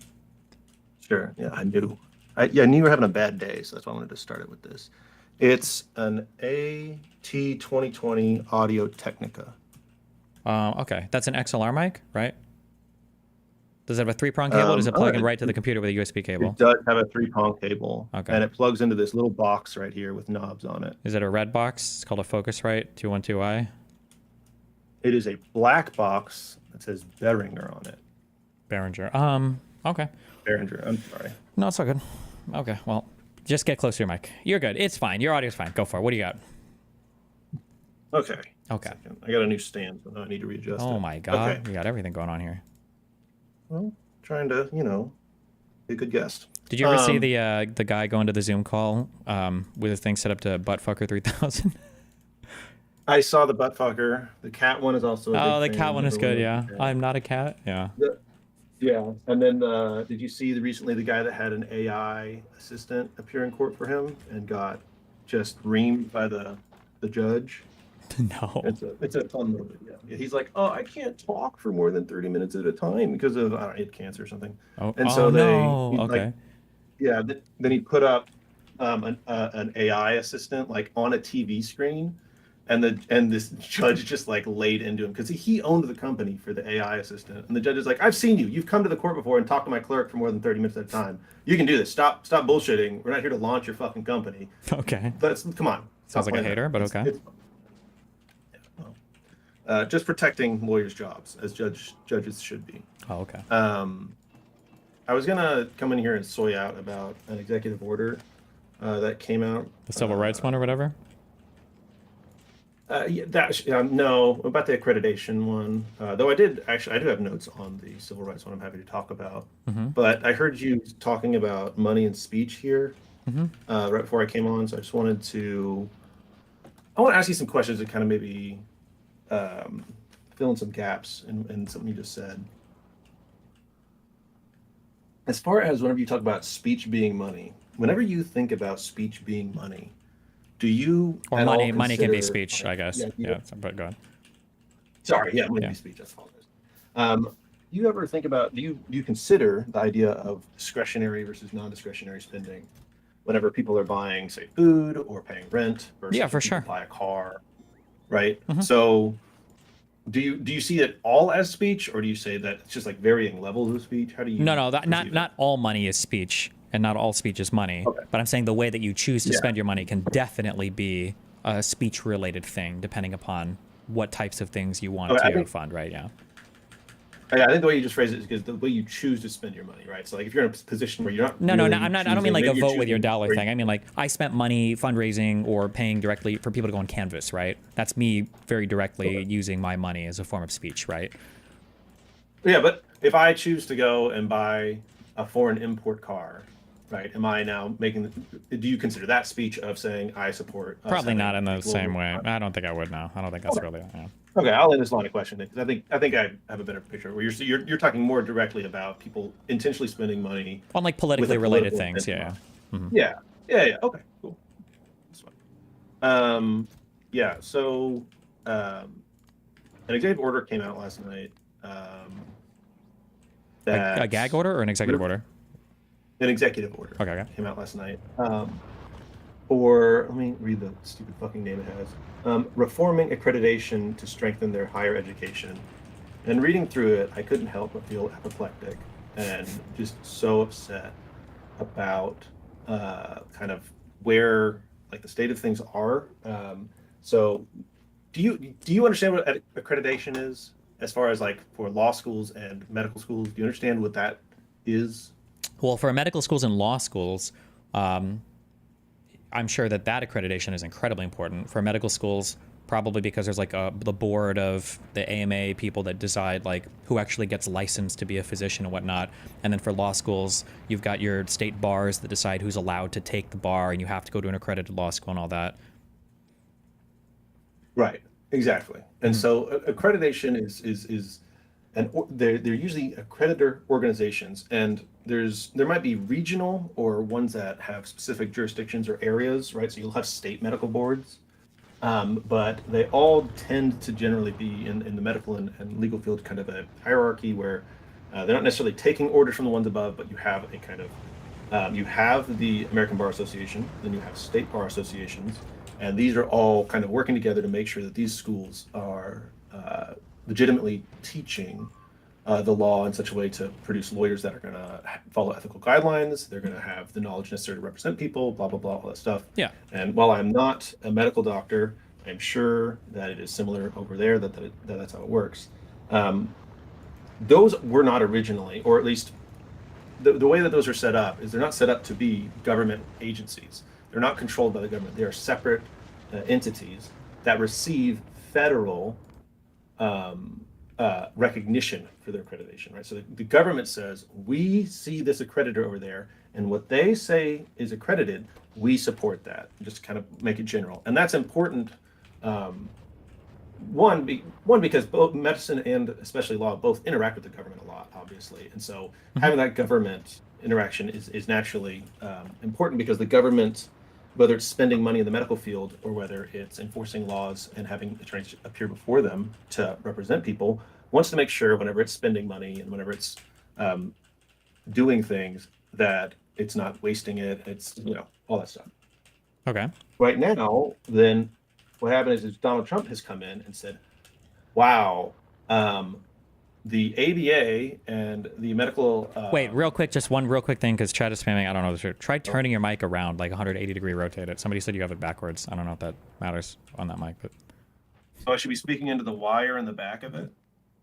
Okay, never mind. That guy's retarded then. Forget it. Okay, turn it around again. Okay, sorry. Okay, good. Chatter, the reason why it probably sounded good is right now my guess is your mic is sitting on your desk or something, and it's like 3 feet from your face, and it should be like 6 inches from your face. That's probably why it sounded good before, because you were... Like, if you bring it up to your, like, hold it or bring it up to your mouth and speak into it, just, like, say, like, hi, what's up? How are you doing today? Okay. Hi, what's up? Yes, this is how it's supposed to sound, closer to this. This is how it's supposed to sound. Closer, yeah. Okay. You still can't hear that? Seriously? I could a little bit now, but it's not, you've probably got, like, a Discord noise suppression, a bunch of shit around. But that doesn't matter. Don't worry about it. Go ahead. We're okay. But go ahead. Keep going. Okay. Accreditation, important. Usually private institutions that the government basically gives the nod to allow them to regulate in this particular way. Yeah. Which is not uncommon. In other ways, this happens as well. For instance, FINRA, I believe, is like a private financial thing. It's not government owned, but like FINRA determines like a lot of the financial regulations and stuff. Or, yeah. But okay. Yeah. Sure.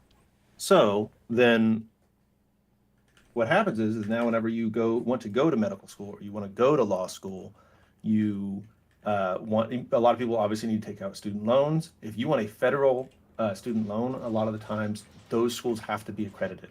Okay. And so if a school doesn't have accreditation, then you can't a lot of times get a federally backed student loan to go to that school. Mm-hmm. So then Donald Trump has now come out and said, oh my God, the ABA and the Committee on Medical Education has been violating the Fair Admissions, Inc. versus President and Fellows of Harvard College ruling by the SCOTUS back in 2023 regarding affirmative action admissions because they support DEI programs, and they have essentially DEI requirements for schools to gain accreditation, right? This totally ignores the fact that the ABA actually suspended their DEI requirements back in February of this year. I haven't looked into the medical one, so I'm not sure where they're at. Sure. But also, I just want to say also that you're talking about this, okay, and I'm pushing on people a lot of it, is a red herring. It doesn't matter if they follow it or not. If they weren't following it, then I'm sure there is a process that has to be gone through to strip somebody of their accreditation that is more than just Trump filling out an executive order and saying, fuck you. Same thing with the Abrego Garcia dude. Even if that guy was a multi-gang member, like prolific international child rapist, you don't unilaterally deport him from the office of the presidency without due process, right? Yeah. But yeah, go ahead. you're right that there usually is more of a process. However, the accreditation is basically under something that's under the Department of Education. It's granted by them, and so he can and has directed the Secretary of Education to now, suspend their accreditation so long as they're violating the rule, this arbitrary rule around DEI that he's created. Sure. Right. And so that's already stupid and bad. And it's kind of like, it feels obvious because he's put out a bunch of executive orders about DEI already, both within the government and in other ways. Every time he writes one of those stupid executive orders targeting a law firm, he brings up DEI as being an unfair hiring practice. And so then what he does is he goes on and says, okay, here is a list of things that these accreditors need to care about or need to have rules about in order for them to become accredited.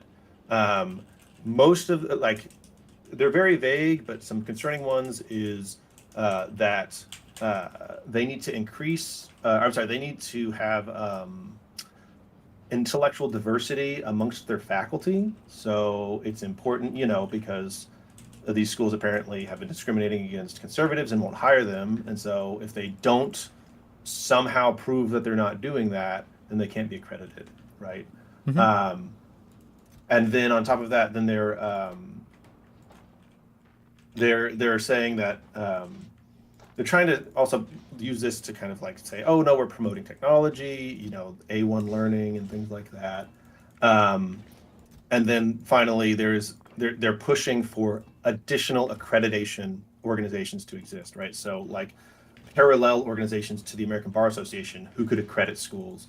And so it's kind of there's multiple points to this. Or one, they're attacking the schools indirectly by undermining students' abilities to get loans to go to those schools, right? So Harvard Law School almost definitely. The goal is an ideological enforcement. That's what they're trying to do, right?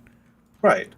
Right. They're enforcing an ideology, but they're doing it through multiple ways. One, by saying if they can get the people that already exist to follow the rules, and if they won't, they're saying, well, that's fine. We'll just make our own ABA, but with hookers and blow. Sure. Well, even on that first one, when you say getting people who are already there to follow the rules, I don't even know if they care so much about that. For instance, on the Columbia shit where they are withholding funding for something, if Columbia didn't get on board with I don't even remember what the requests they made were, but my understanding is Columbia did get on board with those, and they still haven't rescinded the withholding of that funding. So it seems like I don't even know. I believe you're correct about that. Yeah. So I don't even know if they care if you get on board with shit. They just want to basically go after enemies. Yeah. Right. And so. I think that's a good way to look at it. But then I think a lot of people might look at this and go, he's attacking the elites, or these schools are woke and bad, so this is fine. Or, there might be a bunch of different things. Fuck lawyers, we hate them anyways. But this is so horribly bad for America, what he's doing, because it's similar to the foreign students who he's trying to deport, where it's like, these are people who are some of the highest earners, highest taxpayers, things like that. So right out of the gate, you are suppressing the future tax income of America. You're suppressing the future economic activity of America. There's already a doctor and lawyer shortage in a lot of areas in America. That is only going to be exacerbated, right? And I don't know. It feels like this is a lot of people might view this as a small one, or one that's kind of like we start one of the most clear signs of an authoritarian regime is the suppression of lawyers and access to lawyers. The intelligentsia, yeah. Right? It's the whole academic institutions. Right. It's the people that control all of that type of stuff in society, yeah. And there's the other side of it is let's say there's kind of two paths for the accreditation of these industries. One, let's say the ABA and the medical board, they say, you know what, we're going to forge our own path and just not care about federal accreditation, because we can promulgate rules around this that let us do it, right? The federal government doing this, they could just make it where, okay, that just means federal loans aren't accessible for people going into this industry, which is bad, but we'd rather do that than compromise our morals, right? And then let's say the medical and the legal community goes, okay, we're good with that. We'll go with you. And now what's happened is those organizations and those industries are now drifting away from the government. And that means that, and it makes it more difficult for those industries to adapt, to create regulation and things in the future down the line, because now they're more separated. It also makes it where now people might not look to those industries as well as maybe alternatives, like alternative medicine and things, because they go, oh, look, these people aren't even, if my doctor's not federally accredited, how is that any different than this person selling me, fucking blue dye to put in my water? That's also not federally accredited, right? Like there's that kind of, we're kind of making everything into nothing by doing this. Or there's the other scenario where current accreditors go, okay, well, I guess we're going to play ball, and they do everything they can. And let's say he's not just going after enemies, and it's instead just he's trying to micromanage these things, and it goes the other directions, and these accreditors just become basically subsumed into the government, where every person is like a hand-picked Trump loyal person who's making sure that the way that the law is practiced and taught and things like that is conforming to his views. So it's just a very, very dangerous thing, where, because we have on the one side we have people's health, and on the other side we have people's legal rights and ability to access the courts.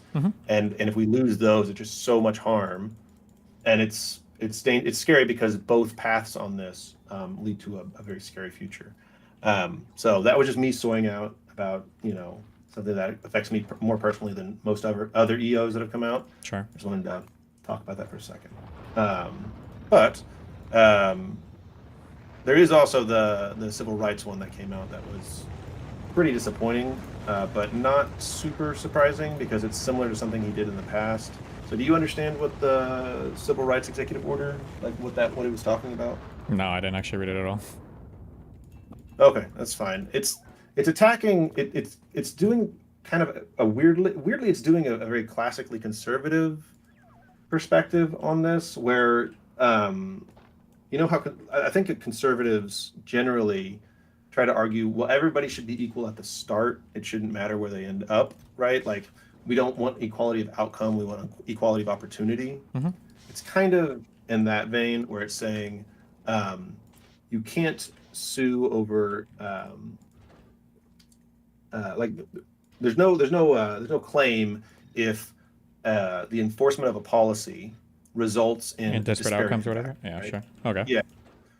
And so he's applying this here generally. He's ending all the lawsuits associated with them, and I'm interested. It's interesting on my side, because some of my work interacts with the Civil Rights Act, and so some people have been talking about how this might be just kind of a testing of the waters, because this is more of a little bit more nuanced area, and an area that's not as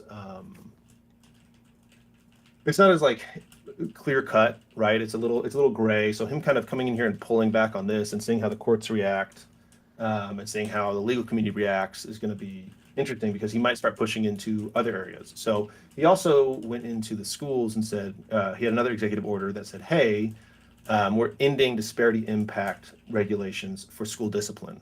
So under Obama, he introduced a policy where it said, like, hey, if you are disciplining a child, okay, it needs to meet an important educational goal, and you need to show that it doesn't have there's no other disciplinary measure that would have a less burdensome or adverse impact on one group of students. So let's say, like, if you, if you punish kids for coming in late for school, okay, and it turns out that all of the Asian kids live so far away that they have to take public transit, and the first bus that gets to school is going to be late no matter what, okay, we need to find an alternative there, right? Instead of just punishing those kids for that. Yeah, disparate outcome can be a really important way to measure people that are trying to be sneaky racist as well, right?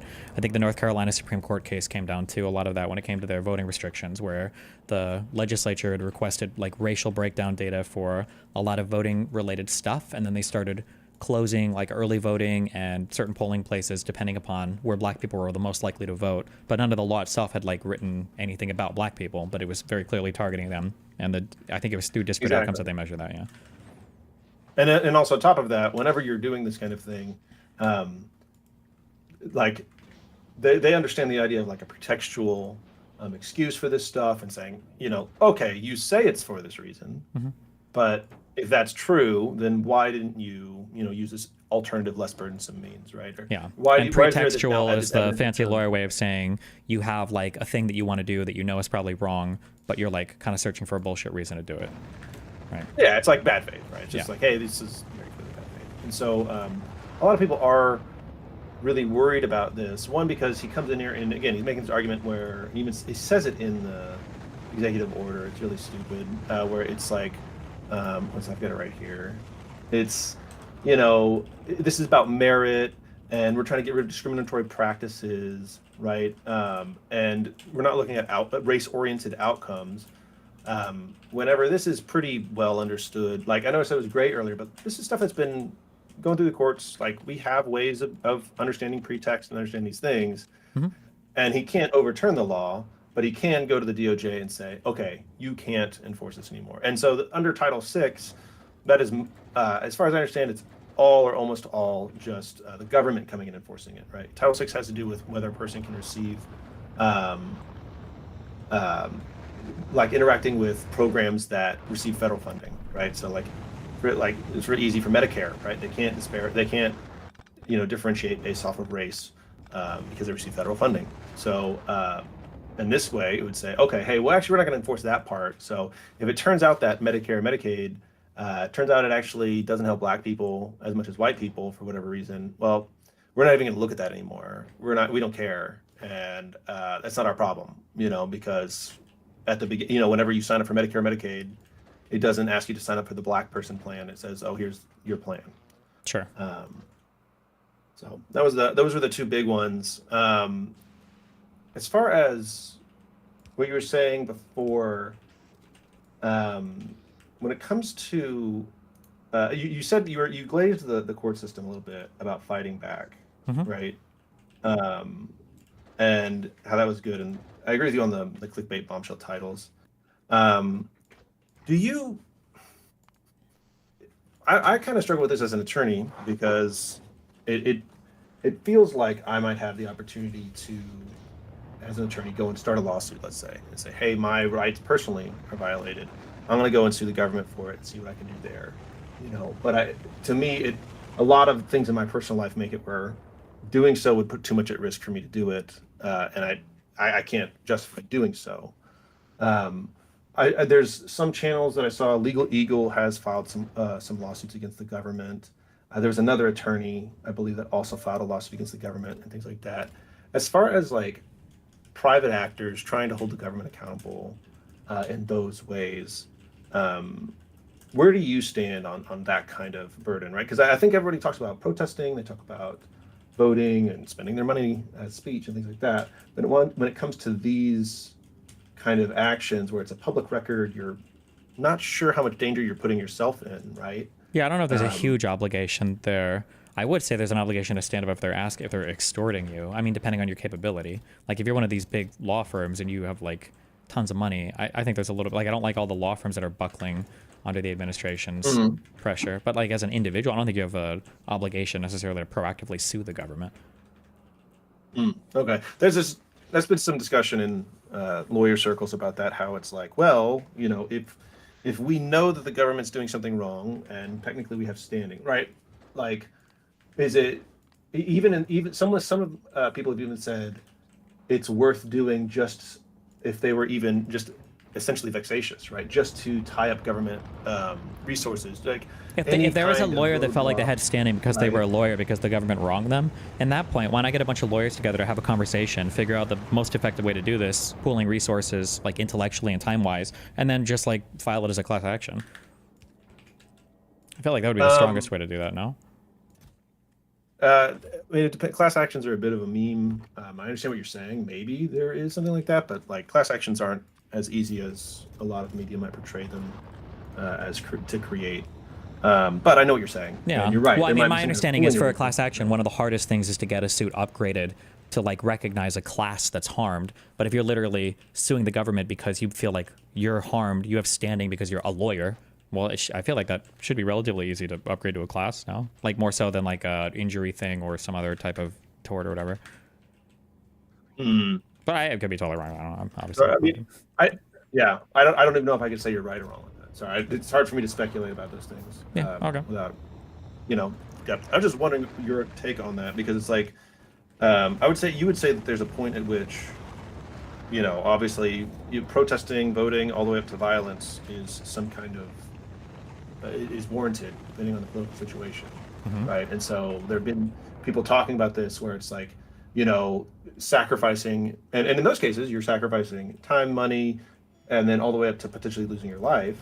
And there's a real hesitation I've seen, at least, I guess even in my own life, to step up as lawyers and maybe. No, I don't think there's an obligation to proactively sue the government right now. I think that's kind of a lot.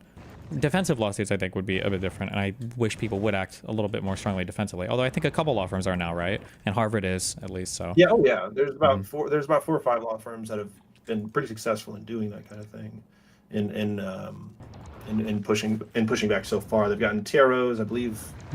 One of the preliminary injunctions have been granted, or it's coming up for a hearing soon. But that stuff takes a while. They push the briefing back on that stuff a lot whenever it's complex and things like that. So, just kind of trying to get your idea on it, just because one, it's also asking lawyers to kind of have a political answer a political question about their jobs, which a lot of us, whenever they're not on YouTube debating, try not to do. We try very hard to avoid kind of political questions in our jobs. So then now a lot of people are asking questions around kind of like, well, our jobs give us more options to kind of have a political voice in certain ways. How should we do that? So it's just want to get your perspective as an outsider on that. Okay. Well, I appreciate it. I'm gonna keep tinkering with my microphone, and hopefully it'll get better. I believe you're traveling. Have safe travels. I hope your plane doesn't crash. Yeah, in 2 days. But all right. I love you. Be careful. Stay safe. Well, you too. Bye.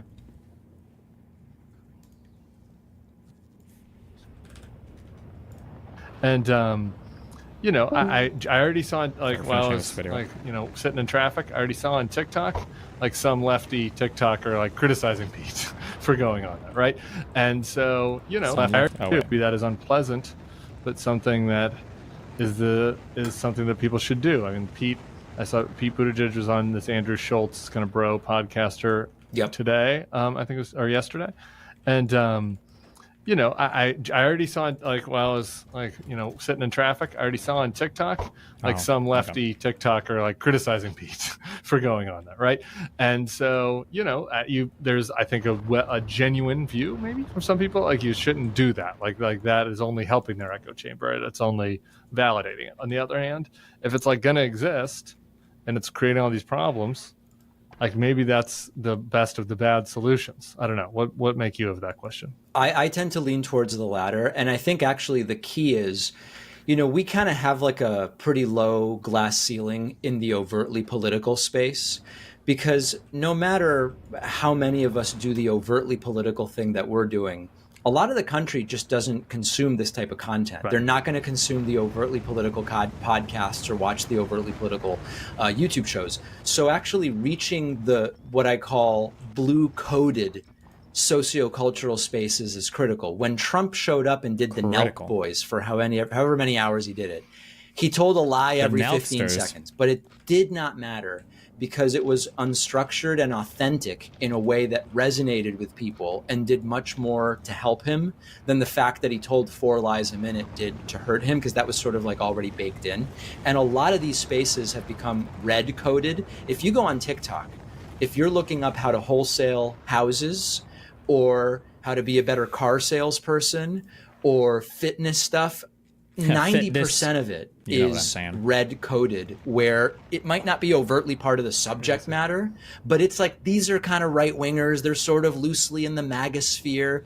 The left needs that. And I don't know exactly, I'm in an overtly political space, so I don't know exactly who does it, but I think that that's critical. Could not agree with that more. What do you make of the Gavin strategy? I think slightly different than what I was saying with Pete, because he's hosting people on his own platform. You know, my reaction after the first episode was, I don't know that I totally understand the play, even if the idea is to set himself up as more moderate for a 2028 presidential run. Like, let's assume that that's what it is, which many of my viewers believe that it is. I don't know if what there is to gain by hosting Charlie Kirk in a sort of pseudo-friendly manner and conceding quite a bit. I don't know if the moderates he will gain will supersede what he stands to lose. Since that first episode, I'm now sort of open to the idea that maybe he does know what he's doing. I just don't know. You know, I have to acknowledge nobody knows what they're doing is a pretty good baseline. Maybe actually. no one knows what they're doing. Right. As someone who's in this space, I acknowledge that my view on how the average voter will be affected by this stuff is probably completely warped. So I'm open to the idea that this is potentially a disaster and potentially brilliant. What do you think is the most pernicious thing in the right-wing echo chamber of the time that you spent analyzing it? Well, I think it's the speed with which the mis and disinformation spreads completely uncritically and the complete lack of a desire to correct it, where I don't want to pretend that the left goes out of its way to correct everything that it gets wrong. But there is a little bit more of a resistance to continue spreading a knowingly false narrative. Yeah, there's some shame. There's definitely more shame. Even when we saw, like, for example, with the Abrego Garcia story, where some of the facts were just wrong, or like they're eating the cats, they're eating the dogs, that whole thing. Yeah. They just kept going with it no matter how much the facts pointed in another direction. No, it starts to become funny, actually. They start to become it's like a knowing joke, wink and nod for the content creators, where they will keep saying the lie, wink, and like the consumers, my assessment is like maybe half of them are in on the joke and like half of them still think it's real, or maybe worse than that, honestly. That's right. And then they also when we would send correspondents to Trump rallies during the campaign, Luke Beasley was one that would do it. He would ask people, hey, what's your reaction to when Trump said if he decides he should suspend the Constitution that he should be allowed to do it? They go, he never said that. Yeah. And he would be ready. He would pull out the Troth Central post and show it to them. And they would go, Troth? Was that intentional? Is that like a word like drumpf or? He would be ready. He would pull out the Troth Central post and show it to them. And they would go, no, that's clearly Photoshopped. That's been doctored. You just could not get through. You could not get through. Yeah. Do you have if you want to know what's happening in the echo chamber, do you have a favorite? Do you have a guilty pleasure in the right-wing echo chamber? You know, I really don't. I really don't. I no guilty pleasures. I don't consider myself a connoisseur. Yeah, got it. Okay. All right. What, when Jordan Peterson breaks down sobbing over either a misunderstanding or something completely inconsequential, maybe that would be the guilty pleasure. It is fun to watch Jordan Peterson cry. All right. I think that's a good place to leave it. David, thanks for popping on. Everybody go check out the book, The Echo Machine. And, check out his YouTube. And, we'll be chatting. Thank you. Thank you. Does anybody want to link just the Q&A of the press conference today that Trump did? Or see, there's like some clips of it, but I don't know how worth it is to watch the whole thing. Just in there because we're nice people. We're just in there because we're nice people, and we are nice people, but we're using a lot of pressure. What concessions, Mr. President, and to your national security team, what concessions has Russia offered up thus far to get to the point where you're closer to peace? Stopping the war, taking the whole country. Pretty big concession. Wow. We're just in there because we're nice people, and we are nice people, but we're using a lot of pressure. What concessions, Mr. President, and to your national security team, what concession?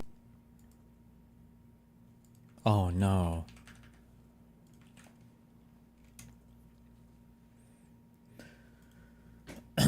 Hilarious development from this incompetent administration. In the lawsuit over congestion pricing with New York City, they accidentally submitted an internal memo to the court that said they had no case. In response, they decided to remove the lawyers on the case and accuse them of being saboteurs.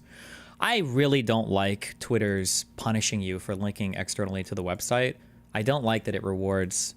Like, I understand Richard's posting like this because his tweets get deprioritized if you link something, but it's so fucking annoying that people just don't link shit now. And I know you fucking retards in chat are already saying, you can reply to your tweet and put a link in the second reply, but like obviously not everybody does it. It's just people don't. It's just annoying. The U.S. Department of Transportation on Thursday said it took the extraordinary step of replacing the federal lawyers defending it in a lawsuit over New York City's congestion pricing program after accusing them of undermining the department's bid to end the toll. The move came after the Manhattan U.S. Attorney's Office, which had been handling the case, said it mistakenly filed in federal court on Wednesday night a confidential memo that questioned the department's legal strategy and urged a new approach. In response, however, the department raised the possibility that the disclosure attempted to sabotage its efforts to halt congestion pricing. Transportation officials said that they would transfer the case to the Civil Division of the Justice Department in Washington. The memo has since been removed from the public docket. RIP. In the letter, dated April 11th, the 3 assistant U.S. attorneys on the case warned that Sean Duffy,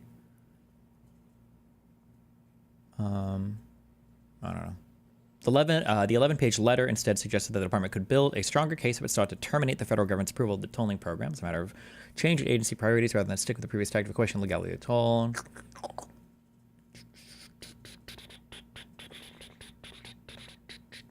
RIP.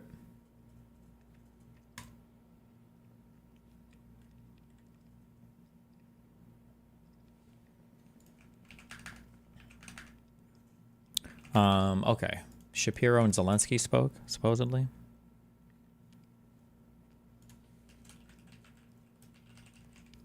To be fair, Catturd retarded ask is complaining about engagement being down. Timing this with the poor performance of Tesla and greater public ire, I believe there's a fair correlation to bots no longer being paid to promote MAGA slob as much. Yeah, could be.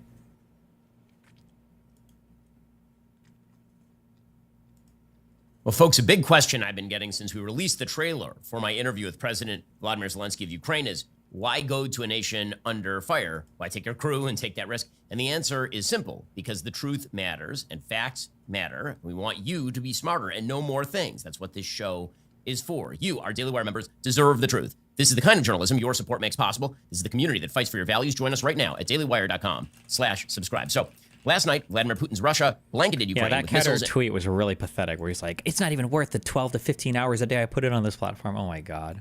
And drones in what was perhaps the largest scale air attack on the country since 2022. One missile apparently now struck an apartment building in Kyiv and killed 9 people and wounded another 63. This, of course, is a war zone. A little bit earlier yesterday, the Trump administration rolled out its proposed outline for a peace deal between Russia and Ukraine. This was being negotiated in London. It's a peace deal under which Ukraine would have been forced to accept Russian annexation of Crimea. That's the very southern portion of Ukraine that is on the Black Sea, as well as control of eastern Ukraine. Russia is currently in control of large swaths of eastern Ukraine and has been since 2014. It would have removed NATO membership from the table for Ukraine. Ukraine obviously is interested in joining NATO because that would mean that an attack on a NATO member would allow for Article 5 invocation, meaning other countries would have to come to Ukraine's defense. The deal would prevent Ukraine from becoming a NATO member. It would have provided little or nothing in the way of security guarantees for Ukraine. So the proposed Trump deal did not obligate the United States to come to Ukraine's defense or even allow for the EU's defense. The last 3 or 4 weeks, the algorithm has been so bad on X, it's hard to justify putting 12 to 15 hours a day on here and busting your ass when you just get throttled to hell and back for no reason. I've talked to hundreds of large account creators, and it's the same for all of them. None of them understand this insane strategy. It makes no sense throttling the hell out of everyone when X should want their advertisers getting as many views as possible. I just don't get it. I know everyone understands what I'm talking about because it's happening to everyone. Defense of Ukraine. Maybe they could have, maybe they couldn't have, but that was unclear. And it also would have full-scale ended sanctions on Russia. So clearly this peace deal gave Russia a bunch of things that Russia was looking for if it had been accepted by Ukraine. Russia has not accepted a peace arrangement along any of these lines. We should be clear about this. Essentially, the proposal that was published was the United States, Europe, and maybe Ukraine kind of negotiating against themselves because there's no one else at the table right now. Now, Zelensky rejected handing over Crimea legally because that would be making a major legal concession without actually getting anything from Russia in return. If you preemptively say Crimea is now part of Russia, you've now said it, and Zelensky doesn't want to do that. He has accepted the Trump proposal for a 30-day ceasefire without any preconditions. That has been true for weeks. Vladimir Putin has not for 1 second, which is why last night the Russian missiles were falling on Kyiv. They're also falling on Lviv, which is in the western part of the country. It was a bad night in Ukraine. Now, Putin, again, has at no point actually given any sign that he truly wants the war to end. If you want the war to end, the question is, will Zelensky accept an end to the war, and will Putin accept an end to the war? Zelensky has said he will. Putin has given no sign whatsoever that he actually will. Instead, it seems like he's slow playing this thing. He seems to be biding his time, waiting for the United States to pull out of negotiations and out of funding Ukraine entirely. And that's a bet that could pay off, given the Trump administration's repeated statements that if no deal is accepted, the United States will simply walk away from the table. Here was Vice President J.D. Vance saying just that yesterday. Well, I'm going to echo something Secretary Rubio said, which is, look, we've issued a very explicit proposal to both the Russians and the Ukrainians, and it's time for them to either say yes or for the United States to walk away from this process. We've engaged in an extraordinary amount of diplomacy, of on-the-ground work. We've really tried to understand things from the perspective of both the Ukrainians and the Russians. What do Ukrainians care the most about? What do the Russians care the most about? And I think that we've put together a very fair proposal. Okay, well, whether the proposal is fair or not, if Russia refuses to accept the deal and then the United States walks away, Russia is the party that actually benefits from that. The Trump administration's pressure right now has been almost solely relegated to Ukraine at this point. That's just the reality. President Trump unleashed a post on Truth Social yesterday attacking Vladimir Zelensky and blaming him for the continuation of the war. He stated, quote, Ukrainian President Vladimir Zelensky is boasting on the front page of the Wall Street Journal that Ukraine will not legally recognize the occupation of Crimea. There's nothing to talk about here. This statement, says President Trump, is very harmful to the peace negotiations with Russia in that Crimea was lost years ago under the auspices of President Barack Hussein Obama and is not even a point of discussion. Nobody's asking Zelensky to recognize Crimea as Russian territory. But if he wants Crimea, why didn't they fight for it 11 years ago when it was handed over to Russia without a shot being fired? Well, if that's true, then nobody's asking for Zelensky to actually recognize Crimea as Russian territory. What's the discussion that's happening? President Trump continues, the area also houses, for many years before the Obama handover, major Russian submarine bases. It's inflammatory statements like Zelensky's that make it so difficult to settle this war. He has nothing to boast about. The situation for Ukraine is dire. We can have peace, or he can fight for another 3 years before losing the whole country. I have nothing to do with Russia, but have much to do with wanting to save, on average, 5,000 Russian and Ukrainian soldiers a week who are dying for no reason whatsoever. The statement made by Zelensky today will do nothing but prolong the killing field, and nobody wants that. We're very close to a deal, but the man with no cards to play should now finally get it done. I look forward to being able to help Ukraine and Russia get out of this complete and total mess. Again, this is President Trump saying this. That would have never started if I were president. Unquote. Now listen, President Trump's frustration is... How long is this interview with Zelensky? Was it just like 30 minutes or something? Or I thought the majority of this, well, I guess the majority of the video is, but he's talking for so much. What the fuck? It's clear and understandable. But let's be also clear about this. For this conflict to end, Russia has to come to the table. Why is the question what Ukraine is willing to do, when the real question here is why Russian aggression has not stopped for a single moment for 3 years? The American people, obviously, we need to understand just why it is important for Ukraine not to collapse amidst the escalation of Russia's invasion. So, with the Russia-Ukraine war now in year number 3, with tens of thousands of dead on each side and hundreds of thousands wounded, probably 50,000 dead on the Ukrainian side, maybe 200,000 dead on the Russian side, with eastern Ukraine and Crimea currently in Russian hands, and with the Trump administration obviously trying to end the war through negotiation, we felt that now is a vital time to actually travel to Ukraine to discuss this crisis with Ukrainian President Vladimir Zelensky. The American people have a lot of questions, and they have a right to know why they should care about this conflict in a faraway place, and to have their questions answered on matters ranging from how their tax dollars are being spent, to the treatment of Christians in Ukraine, from the nature of Russia's aspirations in Ukraine, to the Ukrainian desire to remain free of Russian domination. So, the trip into Ukraine wasn't exactly easy. It's, of course, a war zone. First, we traveled some 12 hours from Florida to Krakow, that's Poland, and then we took a 10-hour car ride with security from Poland to Kyiv. The border crossing was pretty much deserted.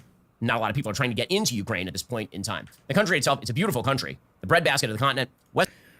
The biochemical lefty. Just wanted to appreciate you for a second. You broke me out of my inability to read long documents or longer documents to build an understanding of a topic and draw my passion for politics and how important they are. Thanks for all the work you do. Wow, thanks, buddy. Western Ukraine, which is what you drive through to get to Kyiv, is rolling farmland dotted with forest. My great-great-grandparents came originally from this general region, Belarus, Poland, Ukraine. I tried to see it through their eyes we were driving. What it must have been like 150 years ago, before the carnage of the Ukrainian Holodomor, which is the Stalin-created genocidal starvation campaign against Ukrainian farmers and their families, and against those who opposed the evil of Soviet collectivization. And what it was like before the Nazi invasion in 1941, and the mass slaughter of Jews, with roving bands of SS mowing down tens of thousands of Jews over open pits in Babi Yar, shipping Jews via train to death camps all over Europe.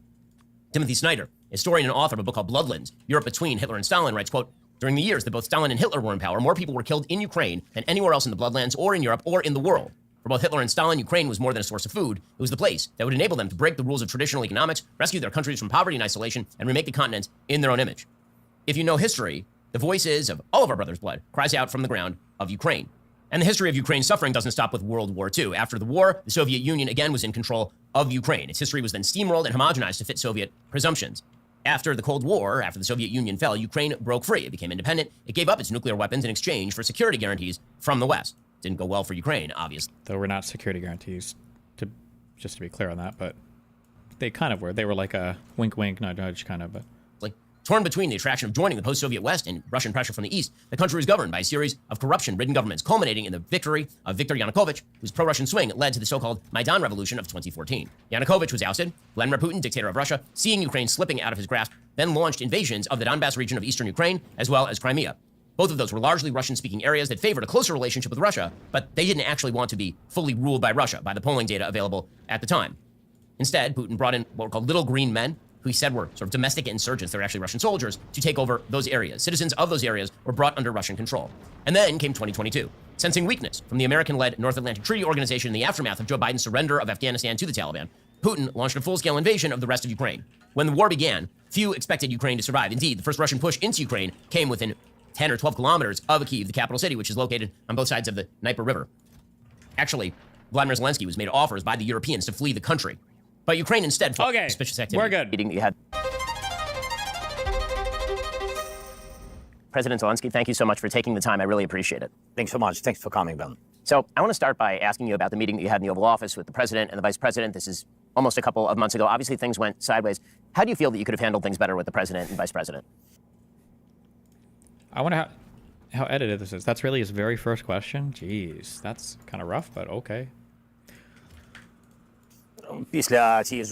After this meeting, our teams had plenty of meetings. Well, not enough of meetings to put an end to this war, but still there were positive meetings. There were meetings that were fruitful, and our teams have agreed that everyone will support the complete ceasefire mode, and that was a meeting in Saudi Arabia. Then there was another meeting. Then it was a meeting in France.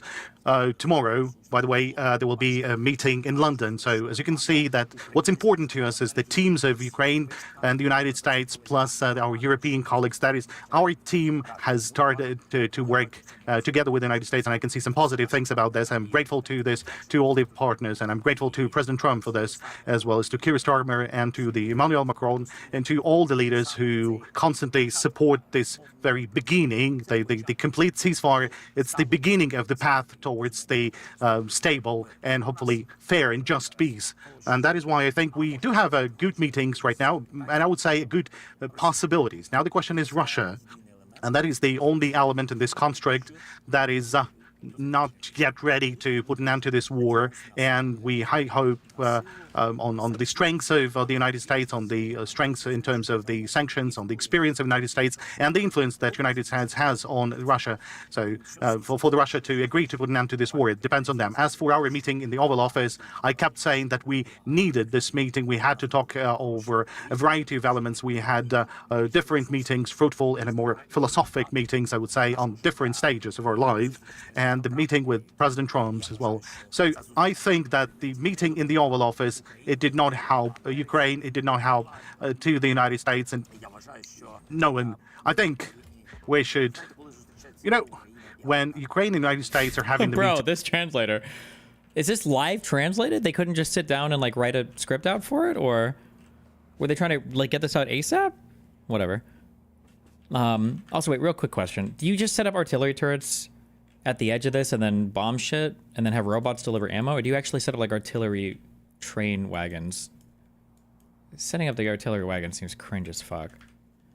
I think we should, when Ukraine and the United States are having the meeting, we should give light to people. We should demonstrate this path that I've already mentioned, to a path towards the end of this war. We count on the strategic partnership, and we always respected the people of the United States and the choice of the United States and the support coming from the United States. And that is why I think that we will have more fruitful meetings with President Trump, but you have to understand, Ukraine, that we are defending against the Russia's offense. And we believe Russia is an enemy. We believe United States as a true and real friend. We know that the United States has a position to serve as the mediator in this conflict. That is the choice made by the United States. But we consider the United States as a strong strategic partner with an influence. And we would really like to have these two strengths that would be used towards Russia, so that the force would be towards the Russia, because they're the one who's the aggressor. And we would like really to have this common understanding that Russia is the aggressor, not we. And we really want the United States not to search for the balance in this words. I understand what President Trump is willing to have. I highly respect the fact that he's searching for an approach. That's his approach. Somebody might have different approach, but you shouldn't be saying that Ukraine and Russia started this war. I believe that it's painful for our people to hear, and this is why we respond in this way. We're talking about the dignity of our country. We have demonstrated that we are ready to protect our dignity in any situation. I'm doing that as the president. We have clearly demonstrated that in the beginning of the war.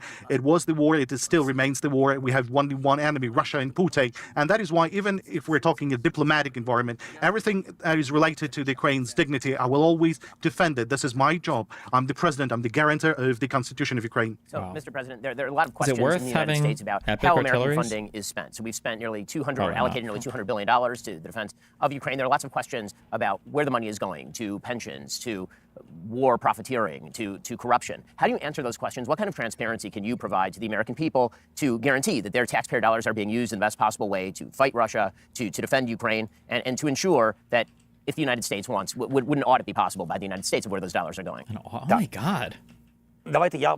Yes, let me start with the end of your question. As for the audit, the United States have to understand there's United States inspectors working. There's the inspectors of European countries because they've also allocated the money and we are also grateful to them. Just as to the United States, we highly respect the support and assistance coming from the people of the United States as well as the people of Europe. That is why we have told at once that we are ready to have any inspections from the very beginning of the war. The inspectors coming from the United States, Europe, and our own inspectors, they're working. We have complete reporting, counting, absolutely transparent within the Ministry of Defense. There is access to all the figures starting from the very first year of the war. There's always, and there's been always an access.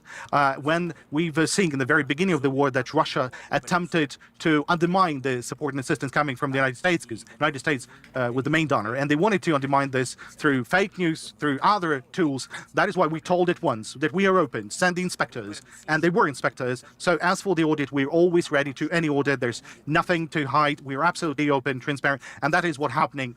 There's all the reports available. The second aspect, I never wanted to, well, I was grateful to all the U.S. taxpayers. I understand that the United States have different programs, directions, and that is also related to the weapons support and to the assistance of other countries of the world. I want to be absolutely frank. That's with regards to the audit. I have my own internal audit, and I clearly understand how much assistance coming from which country at which moment was provided to Ukraine. I'm not responding fully to saying that United States has transferred something around 200 billion. I'm responding to the facts. The United States could be Sounds like a fucking hostage. registering that, could be voting, and we are grateful to the bipartisan support in the Congress because we are grateful to this unity around the fight of Ukraine for the independence and your great assistance and the great contribution of the United States in the defense of our people. But I have my own internal audit, and my country is clearly documenting how many assistance was provided. Just for you to know, we had 105 billion US dollars. Most of those money were in the form of weapons. Now, that's first thing. All of those weapons came. The money were paid to the transportation of those weapons. Ukrainian companies were not allowed to transport this money. That's why we haven't received, not in the public, not in the private sector, the money for the transportation. There were different assistance programs, the training of Ukrainian soldiers abroad. There's many things. I'm documenting and registering what we have. I understand there could be different calculations, different assistance programs or aid programs, but this is like an audit, really. You are verifying what was the output, so to say, and we kind of verify what was the input. We verify this because we need to, keep the phase in our relations with the key strategic partner. It's very important. It's not that we're arguing that United States have said that we're giving you 200 and Ukraine is saying, no, it's 100. No, it's not an arguing. It's not a dispute, but it's important that both countries and the taxpayers, they should know where their money are. So that's it. And I kept saying all the time, it's not that I'm not, properly responding to 200, 300, 400. No. I'm responding to what was the input, so to say, how many money came to Ukraine. Now, in terms of the use of those money, primarily that was for the weapons. They were used on the battlefield. And the audit that I've mentioned clearly documented that whether this weapon was used on the battlefield or in accordance to some of the information been posted on the media, primarily there were the Russian narratives that some of the weapons were sent elsewhere, or there was some corruption related to this weapon, something was sold. No. All the audit that took place, not a single time has found any fact of sales of U.S. weapons to somewhere abroad. So there were no information like that in any of the audit. Then, secondly, the funding, the support, the different social programs. That was different social programs, but the salary that we pay to our soldiers, the pensions that we pay to our pensioners, and we have 11.5 million pensioners. So the salaries and the pensions, these are only paid from the Ukrainian budget. This only by the Ukrainian money, not because we didn't need the kind of financial support or the support to the people. There were different aspects, infrastructural aspects, etc. We needed all of that, and we are grateful to all that. But the United States have to know that they were not feeding our pensioners and our soldiers with regards to the salary. This audio is giving me schizophrenia. Yeah, Jesus. Or the compensation. Surely you've provided the most important aspect, that is the weapons we needed to defend. Now, those things are very important. Now, there's special programs or separate programs, and we have the clear figures behind those. When the United States were paying money for the development of a certain direction in the technological kind of development, like in new drones, and there were direct funding either in the private sector that was constructing the drones like that. What the United States have received, well, the exchange of information. The United States, without the war, would never have received the knowledge. I'm not saying that war is good. That's horrible. But whenever we're saying what the United States have received, for example, when there were some programs when the United States have funded the weapons and they were transferring the Patriots to us, and we are grateful to the United States, first of all, for this. They know that all the air defense systems that we had, different shells, there's artillery shells, even 155 shells could be different, the HIMARS, etc. All the Ukraine have been using. Ukraine provided the reports to the United States, and Ukraine has improved many of the elements and specifications by our engineers, by our people on the ground. They've improved the specifications of the weapons. The United States have received a true report based on the largest land war in many years. So now the United States know where to invest the money, where not to invest the money. I know those conclusions, but this is not public information. But the United States have received this knowledge, this data, and this knowledge could not be acquired without the live operations. Then the United States have provided money to the development of different drones. Surely it's all about our special forces, recon, intelligence, security service of Ukraine, foreign intelligence. These are the separate money. They are part of those 105 billion. So this is where the scientists were working, the recon, the intelligence, the military engineers were working. Now, what the United States have received, when the United States have paid for those developments, the United States have received complete and open information on the drones. This is the new weapons that was not available to the United States, to Europe, and surely we didn't have it. Now, the United States have received all this experience, all this know-how and developments. Now, I'm not willing to say that it's a cheap price for all of those developments. We are grateful to every single cent paid by the United States, but this is the fair price, so to say. The knowledge, the experience, that the whole world is based on the knowledge, and I believe that this is what the United States have received. Then how are medics being operating on the battlefield? Everyone knows about this. There's medical points or medical stations close to the battlefield where the military surgeries have been taking place. There's medical assistance of different sort that has been provided. Now, all this knowledge, all this experience were transferred to our partners. They've seen that they could make conclusions. The support to the people, the United States, together with the Europeans, have provided the support to the people, and I can give you the conclusions. You can compare the number of killed and the number of casualties. Now, I'm not comparing the Russian army with the Ukrainian army, but look at the portion of the wounded in action and killed in action. We have the portion of the wounded in action the lowest. If we have 1 to 10, that is 1 killed, you have 10 wounded in action.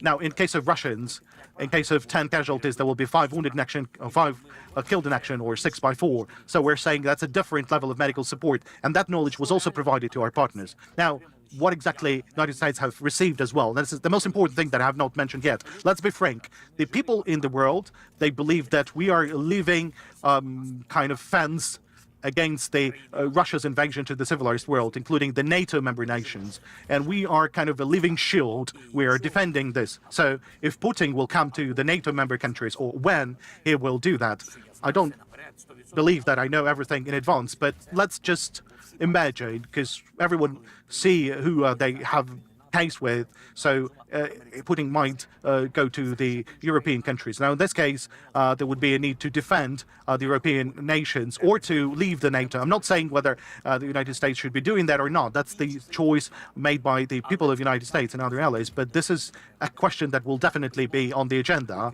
So as long as Russians are not in any single NATO member nation, your families are not facing with this question. So there will be a major question for your families, either to send your child to the war or not, to the other country, to some foreign country. So that's the kind of question. Now, the cost of United States not searching and the families are not searching for an answer to this complicated question of whether to send their son or daughter, whether they will return home, alive or wounded. Nobody knows the cost of that question. I am from Sri Lanka. From my journalism experience, we have a term called spirit of meeting. Does Americans not use the same idea? Yeah, we do. We say the same thing. What's in the spirit of this? Yeah. Whether the United States is the the richest economy in the world, whether this is the biggest amount paid for what's been provided. I'm not saying that's a small amount. I'm saying that this is fair. This is fair. It's fair that United States supported Ukraine, and Ukraine gave away a lot in return for that support and assistance. And of course, the most precious thing we have is the life of our people. So I want to get to Russia's intentions in a moment and the possibilities of a ceasefire, but Americans have questions about things that are happening here. So there have been a lot of accusations that there's been a crackdown on religious freedom in Ukraine, particularly with regard to the Russian Orthodox Church. I just watched you perform a meeting with the all-church meeting with members of a wide variety of faiths. Maybe you can respond to the accusations that there's a restriction on religious freedom with regard to Russian Orthodox in Ukraine. Well, first of all, I'm very happy that you're here, that you had a chance to take a look. And really, we have a meeting like that a couple of times per year, and I truly visit some of the churchill sites. And during the Easter, there's the Eastern meetings and the Passover, and we have a meeting with all of our religious institutions. And I believe that what Ukraine has, and that is the largest council of churches, the largest in Europe. All of our churches are united, different religious, and everyone is united. So we are considering the question. There is the problem in military chaplains, the mobilization of pastors or priests. There's different questions. We help one another. We believe that the religious actors, if they're on the front line, it could be only through their will voluntarily, and they should be supporting military. Now, if those religious actors, if they're willing to do that, we are kind of considering every single question. We do not believe that these are the major challenges because we are having meetings. And if you have a regular meeting, so if you have a regular dialogue, then all the big challenges, they kind of remain, but only small ones. And in many cases, we solve those challenges, but they're not catastrophic. They're not tragic for the country and for the religious unity that we have in Ukraine. And we are openly doing that. Now, they advocate what you've heard like abroad. They have one single voice, different faith, but single voice. Nobody's pressing anyone. So today, Sviatoslav went to prepare to. He went to Rome, and there's all those ceremonies around the Pope Francis. So Sviatoslav went there. Went to Rome. He needs that's correct, and I'm also planning together with my wife to have a visit. We'll have several meetings around the same dates. Now, as for the pressure, there's no pressure, and you will never hear about anything about the pressure because we don't have any additional dialogues with our religious institutions or religious leaders. There's no shadow practices. We're absolutely open, transparent. There could be cameras or no cameras. We're absolutely open. Everyone can tell you there's no pressure. That's non-existent, and every holidays we are together. We have people from different religions, and we're always inviting everyone. That's important. As for the Moscow Church, look, the question is not about the Moscow Church.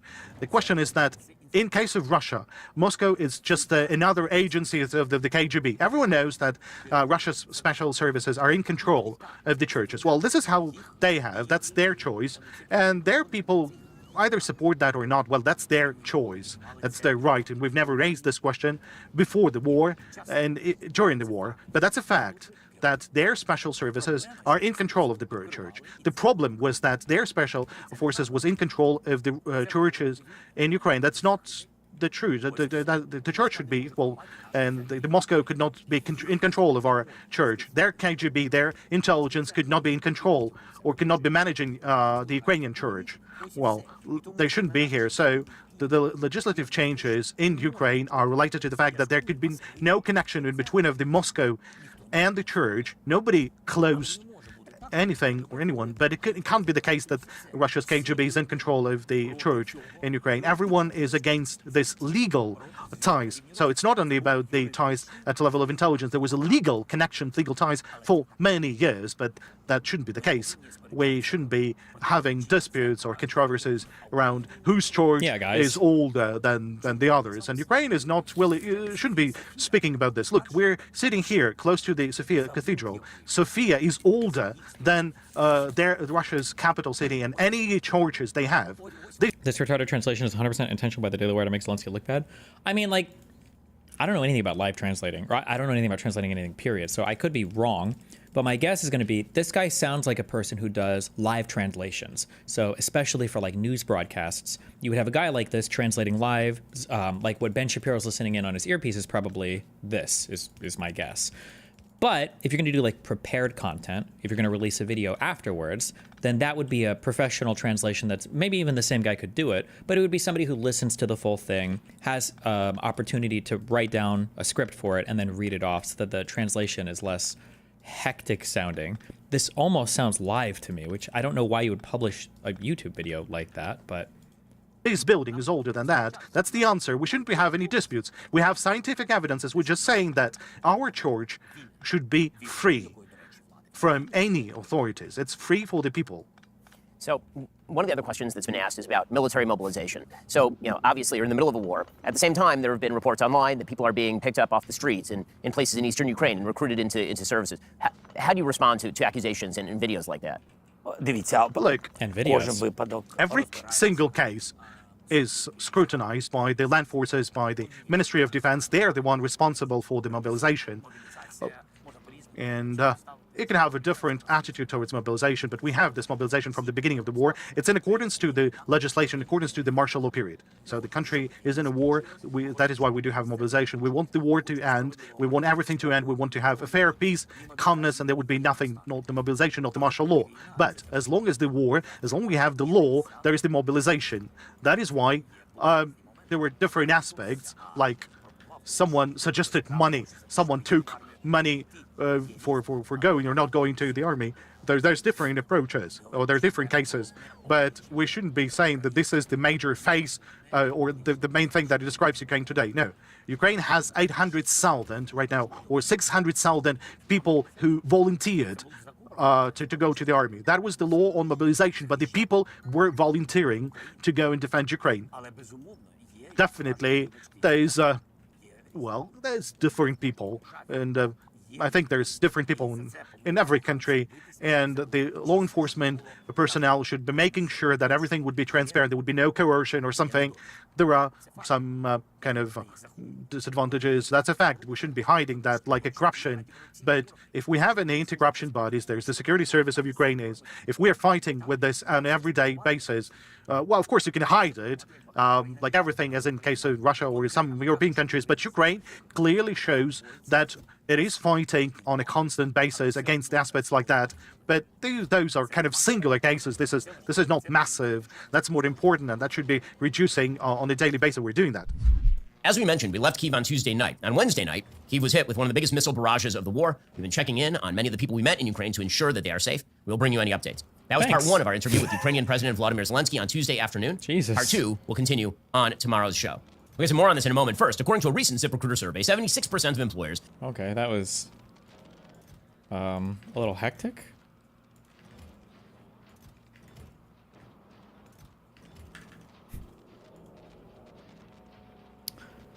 Pisco's talking to Richard Hanania. I don't know if anything comes out of that. That's good. I guess you can let me know.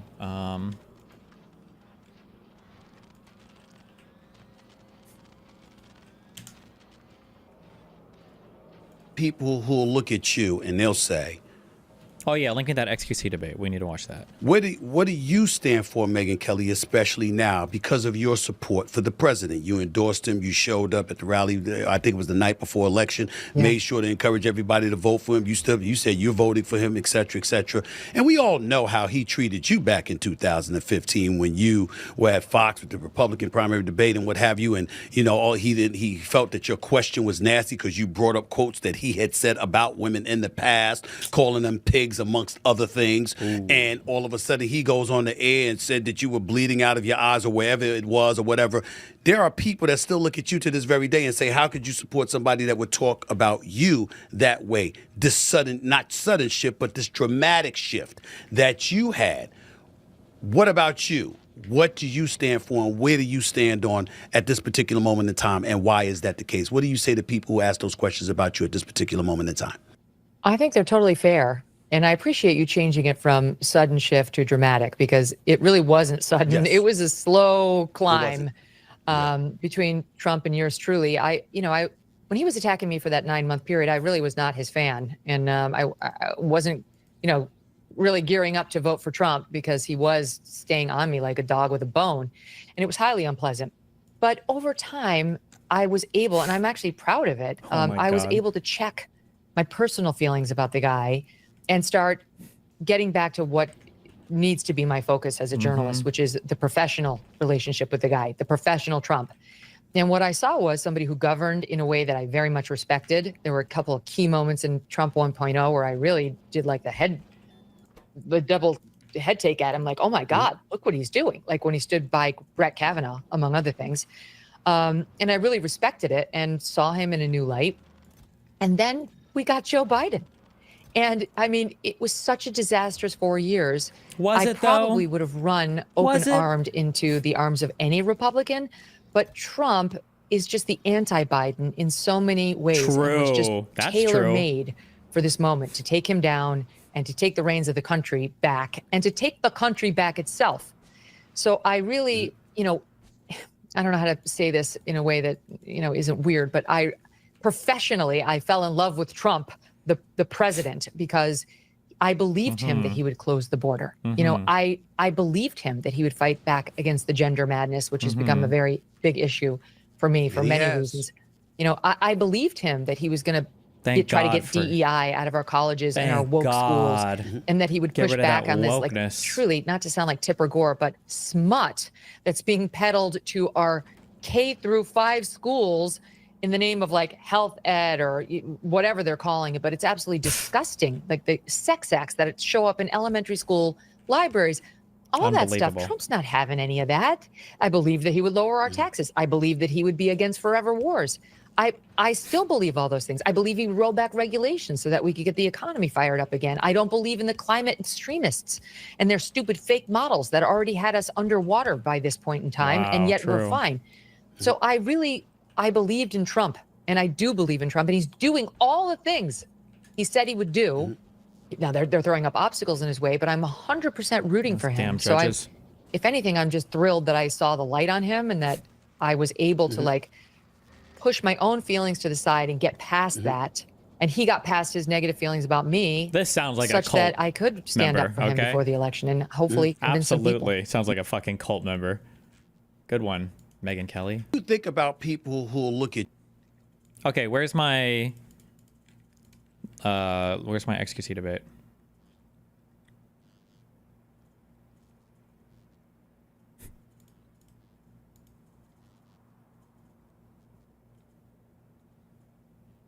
$5:15:01. Okay, chat. Kill.com, chat. Guys, Kill.com chat is currently live at kick.com/HC, kick.com/HC chat. Rip, shut down. Came out of the woodwork with an argument. I applaud you for that. That's nice to have an argument.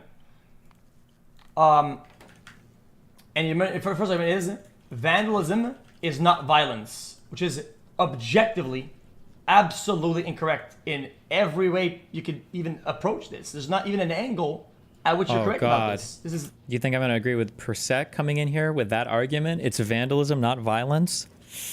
Does violence, violence only applies to people, I guess? Okay, maybe.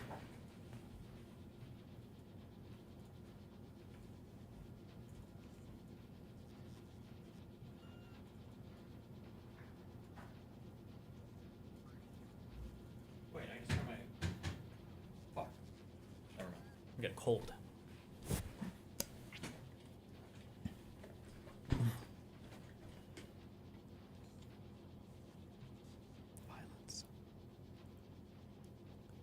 Would you consider violence against property? Well, now I'm thinking about it, actually.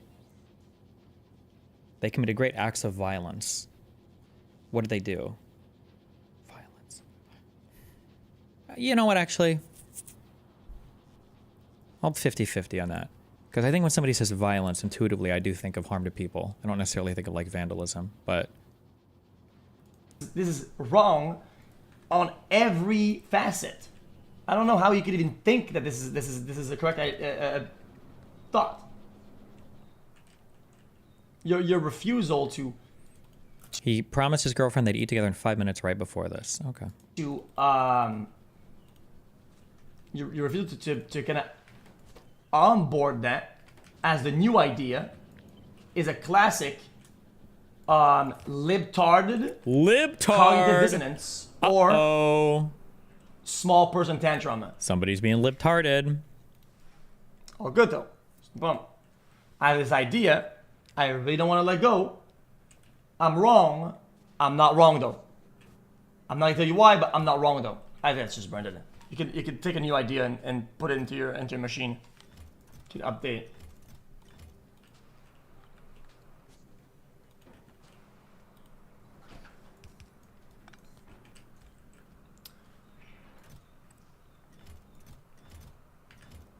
Hey, burning cars is bad. Brave thing.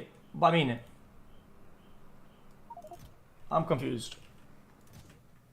Okay. Take for example. Yeah.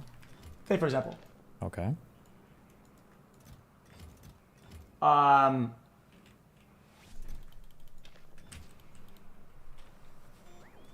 let's just say the argument. I mean, this is just shifting. That's good. Just because this is called goalposting.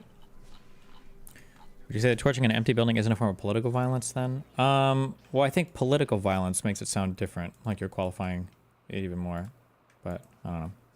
I don't feel strong about this. I don't know, but... Guys, people that are from the right call me a libtard, by the way. There's the night sun, so clearly they are tracking this person from above, and frankly, having those lights. Pulling in? Yeah, Pulling are we at home now? You always wonder why a driver in a pursuit makes a stop pulling into the alleyway parking area, which looks to be like a parking spot for a garage or a home. There we go. Okay. I mean, GG and this guy. I mean, yeah, doesn't look like. Skip ahead to where? Usain Bolt here sprinting. I mean, buddy. Athlete. Now on the Brother, just fucking just ask for somebody for like a beer or something like that. Just fucking take a chiller, man. Take a chiller, man. A car swap? Nah, no shot. No keys there. And okay. Oh, is that someone's backyard or a business? You wonder. Oh, someone's backyard. Is this? Well, that's a hoarder. What the fuck? Place? Does he know where he's going, or did they just happen to have a gateway open? Yo, what the fuck is his backyard, brother? How far forward do I need to skip? Lock your doors because you don't know if this person is dangerous, like with a weapon or not. We're hearing that the person went inside, so that makes you wonder, did like they 3 know minutes. whose home this is? Okay, 518. Let's try 521. Real shit or not? Uh-oh. He's back on screen. Just saying, you're not. You Buying your way is everything. Anyway. Like I said, I don't know how this has anything to do with violence. Like I be honest with you. Like I said, I think it's like more of a retreat. I mean, he's baiting and checking. You know he's wrong. I mean, I don't know what to tell you. Ooh. Brother, it's simple. Every time it went back to what I said, you change the subject.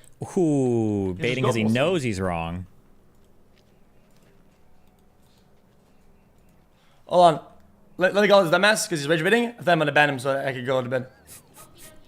Okie dokie. Uh-oh. It's okay. Because this guy watches this the other time, he thinks he's like Destiny. He killed the bait lord. No sleep 3 days, brother. I still win this. Okay. He's got this. You have 1 minute. 1 minute. To make your point about not other shit than what is currently tweeted and discussed. Challenge impossible. Good luck. 1 minute. I don't agree to those terms. I want to actually discuss the substance of the issue, and I don't want to discuss the issue if it's something that, or if it's condensed into what you feel comfortable with discussing. Oh no. Okay, I mean then yeah. I mean, It's gonna be like a semantics debate. Semantics, Andy. No, it's not going to be a semantics debate. Not at all. Like, Okay. I don't think that you understand what you're talking about. Okay, everybody. Let's recap this. Ready? Main tweets, because it's important to remember. You can ignore the whole chain of tweets and be like, this is dumb, and be kind of like a what you would call a libtard, but it's all good, right? Or you can just follow this chain of tweets, right? Boom. Article says must leave politics, right? And then you look at it. You can start a text from the left, blah, blah, blah, and then you read it. Blah, blah, bang. Read it honestly and read like what the article says. Well, I mean, okay. So the volume difference here. Are we serious right now? Are we serious? So leave politics because he's tired of attacks. So if you click into the article, I'll GPT it. Okay. Using technology. Just read it. Look for attacks or like Control F attacks maybe. Yo, make our resume on this.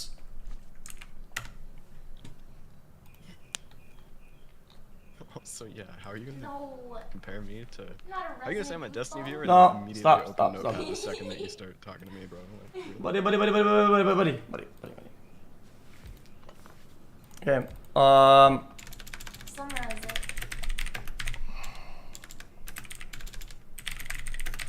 Ooh, she's mad. Uh-oh. why am I debating AI? Well, I mean, you're not. I'm just making a recap so that you know what the chain of events is. Okay. Okay. Boom. Right. You see it? So no, just go to the article and Control F attacks. No. I think it's enough. Read it with your own eyes. Holy shit. Oh my god. So AI can't see, like, it's gonna be a semantics battle. The grand line is what does the AI say? Okay, see, like I said, I knew this was gonna be a semantics battle. I called you out. Semantics. Like I said, it's a semantics battle because it's a simple concept. The grand line is all the shit is too much. Bro says, let's be honest, he was probably feeling like a soy boy, but oh my god, dude, oh my god, and then he was like, oh, I'm gonna quit. He has absolutely no intention of quitting. Let's keep it going. Damn, he just destroyed you, dude. I don't know what the fuck he said, but he destroyed you. Right? So then that happens, right? Okay. That's the main point. That's the main kind of the grand line here. We got him. Okay. I have a question for you. Then Hassan, hold on. No. It's important to have a resume so we can continue. I'll give you my mindset. You're resuming the article, not like my position. No. So go but no. Your position wait, is based on my tweet, though. Go to the summary. Go to the summary of the article and look for the part where he describes leaving Tesla or leaving the government because of arson or because of firebombing or because of any. Do you see that? I don't see that. Ooh. I don't think he actually made that statement at all. What? I mean, that's bro. You cannot convince me this is not a semantics battle. There's no shot. There's no shot that if it's your position that he's leaving. I don't believe that you as a human. Fire bombings. Then there is no. I don't believe that you as a human are computing that all after everything that's been happening in the social climate, right? That the shit that Tesla's dealing with wouldn't be part of his reason why he doesn't want to deal with this shit. There is, you would have to convince me, but you might have to torture me to be able to convince me of that you don't think that is probably one of the main points in that mindset. Right. You really think that all the Tesla shit isn't the reason why he would be making a comment like that? I mean, the article uses his words. He says it himself. Debate tactics. He says nothing about the fire bombings, and he says nothing about. Did you see this website? Nothing about anything. Okay, to do with that. so basically, it has to do with exactly. Okay, I understand it. Listed on your. AI so you're a face value Andy. You see something, it's what it means. If it's a guy on the right, from the left, there's a deeper meaning, and it's more complicated, and you don't understand it. Oh right? no! Because this clearly, right? It's not something that he would be saying, right? Not to give them power and make them feel empowered, so that they continue or do it more because it's working. It's not like he's gonna saying it in a way that isn't gonna fuel dumb fucks to do shit like that. Ooh. No way that he would do that, right? That's insane. Did you look at that earnings report at all? Uh-oh. The earnings report, I mean, yeah, Tesla is down in a few EU places or whatever.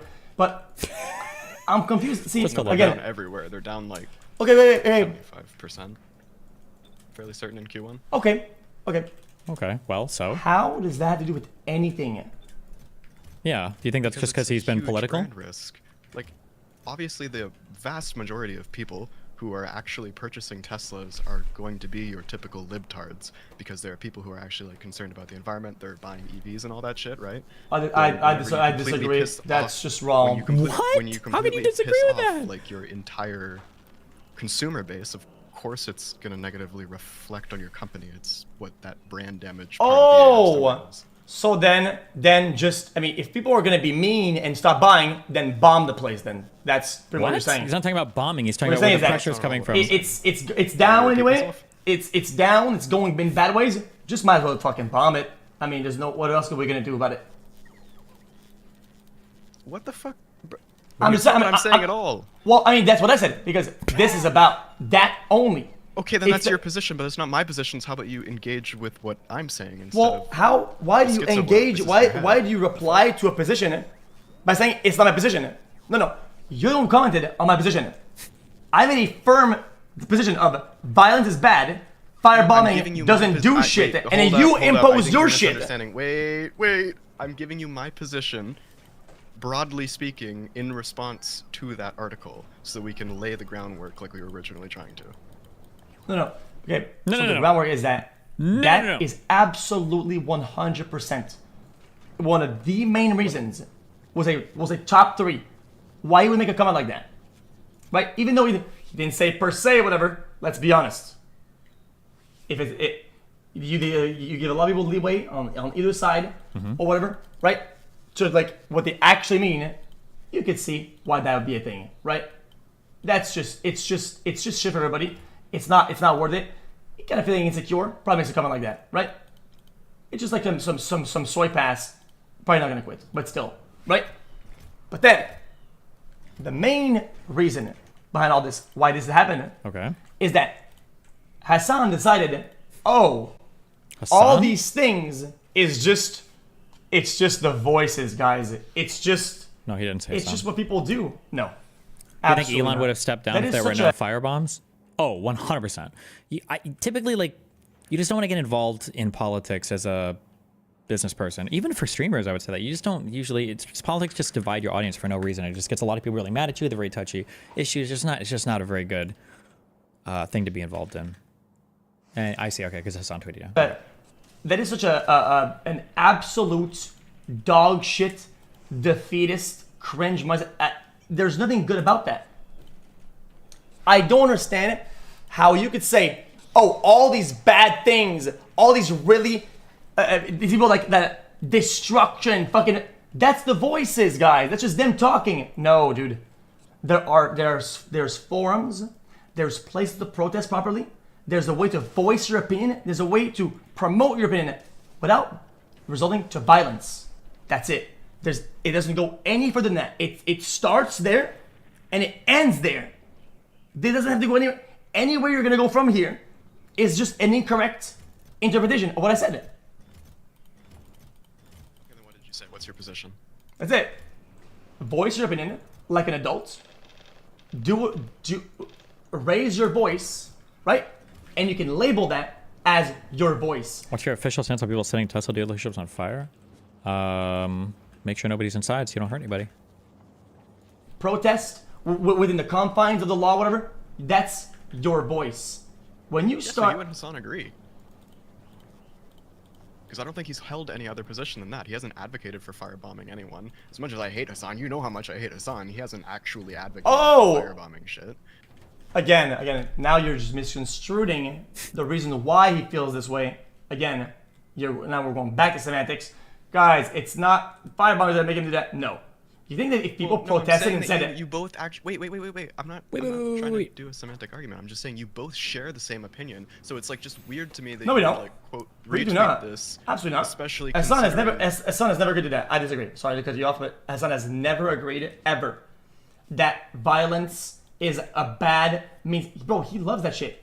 Bro, he platformed this guy, this terrorist on his stream, whatever, right? These guys parade that shit like it's a victory. I know. But we're not talking about that. We're talking specifically about this article and about the people dissenting towards Elon. I understand, right? sir. So but you guys you're both hold missing the that point. position. No, that he cannot have that position when he does stuff like that. It is not his position. Violence as a means to an end is bad, is not his position. That's my position. He doesn't think that. I'm not saying he's a bad person. I'm not gonna say fuck us off of that. But genuinely, his position is not that violence is just a means to an end, and that's a good thing. Nope, not his position. If he was there, he wouldn't even agree with that. I think that might be true very broadly from like an ideological perspective, but I don't believe that is his position specifically towards the Tesla firebombing. And that's why the left lost and will continue to lose. I'm just saying. Okay. That's why the Dems are going absolutely nowhere, because guys, we were so firm about this, but not this time. Guys, we stand on business. These are our morals and everything, but not here though. Not there though. Not this right here. Not this time, because that's complicated, dude. It's flip floppy, and it leaves everybody confused, and people leave. That's just can't. That is one of the main point why all of it is currently going on the way it is. Okay. Yeah, I mean, that's cool. Got him. Engage with what I said. Ooh. Well, I just did it. Like I said, I think. No, you're talking about like the left super broadly. I'm saying specifically Hassan, while he may share a ideological perspective that we might not agree with, whenever it specifically comes to what he's talking about with the firebombing of Tesla. I'll explain it. Because it has nothing to do with the. He's gonna explain. Chill. Because He's he is got what we you, call dude. he is piggybacking, right? The results of violent acts and labeling it as the voice of the people. That is not the voice. That's mental retardation, sir. Going and doing arson is not the voice. That's mental retardation, sir. You understand that? Yeah, probably. I think we would agree on that. But I don't believe that that's the position that Hassan holds, and I don't think that he would contradict me. Okay, no. But missing the point though. So that's why I tweeted that. Because I don't like when people claim the Is victory. Hassan more based It's like, on XQC in this combo too? He isn't endorsing violence. It's just saying keep pressuring Musk. Well, you know, there's a whole bunch of reasons why having a huge business and engaging in politics leads to a massive conflict of interest. And maybe it's worth understanding that, because apparently Republicans have all forgotten this. So we think of the really obvious conflict of interest, such as somebody doing like a corrupt action in order to curry favor with his business, or he's, you know, putting his business before the United States in a very obvious way, like to make money. However, isn't this also kind of an example of why you don't want people to have these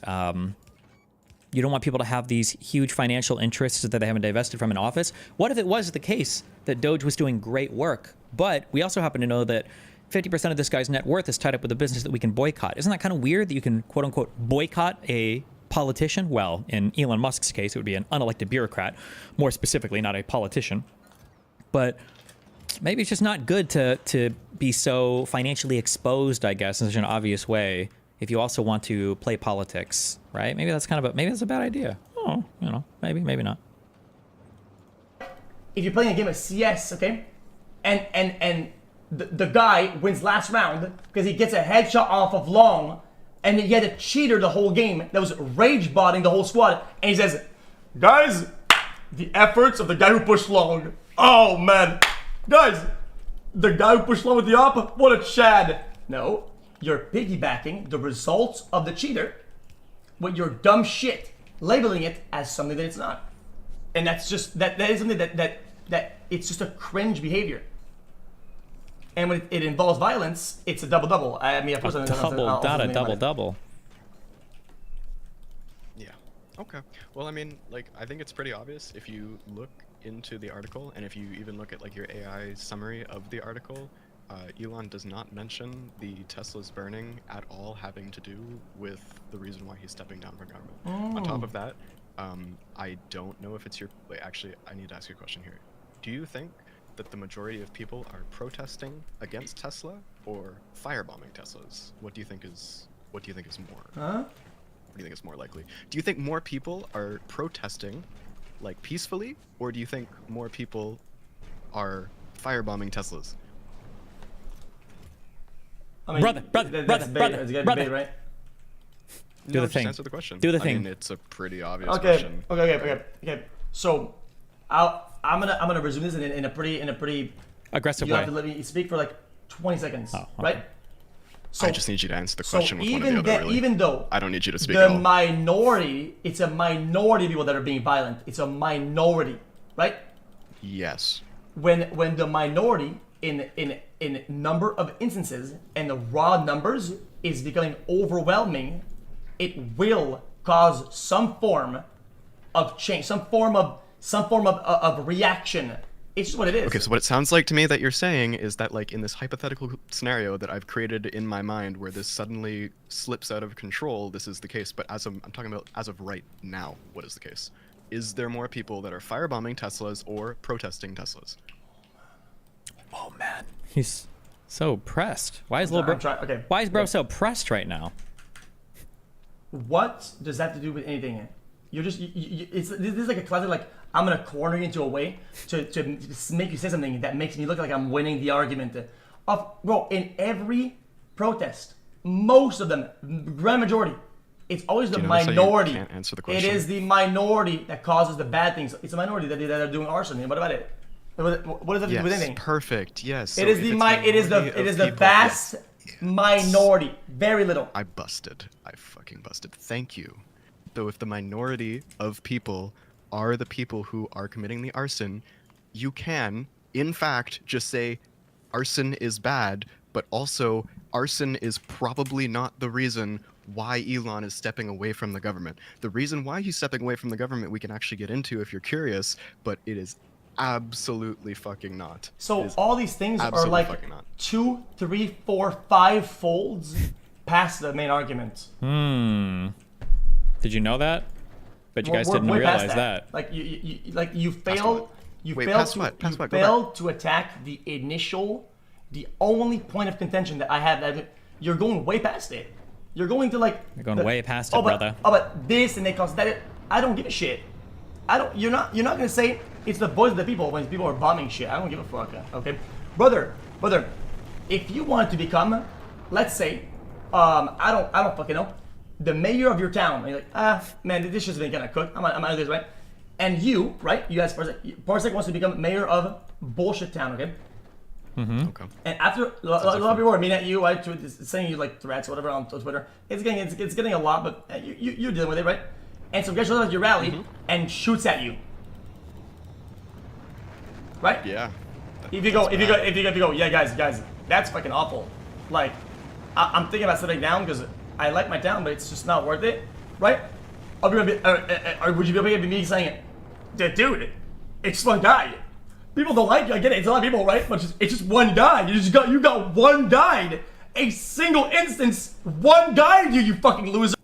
Hold on. I don't even know what XQC is trying to argue. It sounds like I'm gonna try to summarize XQC's point, but it can't be this point because it feels dumb.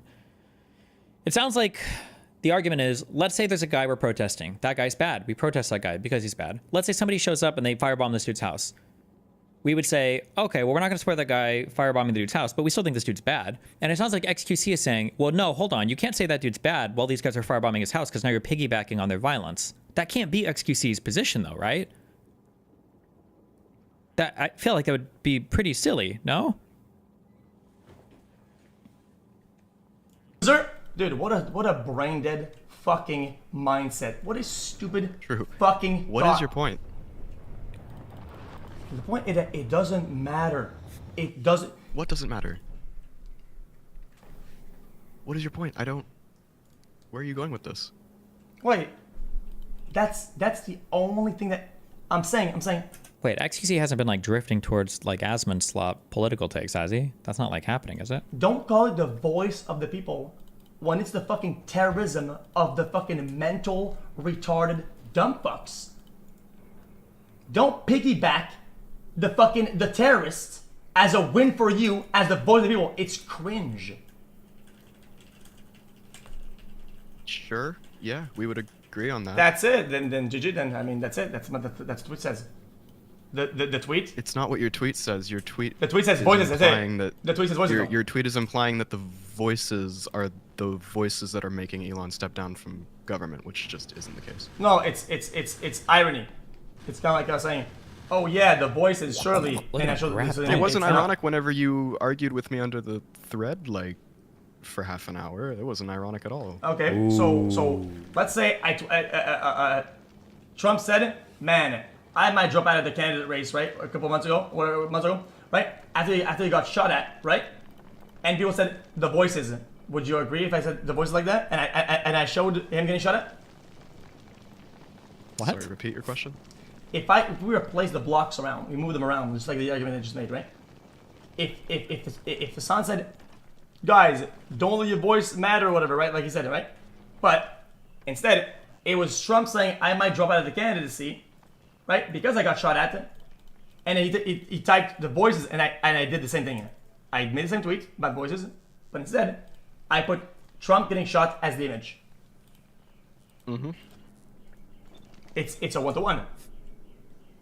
It's maybe a one-to-one. I mean, you could make the comparison if you want, but again, it has nothing to do with like my argument or my point. I'm confused. Why not? Why You're not? just kind of like because you're talking past me. You're talking past me, and you're like making a larger ideological argument when that's not what I'm saying at all. Yeah, but you go past the point, though. The point is just this. That's it. I'm not going past the point. You're talking past the point, and I'm trying to engage with the actual facts. There's evidence. Okay, understood. There's speeches. So you disagree? Elon has said it himself. So you There's think an that article. You can literally just look at it. You can look at the AI summary. Like I'm the one engaging with reality, and you're talking past me. Ooh. Okay.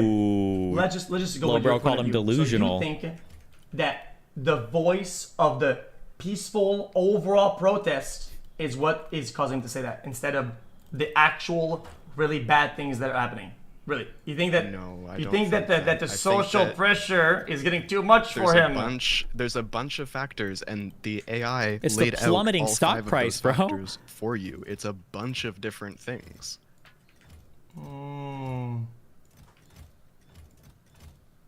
Okay. Well, like I said, okay. I think in general, people always it's like they want actions to speak louder than the words, but they give words everything and actions not. What are we much, talking about right now? Let's Hello? Elon's Wait, not going you to just stop. got mad at the actions. We want the words. Remember, we want the protests. We don't want the firebombings. What do you think the actual reason is? His politics are unpopular, and he's destroying his fucking company's brand. The stock price on the Tesla shit has been slipping so fucking hard. I imagine the owners of that company are probably ultra ass pained. Words are important. No, I said that's what you guys. It's kind of like a reverse. Is it another semantics battle? Another semantics hitch, really? Another semantics hitch again. You just, I mean, you misspoke, and then I. Well, no, another not. No. I said for you guys that you guys want actions to be louder than words. I'm just saying that even though he says that, you act like he's gonna quit out and do all that. No. Because again, he got him with the protests brutal are actions. Just like he got him with the brutal misspeak. They are like the voice of the people. They are words, but like, Yo, protest is action. you know what? You know what? I'm about to go. You know, I'm about to go end the stream. I'm about to put BLM. I'm gonna put a bunch of flags on my Twitter icon. Okay, because that's the voice, bro. And bro, I'm gonna change the world with maybe a tweet there, maybe a profile picture there. Boom, that's it. Racism is gone like that. You thought you had racism. We don't anymore. I fixed it. Dude, are you fucking stupid? This voice that people shit is so fucking cringe. Bro, this is the classic libtard. You think you have power. Bro, you think you have power. You have none. I hate this shit. People think that, oh dude, actually we can cancel it. Bro, people have no power. None. Zero. People can't even fucking get together and boycott something properly. People have been trying to boycott like Nestle for fucking decades. What? They're on top of the game. They're fucking their wives. Like, wasn't the Rosa Parks thing successful because of the? I thought fuck me, dude. I don't remember shit. Didn't they have a big boycott of that thing after everything? Wasn't that one of the reasons why it was destroyed so much? For the bus company, like boycotts. Oh, the Bud Light got hurt a little bit. Target is falling apart from boycotts. I mean, boycotts can work. Nestle's hard because it's a massive fucking company, though, and there are so many different products. It's pretty easy to boycott Tesla. I would argue something like that's highly substitutable. You can get a different electric car, and very narrow in terms of the products they have. It's just Tesla automobiles. It's pretty easy to boycott. Nestle is like fucking. Your socks might be made by fucking Nestle, you know? What are you talking about? The voice of the people. I mean, whenever liberals, What does that mean? The voice of the people. The voice of what? When liberals try to take power by firebombing places, I mean, you hate it. So I don't know, man. Who Dude. got him? Okay, checkmate. That's it. I'm done. I mean, well, I mean, you're done. You're so triggered. Subject-mate, and you want to get it. It's all good. Joking. Well, that's subject-mate. Yeah, because that's not the voice. That is not a voice. He triggered. That's not a voice. You are not voicing anything. You're throwing a tantrum. Okay. If you reverse the roles, if you really think these about it, protests have power. These protests have power, and you just sitting here and like trying to pretend that they don't is ridiculous. Okay. Obviously, the voice of the people matters. Obviously, these protests are working, or else he wouldn't be stepping down from government. And he also, the entire company is down 71% in Q1. This is having huge impacts. Ooh, you got him. Let me ask you this: Who can afford to lose these amount of money the most? The guy who has who has some unfinished art degree in the parking lot with his cardboard sign. All the guy, hold on. All the employees that are working paycheck to paycheck at the factory. It's all Elon. These guys. Elon. It's not your middle class worker. Or can Elon afford to lose all that? Yeah, Elon can probably afford it. It seems to me that it's so funny because he's stumbled upon the one time where capital is actually more exposed to risk than capital is generally more exposed to risk. This is the argument for why capitalists say, well, no, business owners deserve to be compensated well. Why? Is because if their businesses fail, they're exposed to massive downside risk as a result of that. If Tesla goes bankrupt and you're an engineer, you can find another job. You think people that work for Tesla companies have difficulty finding other work? I seriously doubt that. Yeah, especially given how hard those people work and how much they're overworked. I seriously doubt those people have difficulty finding another job. What do you think would be harder, finding another job in engineering or rebuilding Tesla? Like if Tesla as a company is destroyed, that's a much more difficult thing to replace than somebody who works for Tesla to just find another job. Like, the man can afford to do all that. At the end of the day, believe it or not, your tantrums do fucking nothing. And in the end, when all the dust settles, the person who lost the most down from a position of power. Is the people. The people lose the most. No. Genuinely. No. Because you think you're doing something. You're doing nothing. Because you're not being effective in your protesting. You're not being effective in your message. He's stepping down. You want to know? He's stepping down from a position of power. We won. You want to know? Let me show you something that wants to be effective. Some guy who's in fucking business probably wanted to make more money, right? Bankrupt 4 times, Donald Trump, right? Let's be honest. Probably want to make more money. You want to be effective. Became president. Boom. That's effectiveness. He infiltrated from business to politics, went all the way to the top, and now controls shit. That's effective. Now you're tantrum. Oh my God! I'm gonna need to stop you there. Not the Tesla guys. I'm gonna firebomb the parking lot. Wait. Question. He's so mad. Can I ask a question? Wait, go ahead. Why do you think Trump is a good businessman? I don't know enough about business. He's a good one. Ooh. I'm saying he's sounds like primarily. you just accepted something to be true with no evidence. Oh my God. I said he's primarily as his main income, as his main venture. He's a business person. You can be a shit fucking car salesman. You can sell 0 cars. You're still a car salesman. Do you know how many times he's bankrupted? You are still a car salesman, sir. Do you know how many casinos he's bankrupted? Casinos? I might be a shit casinos that are I might be the shittiest streamer. Never bankrupt. But I'm a streamer, right? You give me that or not? Trump's entire persona is that he. Trump's persona is not that he's a businessman. Trump's persona is that he's a good businessman. I don't know what the weird point actually he's trying to make here. Was a TV personality and his entire career You know got what? saved by You like know what? an You know what? awful drama. You know what? And the only money You win that he's it. made, You the win it. only reason he's a billionaire right now is I give because up. he's scammed the entire Then I American give- population. then I and give up because the- he's scammed all of his followers with a fucking meme coin. That's the Then only reason he's a billionaire. I surrender the argument then. I agree then I will call him more than an entertainer.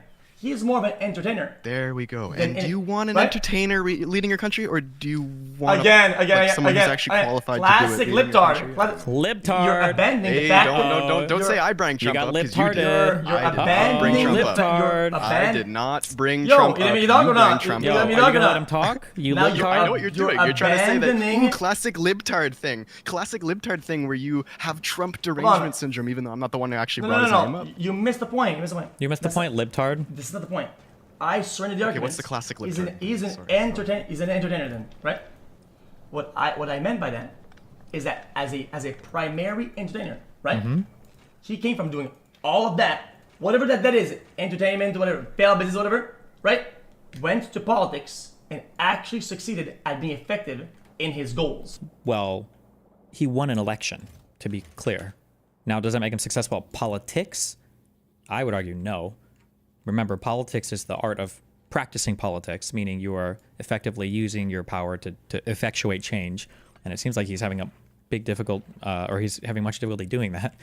But I mean, if you're saying he was successful just because he got elected, I mean, I guess you could say that, but it's not really anybody's goal. You get elected. Being elected is step one. You do that so that you can do other things, not just you can get elected and do nothing. But You want something to change, even though you don't align with what he wants to change, right? I don't probably don't align with most of the things that he changed, right? But that's what he wanted to do, and he was effective into doing that and making that happen, right? Now He's tell not me, effective as a leader. now He's not effective tell politically. me He's not effective that at he anything wasn't he does. effective at reaching his goals and going to the places he wanted to be. Tell me, explain to me how he literally- wasn't effective. Name literally anything that he's done in the last 4 years or in this administration that you think has been effective.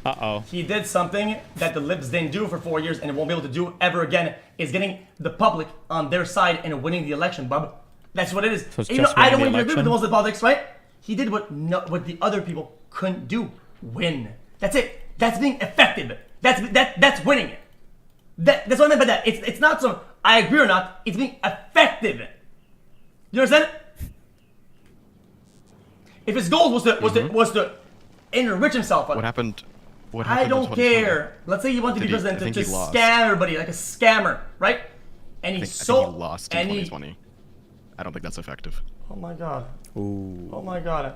We got Brother, I know you have Brother. you have a tank the size of your room of copium injected in most of your fucking arteries right now with that copium. But he lost 4 years ago. Oh my god, brother, is absolutely no shot. You just said that. I mean, he did, no? I mean, you're trying to argue that he's effective because he won an election. I'm Yes. telling you that he lost an Yes, election that in is 2020. that is incredibly effective. Okay, you know what? Fuck it. Let's Did go. he- wait, let's did- go. Let's did go. he- On, let's did go. he- On, let's go off the Can I rails. ask you a Let's question? say. Let's say. Did he win? Wait, did Biden win the 2020 election?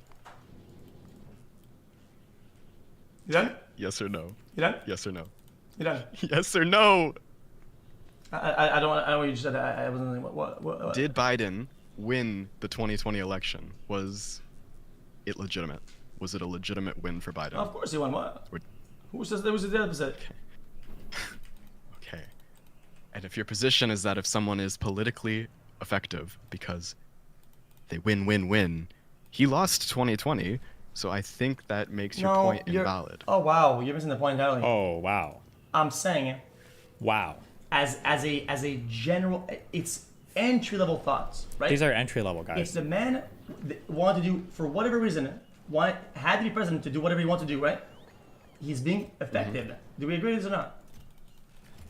Just so you guys know, these are If I want to entry level scam thoughts. every citizen, okay? I'm mad at it. I don't think that analyzing somebody's political effectiveness through the lens of like whether or not they won an election is it's completely irrelevant. I'm talking about like what he actually did as president. I don't think you can name me a single thing that he actually did after winning the election. I don't give a that he fuck. could I don't give a that shit. you could possibly. There's nothing you can name because he did nothing. Bro, fuck you, bro. You are losing an uphill battle in that True. sense. He lost the plot. Because it doesn't matter what he does. Imagine if the guy, his It matters that only he owned goal, the let's libs. say he sat down and said, yo, listen, I want to be a supervillain, right? And his only goal is to fuck everybody over. And the way to do that is by becoming president. The guy's getting infected. Otherwise, tell me that, I don't know, I'm not going to say it. But it's all good. What? I don't want to get unhinged, but there are other ways that people were effective, whether you agree with them or not, right? At achieving their goals, however nefarious. False or true? True. Though, regardless, they're being effective at reaching their goal. I think that the only thing that Trump was effective at whenever it came to his Is becoming president. is lining his own pockets. Is lining his Yeah, own I mean, yeah, on God. Enriches himself. I agree. You agree that that's the only thing he's effective at? Is lining his own pockets? I don't care. I don't care why he does it. I don't care if I like it, right? It's still effective. It doesn't. What? The argument stops over there. I don't give a fuck. Damn. It's effective. Wait. So in your eyes, effective just means like self-serving? Because I'm talking about like politically effective, right? Oh my god. That's not mad. Oh no, bro, this isn't a debate of who's the best president in the United States in the fucking since its creation. Yeah, I know. We got derailed off of that like 10 minutes ago whenever you brought up Trump because you cannot get him off your brain. I know. Ooh. I don't believe. I feel like you've kind of lost the track, and every argument fell flat, and you're just like going in circles about semantics. Like it's the only thing you can do. Okay, that is ironic. I don't think that there's been a single question that I've Brother. asked you that you haven't either like not answered or like delved into like this. The goalpost factory ran out of steel, buddy. They got that, bro. They got no more mats to fucking make these fucking goalposts. You put them all. They ran out of stock, bub. Like holy shit. Yeah. What do you think? Actually, you know what? Okay, I'll let you have that one. Okay, you know, I'll let you have that. As an exit, then you think genuinely, right? That it is the voice of the people. It is them saying, "I don't like this," that would be causing any of it, all that or things to happen. Just it's The voice the of the voice. people overwhelmingly, in my eyes, means the protest of the people and not the minority of people who are committing crimes. Yes. Okay. So what happened when the people thought the Dems were gonna win? What the fuck are we talking about? I'm just saying.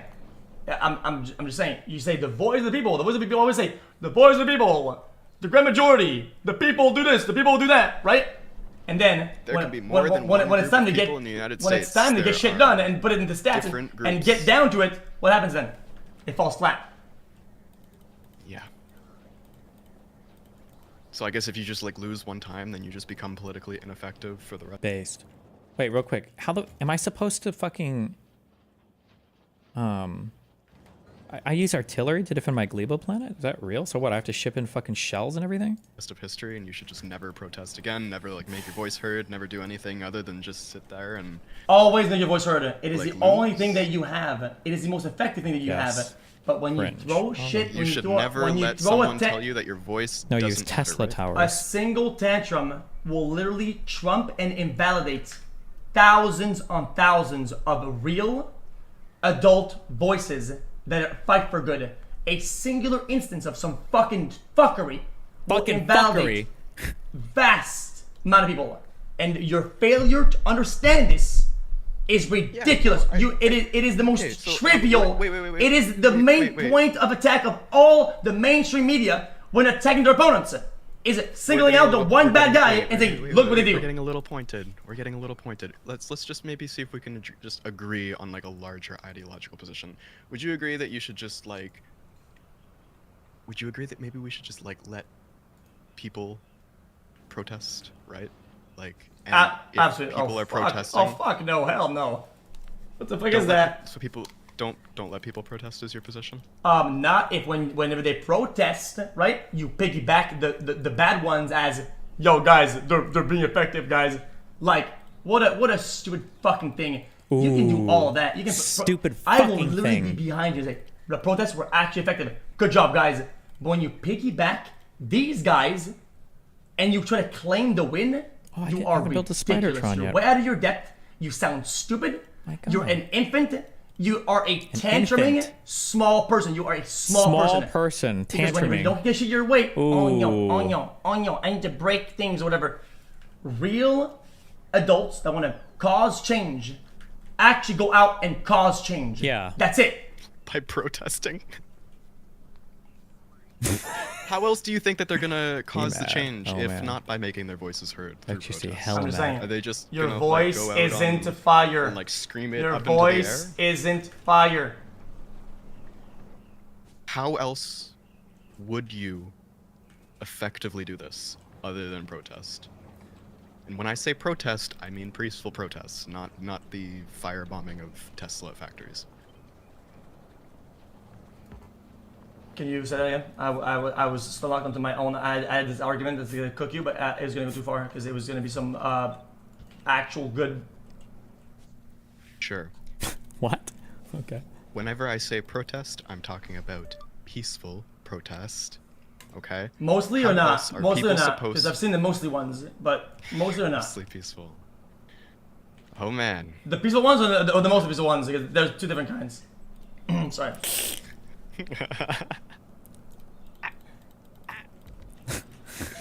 Yes, the mostly peaceful ones. Oh no. Jesus Christ, that's wild.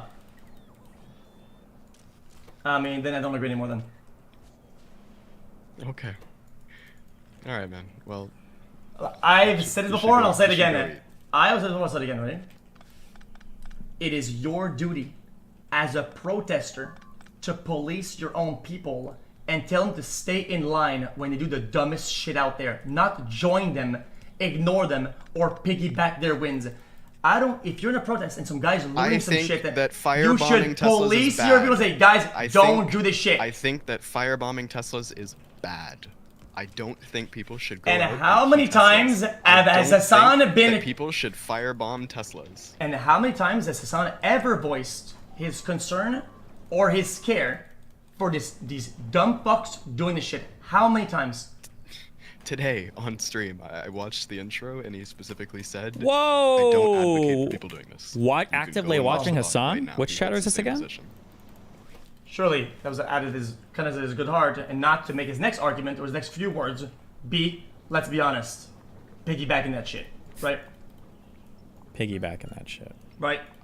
No, I would take what he says. Maybe not at face value, because it is Hassan, let's be honest here. But, I mean, if he says something and that's his position, who am I to say any different, right? So doing that, denouncing that, voicing that when it happens, right? Actually properly, right? If you do that, and you do the and then you do the bad stuff, whatever. You know what?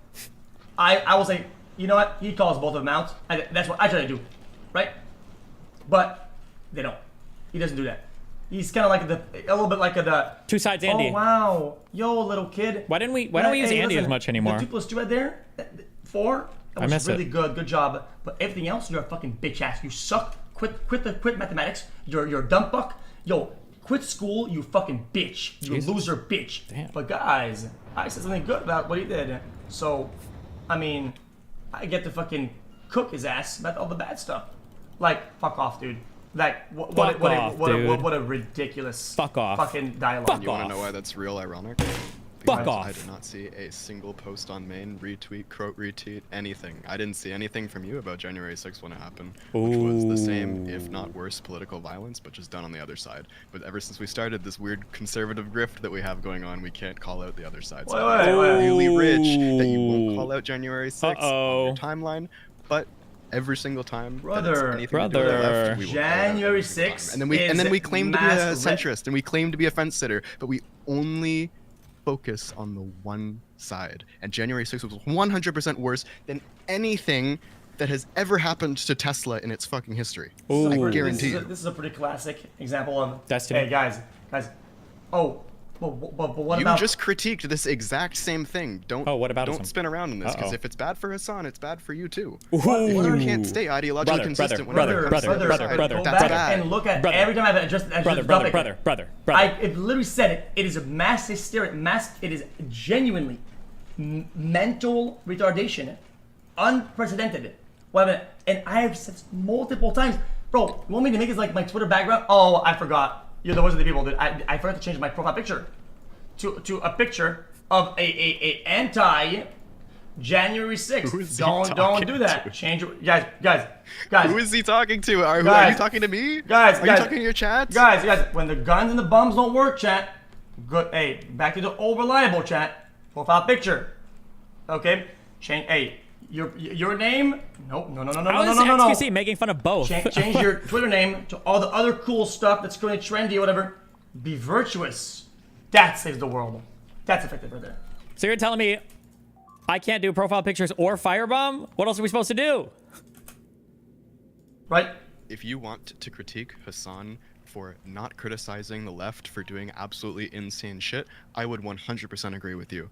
But the problem is that you cannot throw stones from glass houses, because every single time that any conservative does some really stupid shit, or every time the Conservative Party does some really stupid shit like January 6th, you just do not So now say it's about me being anything about it. So now it's about me being inconsistent and not about. I'm saying you can't the make that merits criticism of of the post. Hassan if you do the exact same shit yourself. I think it's Wait. hypocritical. Ooh, brother. I criticized what Hassan said. No, you criticized your idea of what you think Hassan meant by what he said. I 'Cause you quote think you can read his tweeted mind. him, and I criticized what he said. I didn't criticize him. You said voices and then put a photo of a burning Tesla, saying that like he thinks that burning Teslas are the voice of the people instead of the majority peaceful protests that have been happening across the country that have actually been the reason why Elon Musk is stepping down from the government. Got him. I think. I have no idea. But he got him. BTFO'd. Oh, BTF. Let me guess. It's another libtard slang for when they claim a win, but the win is actually fucking nothing, and it doesn't get anything done. He right? said. And they're still He said. BTFO'd. Lonely, losers, and let's keep it a buck, losing the election. Yeah, well, you just got owned by a fucking libtard, buddy. So. That's Owned by a libtard. Voice again, oh my god. I need the Vine boom so bad. Fuck. Now listen, I've been investing into copium because listen, the word on the street is in 4 years, right? When the Dems lose again because of these mindsets, right? And they gasp, the only saving grace will be the copium that they will have left to inhale. But I will own all the stock and I will sell it at a profit. Because you guys will need a fuck ton of copium when you lose again. These dumbass, brain dead mindsets that you guys parade on social media. Okay, well, thanks for the conversation. I'm happy to do it again anytime. I think you should go eat with Aiko. I'm sure she's very hungry. Now, you should walk out that door, and then on the way out, you know what I want you to do? You know what I want you to do? I want you to do the worm. Do the worm. Do the worm. Do the. Brother. Oof.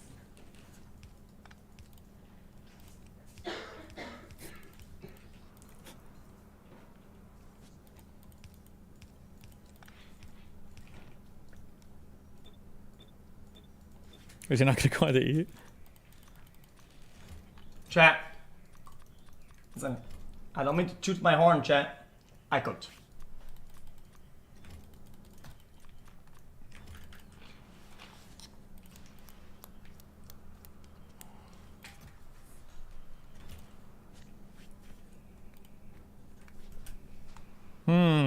What do you think? I think I only heard your side of the argument, so you definitely won. Wow. That's right. Simp. But my question is, are you trying to say that you're against firebombing cars? Because well, I mean, car bombs. Oh no, is she gonna be an ultra lefty libtarded person that's about to drive XQC fucking crazy? Uh-oh. Uh-oh. I kind of thought we were your thing. No, stop. Stop I right just- there. I You're just thought- don't. it just You're feels gonna like get. you're You're switching gonna up get on canceled. me. You're gonna get canceled. I'm not getting canceled. I'm not even anybody. I said last time that killing people with guns in the streets if they are a CEO is a bad thing, and almost got canceled. And there again, okay? People do not agree that violence is bad. They don't agree. I'm not just saying that like as a. People don't agree. Are you trying to say vigilantism isn't good because then it gives power to people thinking that they're going to make the right decisions without having any checks and balances? Well, you know that. Oh wait, this person's like moderately intelligent. Wait, who the fuck is this? To go there, I just think it's fucking branded. Yeah, I agree.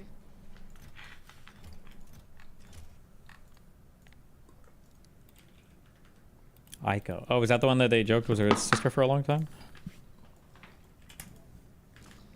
Are we gonna eat? Yeah. Yeah, bye, chat. See you as well. See you, chat. How does the stream? I don't think I need to do the worm, but I'll do it tomorrow. You want the worm? I'll do it tomorrow. You're gonna do the worm?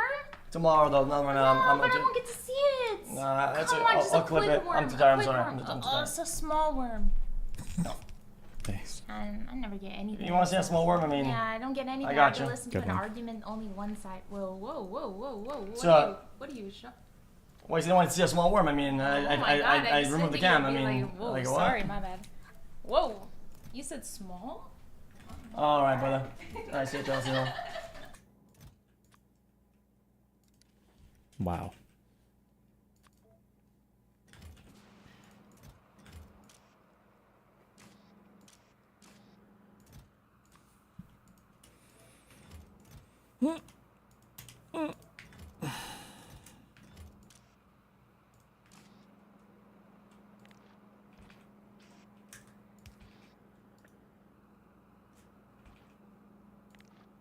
Okay, what's next? What else do we have?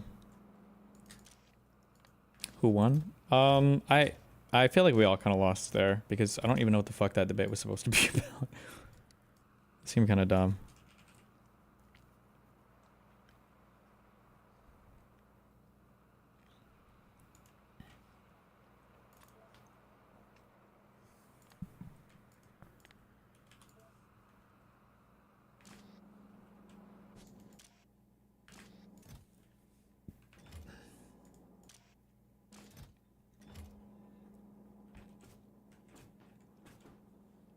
You finish the Gamers Nexus Terrafid? Bro, that shit was crazy. We have some paste that is made. I don't know how they got this access, or if he just has so much like credibility now that people are just like, oh yeah, we trust that guy. But these he's getting a lot of like pretty detailed information from designers and stuff over the cost of how much these like tariffs are absolutely fucking destroying their everything. In the US, we have some paste that is made in Taiwan, some that is made in Japan, some in China, and then we have to figure out, which product can we use where and how to distribute it. Some products might eventually just no longer be available. So there's not much we can do about it eventually. We have some stuff that's made in Vietnam as well, but that's mostly for accessories. So out of all those countries, do you happen to know off the top of your head, are if you ship stuff to the US right now for, let's say, like micro... Piers Morgan dropped on Bill Maher. Is he arguing with somebody, or... Because the one-on-ones on Piers are not as entertaining, I think. Oh, it's him responding to the Larry David essay. Oh, shit. Larry David, because you're friends, aren't you? Of course. I mean, this wasn't, my favorite moment of our friendship. Larry David is using his pen to point out what he sees as Bill Maher's misguided meal with the president and his even more misguided monologue. Just for starters, he laughs. I've never seen him laugh in public. I don't need to be lectured on who Donald Trump is. Just the fact that I met him in person didn't change that. He's Hitler. He's a monster. But I eventually concluded that hate gets us nowhere.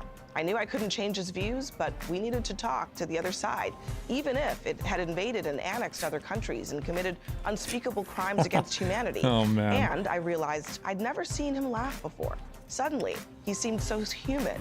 To use the Hitler thing, first of all, I just think it's kind of insulting to 6 million. Oh my God, stop this. Stop the virtue signaling so hard on it. Let me just, Hitler, okay, did not spin into existence in 39 or 40 or 41 or 42. Hitler did not spin into existence in the Holocaust, okay? He had a whole ass life prior to this, all right? That's the type of stuff you should be worried about. Yes. Dead Jews, you know. People are accusing him of moral cowardice and hypocrisy. I don't want to make this constantly personal with me and Larry. I mean, we might be friends again. I don't know. Here we are in Bill Maher's lair. Also, hold on. Unless I'm missing something, we might be friends again? Larry David is criticizing you in an essay. That's fine. You should be able to do that. I don't think anything... Is he really that sensitive? Not Bill Maher. That sensitive? That would be kind of goofy. I don't know why he's talking like that, but... Yeah, lair. The Club Random podcast lair, but it was your lair before that. Oh no, I thought they were going to talk to each other. Ugh, okay, whatever. Anyway, it's still my lair. I will always have a lair. I'll give up everything before I give up my lair. My evil lair where I plot evil things. I'm evil. I'm told that very famous people come here because they want to party in private, and this is the most safe place, safe space for celebrities who want to misbehave. Is that true? That's so true. I mean, what happens at Club Random probably is still spilled on the floor, and I mean that of everything. No, this was always the party house before Epic. It was the, you know, the. I feel like I have the party house. A wonderful part. I mean, to do a podcast has really been. I mean, you were here. Yeah. How much fun is that? Just to get. Why don't you have a lair? Makes you think I don't have a lair. High and drunk with somebody. I was one of your first guests on the podcast. Yes, even if you're not participating, and I don't really get drunk, but it's the only drinks I allow myself in the week. And to get to know somebody, I mean, I knew you, but I didn't know you as well. Yeah. I feel like after that, I knew you so much better. Yeah, I totally agree. Because you kind of have to like spend a couple of hours high to get to know somebody. I loved Charlie Kirk when you did him last week when he said, I don't know how to say this. I don't actually even know if people know this intuitively.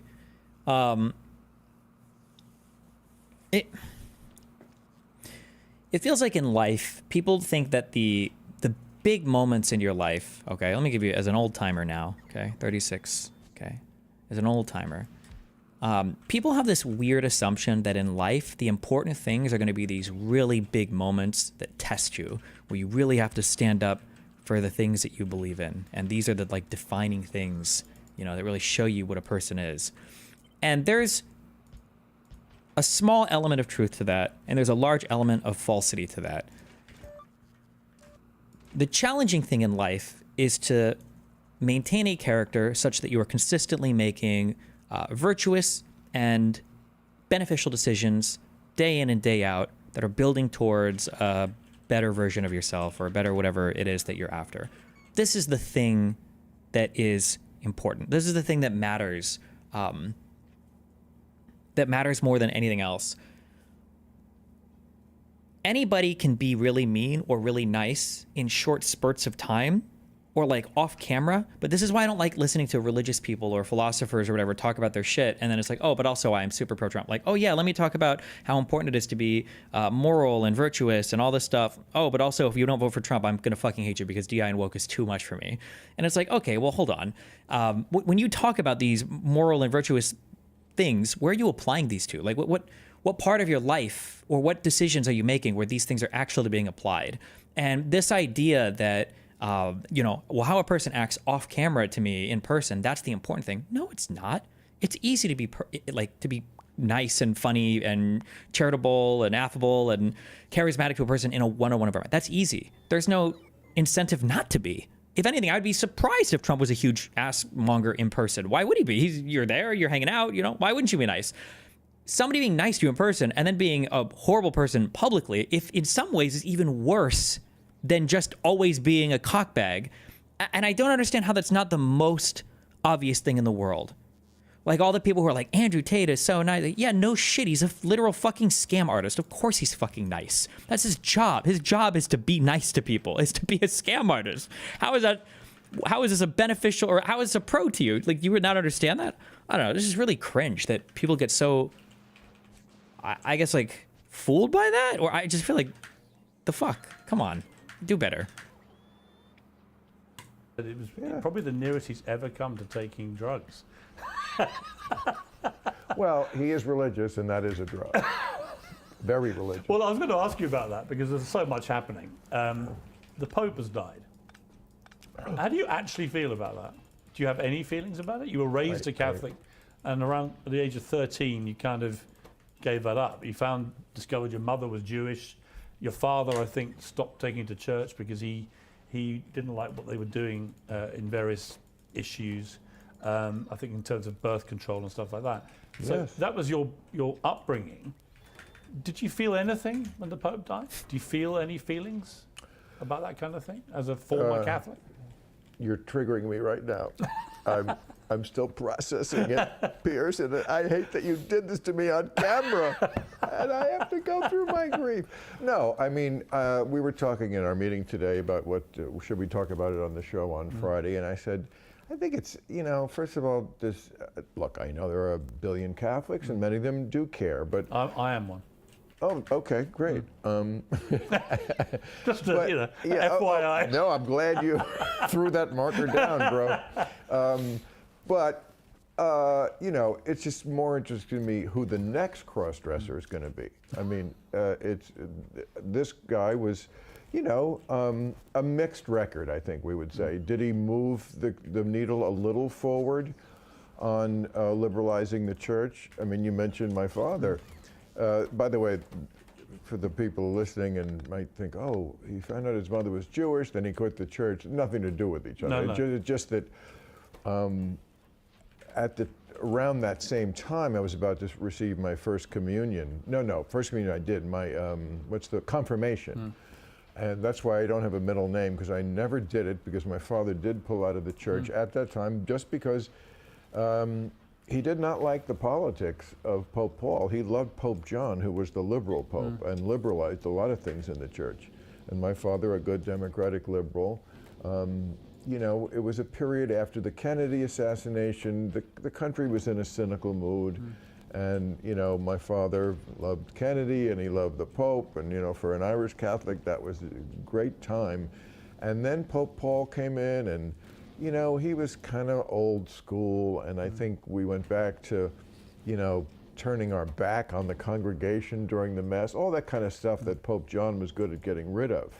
I think the folk masses started then, a little more hip, and to the people. And my father would meet on Friday. I think a lot of people around the world who couldn't afford it. That was a big thing when they lifted that. So food wouldn't go bad, shit like that, practical stuff. And my father just didn't like this Pope Paul to the point where he did, stop us going to church, which was like the greatest day of my life. I didn't care why it was or, You went every Sunday. I mean, you were a proper... Every Sunday. And catechism before church where you learn, and then the training. Are we going to get into anything interesting here? Or? Oh, okay, maybe. The first communion would traumatize me. But so Did you ever go to confession? Of course. Did you? Of course you went to. How could you? My heart was beating out of my body. First of all, it's just creepy. It's in this little booth, and the guy's sort of on. You kind of can see him opaquely, and you think you're 7 years old. You think he's got the power to do anything to you, and like you would. What sins could you possibly commit at 7 years old? In your case, I would think that you probably had found a way. I don't know. I was a scared little child. I didn't know. What sins could you do at 7? I don't know. I don't remember. That's a great question. What sins? I would love to find deep in the recesses of my mind, what did I tell the priest? Because I remember thinking, well, I can't go in there empty-handed. That'll look suspicious. So, but I wasn't masturbating. I didn't think about women. Lying, I don't remember even lying, I don't know. But my mother did tell me, after my father died, that up until the end of his life, he was a little conflicted about it. He was raised in a Catholic era where, first of all, just marrying a Jewish person was not cool, and he did it anyway. Damn. But it gets in your brain. I mean, you ask me what I feel about the Pope, not too much, but when I do walk into a church, as I had the occasion to do when we were making Religulous, it's not holiness I feel, it's fear. The fear comes back to me. Yes, Based. it is Good. triggering about fear because the fear of God. Nuns were mean to me. I mean, in catechism, You should be afraid. Priests, I know they didn't do anything to me, and I'm a little insulted. Stephen Woodford, based bonger under alias Rationality Rules, is dropping banger videos here on YouTube.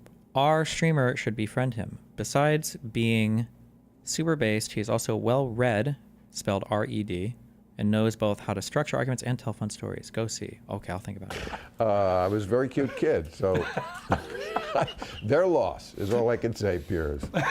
Anyway, I'm glad you stuck with it. Somebody's got to stick with it. When was the last time you went to confession? Oh, confession. I mean, Well, it must have been right before we quit when I was around 13. Right. So you've got, well, yeah, there could have been some sins then that would be more interesting. I certainly was well, I'm more wondering if you went back to confession now. Oh. The full scale of post-13 sins to well, today. If I went to confession now, odds are the priest is the one who had more to confess than me. Let's be clear about that. I've been in America for nearly 4 weeks on this trip. And did somebody say only epic? 3 people have been in the news that entire time. Donald Trump, Elon Musk, and Bill Maher. So my first question is, do you like being the story rather than talking about the stories? You know, it comes with the territory. I never try to do that. You know, it's a little more going on in the week, but I've been through it enough that, it's like, it's actually flattering that people really think that I have somehow have this importance, which I plainly don't. It's ridiculous. I mean, I was offered a chance to actually sit down for an extended period of time in a private setting with the one person who has dominated all of our lives, whether you like him or not, for the last 10 years. That's just not deniable. I took it. I can't imagine why anybody wouldn't take it. Just can I see the Trump adopterist up close? I'm going to get. I mean, to see nobody it. would criticize And then, you for taking it. It was for the being only thing cringe that about bugs me it. about it is But they don't give me proper credit for it. And then I went back to my day job, tearing him a new asshole, and never stopped. Never stopped before the dinner, never stopped after the dinner, and during, because I said lots of things to him that you would think liberals would love that a guy said right to his face. You didn't win the election, and birtherism was vile, and what? I said to him, you're scaring people. Why do you want to scare people so much? So, like, epic. I haven't changed at all, and the fact that it made so many people hysterical, not most people, by the way. I mean, I've certainly heard from zillions, and it's mostly very positive. But yeah, there are some people, sometimes surprising people. From tariffs to market turmoil, things are Finally. looking pretty rough out there. It's been a while since I've seen an ad. I was American getting nervous. Hartford Gold has an answer. There are many new threats to financial stability, a full-blown trade war, a fluctuating stock market, an uncertain bond market, stubborn inflation, and colossal national debt. If you're still relying solely on paper assets, you could be heading straight into the storm. So what is the solution? Well, a simple and tested one is to get out of the chaos and invest in something real. Physical gold and silver. American Hartford Gold is a company you can trust. They've got an A+ rating with the Better Business Bureau and a proven reputation for making the process simple, safe, and smart. That's You can have crazy, gold Chad. and silver delivered directly to your doorstep or placed into a gold IRA with major tax advantages. Mention my name, Piers, for up to $15,000 in free silver on your first purchase. Call 866-692-2474 or text Piers, that's P-I-E-R-S, to 65532 or follow the link below. Well, let's talk Larry David, because you're friends, aren't you?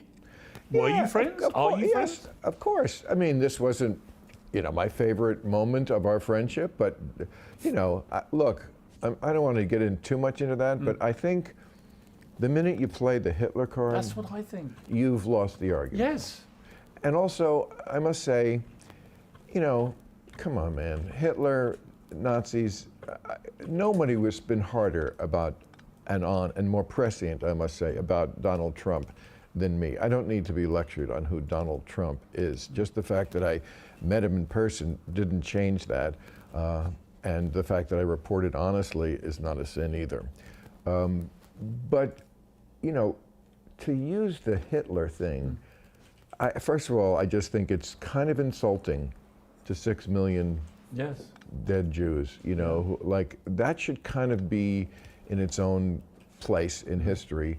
And, you know, I know people can say, well, we're just comparing it in this way. Well, it's an argument you kind of lost just to start it. It's just, look, maybe it's not completely logically fair, but Hitler has really kind of got to stay in his own place. He is the goat of evil, and we're just going to have to, I think, leave it like that. So, you know. It's a very dangerous assumption that there's some uniquely evil person and nobody else for the rest of human history could ever match that. That's a very, very, very dangerous assumption, but okay. Did I think that was appropriate? No, but people have the right to. Did you know he was going to do it? Of course not. And people. So how did you find out? You read it? Somebody, my publicist said, this is going on today and you should know it. And I was like, oh, okay. You know, I mean. Have you had any contact with him since? No. And that's okay. Look, my whole reason to go to the White House, you know, I said it right at the beginning of the speech I made about it, was, you know, talking to Kid Rock right here, and we were just like, there's got to be a better way than just hurling insults from 3,000 miles away. I mean, maybe, you know, nothing will come of this, but what I know, nothing will. I'm a little sympathetic, just being a little bit aware of the content that Bill Maher does. I am a little sympathetic because I'm sure there's a lot of people who aren't very aware of Bill Maher, and people have just been so mind-fucked, me included, by like the both sidesers who are fucking everywhere. And then they hear a guy like Bill Maher come out and give this take, and it's like, okay, and somebody else is going to both sides Trump. And Bill Maher has been pretty relentlessly critical of Donald Trump. So I'm a little sympathetic towards. I understand like where his frustration is there, but I mean, like, you got to be mindful that you are working so hard to humanize a guy who is working so hard to dehumanize like every immigrant in the United States who might have a tattoo. Like, it's this should be pretty obvious that people are going to have a very I don't want to say emotional take, but people are going to have a response to that. That should be pretty predictable, I think. But come from is pretending to ignore the person who has all the power. Democrats have no power. So to think that your method of running out of the room screaming, I'm not talking to you, maybe my... How would you respond to a private invitation to the White House? Oh, obviously I would go, of course, for sure. Thing has a 1% chance of succeeding. Yours definitely has 0. No, 0. And the final thing I'd say... I'm also, it's that history rewriting. Listen to how people talk about Donald Trump. Unprecedented victory, landslide victory. You're never going to beat him. Like, this is why you guys have lost so much and why nothing you guys do. And it's like, hold on. You are aware that he lost in 2020, right? Like, you know that this is a guy who lost the last election, like the one before this one, right? Like, you're acting like he's some unbeatable god, and he literally was beaten. So I don't know where this untouchable aspect about him is coming from. It's kind of weird. About the Larry David thing, because I read it, I was just like you, the moment I saw Hitler, nuts, okay, I get it. It's that very tired old trope. In fact, on your show once with Jim Jeffries, he told me to fuck off on your show when I said Trump is not Hitler. He hasn't been responsible for the death of 12 million people, including 6 million Jews in the Holocaust. And ever since then, I've just thought every time I see it, this is a ridiculous analogy. But the thing about the point people made on social media about Larry David was that he's been conspicuous by his silence since October the 7th, for example, not said a word. You've been conspicuous by the support you've given Jewish people on your show. And the state of Israel. Yeah. And also tearing a new asshole to the, what do they call them? I used to call them that, useful idiots who take up the cause of some of the most illiberal people in the world. And I'm talking about Hamas, you know, where they are now, you know, finally we see these protests from the from the people in Gaza against Hamas, because of course when the when the useful idiots talk about oppressors, who's really the oppressor of the people of Hamas? It's Hamas. That's who puts their own people purposely in harm's way. I mean, that's their whole strategy, is like, well, we can't win this war militarily. The way we can win this war is get enough of our own people killed on purpose so that world opinion, the useful idiots, will fall for that and blame Israel. That is the whole strategy. That is the strategy. And some people are clear-eyed about that, and many people are not. Do you think if you're going to write op-ed pieces for the New York Times attacking you for effectively sitting for dinner with Hitler, or the new Hitler, you should perhaps be a little bit more vocal in the area we've just discussed about Israel and the Jewish people, rather than have a deafening silence about that? I mean, people are accusing him of moral cowardice and hypocrisy. Well, I mean... Play the Hitler card, but won't actually talk about the ones who are probably the most similar to the thinking of Hitler, which is Hamas, who want to kill all the Jews. I mean, you get my point. That is an interesting irony. Yes. I mean, look, I don't want to make this constantly personal with me and Larry. I mean, we might be friends again. I don't know. You know, I can be. I mean, I can take a shot, and I also can absolutely take it when people disagree with me. Oh, You maybe know, he's that's worried not about exactly Larry the way being I would have super done ass it, fan. But, you know, again, let's go, the irony, let's go back to what my original thing was. There's got to be a better way than hurling insults and not talking to people. So, you know, if I could talk to Trump, I could talk to Larry David too. You know, I could talk to anybody. I do it right here. I will talk to If he was sitting here, almost anybody. If he was sitting here now, what would you say to him? I'd say Piers Morgan kept trying to ask about you, and it got over the top. So I said, you know, so yeah, that's it. Who wouldn't you want to have sitting here? Oh, there are people who are just, you know, pointless, to the Klansmen or, you know, neo-Nazis or things like that, that, you know, plainly are beyond the pale. There's no argument. The Kardashian? They've been here. Chris has been here. You know, it's a case-by-case basis, but, you know, basically, you know, there are one of the problems with the far left is that their ideas of purity are so unrealistic, if nothing else, in a country where, you know, Trump did win 2 elections. Yes. I mean, you just can't write off. I know, I saw it after the election. There was a lot of people who, you know, some I know and some are friends, but their whole attitude was, we're a bad country. That's what it is. We have nothing to be sorry about with the way we ran our election, or it's just, we thought the country was full of good people, and they're actually full of really shitty, horrible people. Deplorables, that whole thing, calling them and thinking of them as deplorable. And I just don't think of a Trump voter as necessarily deplorable. He could be. But they can think so much, dude. It's such an uneven playing field. It's so crazy how much of like a better human being you're supposed to be compared to how these like the Trumples will treat everybody. It's insane. Absolutely. And so could someone who voted for Kamala Harris be deplorable in their own way. Now, it's also not equivalent. I make no fuzz on it all the time. I'm very clear about it. I think the right is more dangerous. I think what's going on in this country is a shit show. I mean, shout out to my writers, because we have been as hard on Trump as we ever have. The stuff we do, I mean, if you think I'm the guy to avoid because I'm not going to be hard on Trump now, you're missing actually still, excuse my immodesty, the sharpest, hardest, funniest taking down of MAGA Nation and the right. And, you know, the thing is, I'll also do it on the left but they're not in power now. So they're not getting as much from me, as they shouldn't. Did you hear from Trump after your monologue? Or? This is true. I know that he sounds like, I just don't know how many people are familiar with Bill Maher's content. I know he sounds like lay epic centrist right now, but Bill Maher is not a centrist by any stretch of the imagination. And after the dinner? I'm not going to comment on any of that. I mean, I'll take that as a yes. I mean, you know, we're not buddies.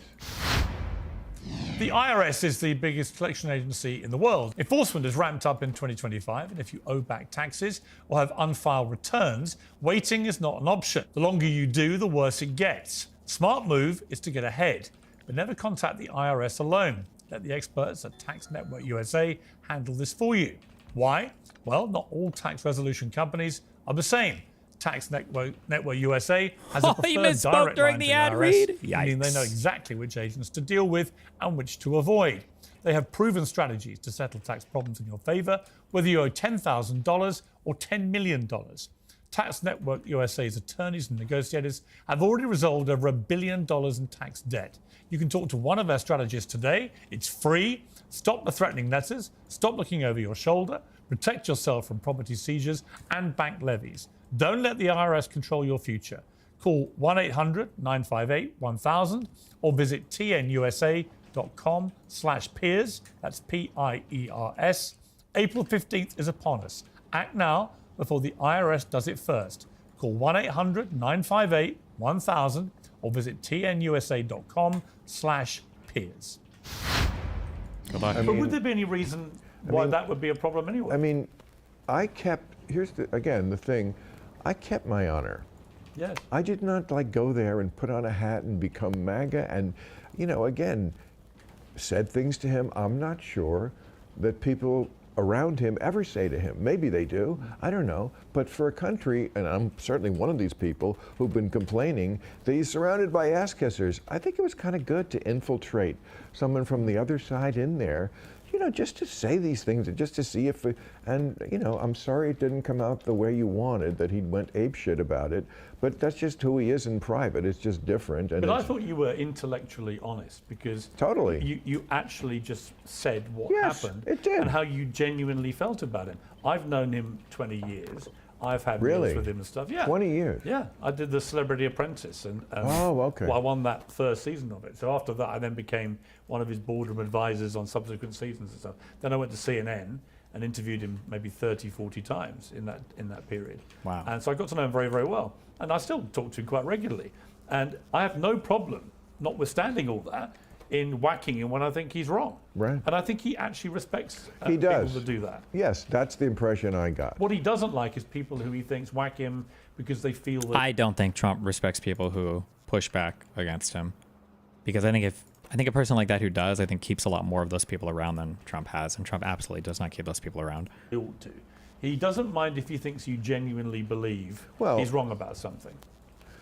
Yeah, and it doesn't change. Right.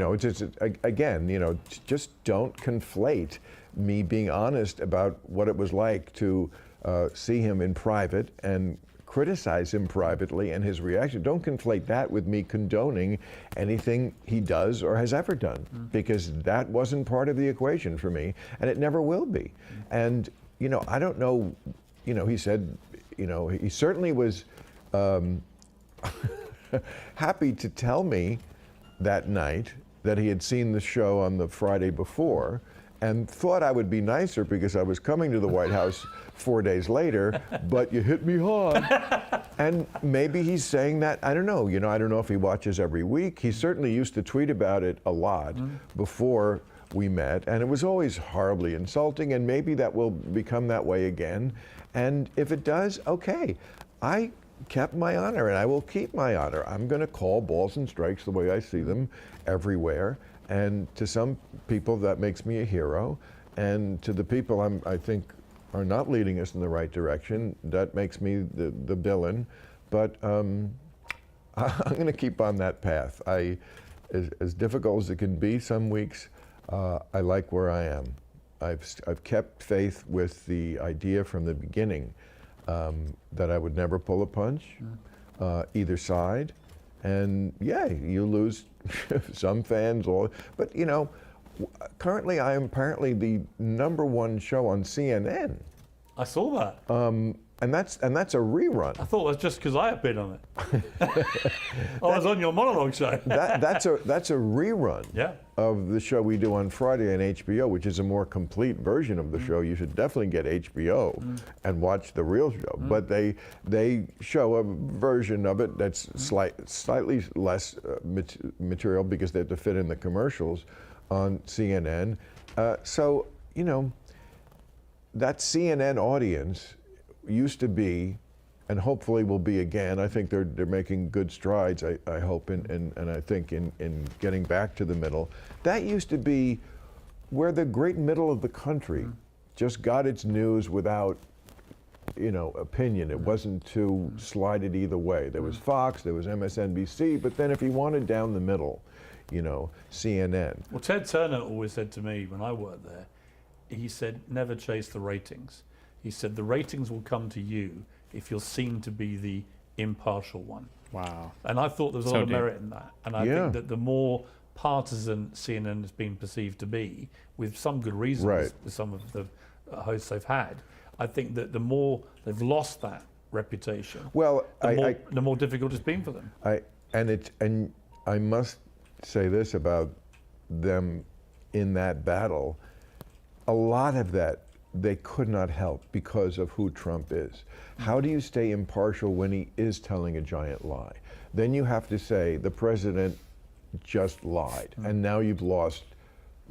But I think 35%. Well, I tell you, how I think they're doing it well now. This guy Scott Jennings, who's sort of broken out at CNN, who's really? the kind of Lonely Scott. Have we watched this Lonely stuff Scott. before? So he's the sort of lone Republican voice all the time on their panels, but he takes. Oh God, that's not the one that Catherine Rampell or whatever is always fighting against, is it? Not the retard one, is it?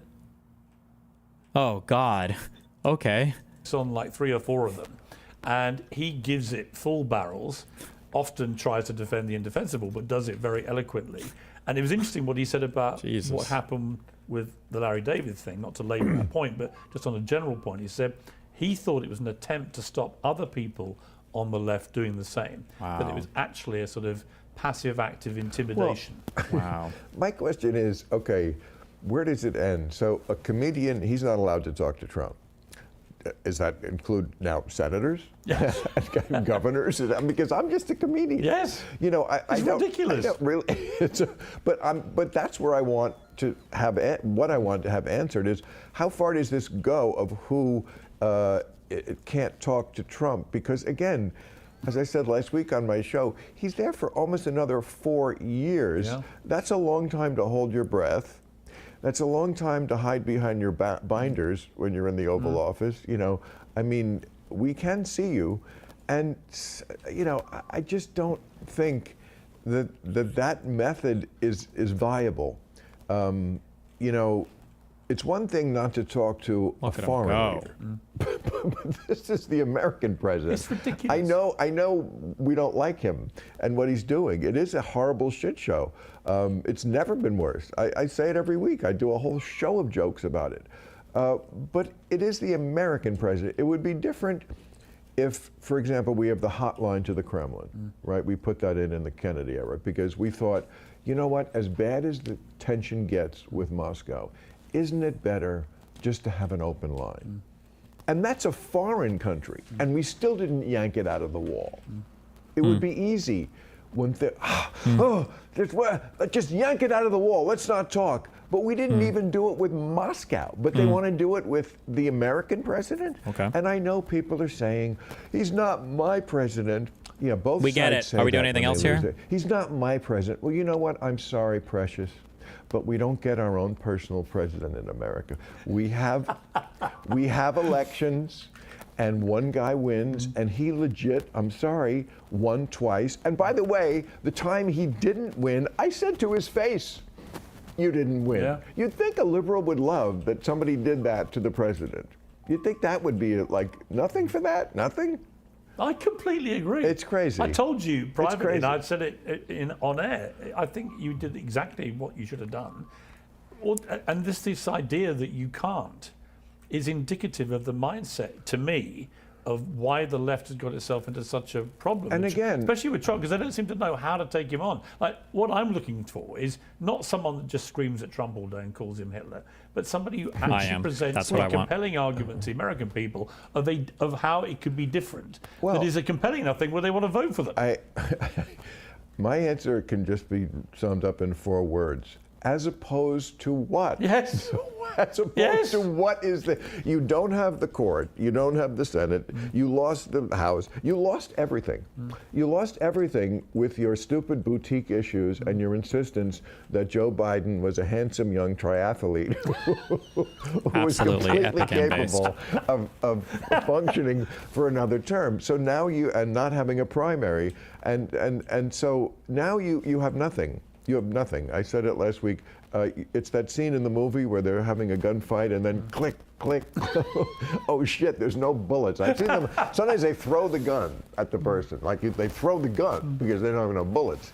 Well, you're throwing the gun. And now you don't want to do that. You know, I just don't know what the alternative is, and there's no good.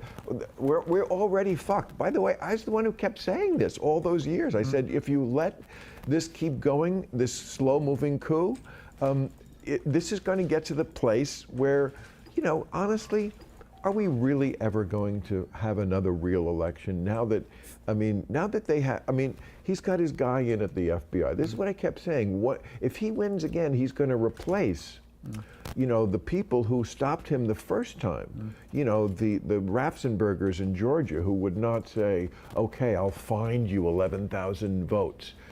The decent Republicans said no. They're gone. This is what I was warning about. Now the head of the FBI, is Raffensperger even Justice gone? Department, Or? these are all complete Trump loyalists. Obviously, we see it at the Defense Department. I mean, in that world, he fired the guy who was his own appointee of a commission, the election commission, the long title, I don't Also, remember, that's not something for like the security president and to get rid of it. cyber, blah, blah, blah. That's what you commission. guys believe, by the way. And this guy said this election, the 2020 election, was the freest and fairest, and he wouldn't. Now he's going after that guy for basically, he wants to prosecute someone for telling the truth. Well, what does it say about elections? But what does it say, Bill, about? What does it say about the fact that Trump could do all those things and still win? Wait, but doesn't it say something that somebody could be that bad and still win? Like, doesn't that say something about us or something? About the Democrats, that Trump was a very divisive president first time around, and then he would argue he had his whole 4-year, 10-year torn apart by the pandemic. There's perfectly valid reasons why partly that's true. No. But Not then really. he was 4 years, 2 years in the wilderness. Then he made this extraordinary comeback, which was almost totally linked, I think, to what they call the lawfare assault to try and jail him, often over the most trivial stuff like the Stormy Daniels thing, which was the one they finally convicted him on. So you also had a Democrat Party that was getting so... Just so you know, that Stormy Daniels thing that's so ridiculous, by the way, okay? Republicans will hang their hat on the Monica Lewinsky shit, which was arguably even more ridiculous than the Stormy Daniels stuff. Monica Lewinsky was enough to indict the character of the entire Democratic Party for 8 years, okay? Jesus Christ. But stealing campaign funds to lie about where you spend them in order to have an electoral advantage or whatever by taking illegal contributions, whether they played games with all that money, that's like, come on, bro, give me a fucking break. Extreme to the left with this woke progressive agenda. True. I would watch you week in, week out, and I was saying the same stuff. Because I think politically, I'm probably not far apart from you. No, and I was like, I have nothing in common with this. This is lunacy. When you're trying to argue, I saw the British Prime Minister yesterday, Sir Keir What did he Starmer, do? because in Britain there was a What did he do? Supreme Court ruling Mhm. that a woman is a woman. And a Okay. trans woman is not a woman. Okay. Right. And Thank the God. British Prime Minister What did he actually say? came out and said that in light of this, now that he'd had this clarity, we can all move forward. Because he'd said before that only, I think, 99% of women don't have a penis. Right? But my point That's being, just this bloody is the Prime Minister of my ridiculous. great country who needed to be told by a court what a woman is. Right. And this is where the left have found themselves, right? What is the solution for the Democrats? I am a man.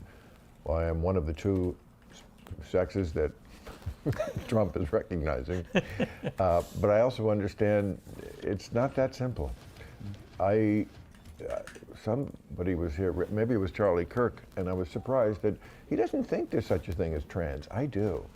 I just think it's Piers just, doesn't. Again, there's always a centrist position to me that's so No easy if shot people does would Piers just be believe in it. reasonable. How about just, first of all, kids, too young to understand any of this. Just leave it out. Just leave it out. Oh, Piers until doesn't they're say old anything enough here. You don't. Good job. They can't understand drag when they're 5. I don't know if it's hurting them, but it's like, come on, man. This is adult stuff. And also, it's not hateful to teach. There is a default setting for humans, and then also teach, but not everybody is. There are minorities that are not. There are gay people, and there are people who are, like, quote unquote born in the wrong body. Their brain doesn't think like their and that happens. And we should be respectful but don't act like every baby born is a jump ball. We don't know what it is. I mean, a penis? Well, please, if you're gonna be technical, I mean, it doesn't But really. people were saying that, weren't It they? doesn't mean anything. It's a mild indication of something, and we can always cut it off later. All right, I have to cut you off now. Bill, always thank great you very to much. see you. It's great to see you. I appreciate the time in my the lair. pleasure. Always a pleasure. See you later. Wow. Piers Morgan Uncensored is proudly independent. The only boss around here is me. If you enjoy our show, we ask for only one simple thing. Hit subscribe on guys. YouTube and follow Piers Morgan Uncensored on Spotify and Apple Podcasts. And in return, we will continue our mission to inform, irritate, and entertain. Wow. And we'll do it all for free. Independent, uncensored media has never been more critical, and we couldn't do it Without you. Thank you.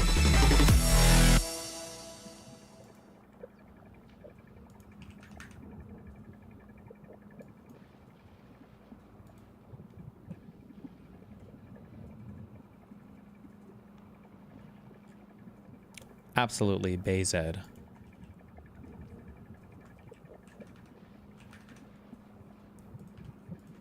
Go over the Shannon Sharp rape case? Oh boy. Uh-oh. This is the big anti-gun guy, right? Hold on one sec. David Hogg?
Fuck. Okay. Just kidding.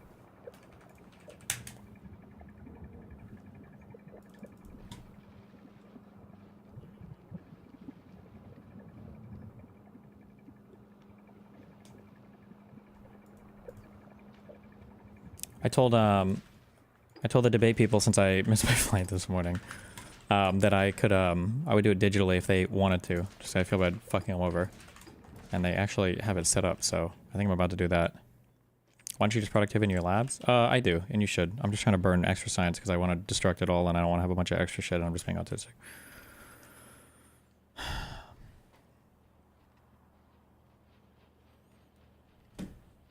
I don't know if I can stream this or not, or I don't know. I'm asking them what they want to do with it.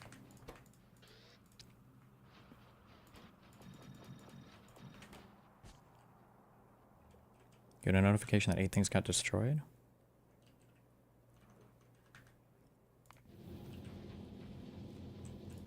Doesn't matter, don't care.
Join in 10 minutes to begin tests. That was 4 minutes ago.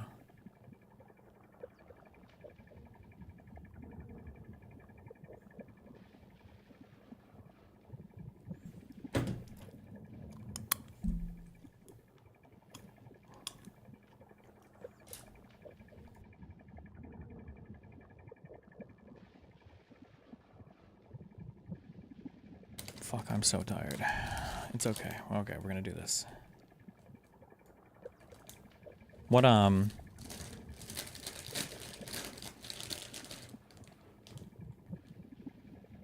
Fuck, I didn't write down my abortion arguments.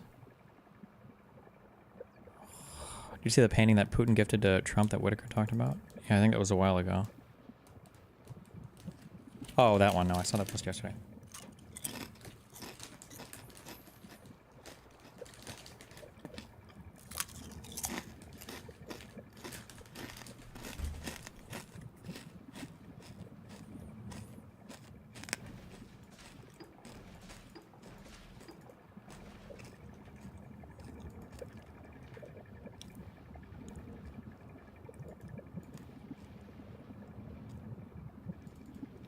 Did you write your debate prep?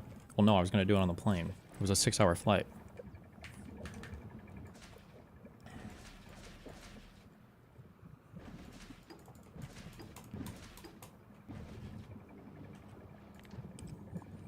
Please just waste all this fucking science so I can deconstruct these without feeling bad.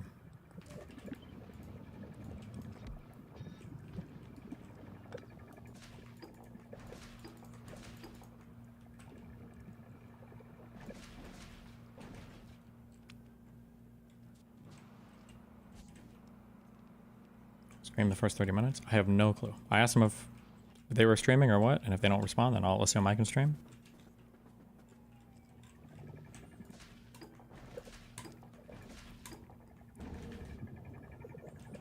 Is our goal for this game? Well, I'm just a suicide my stream as much as possible.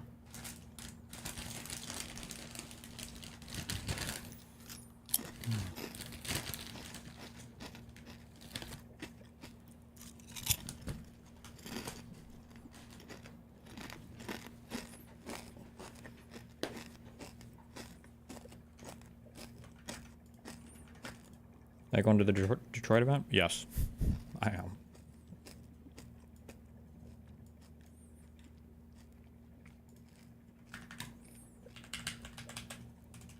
Abortion. Bad.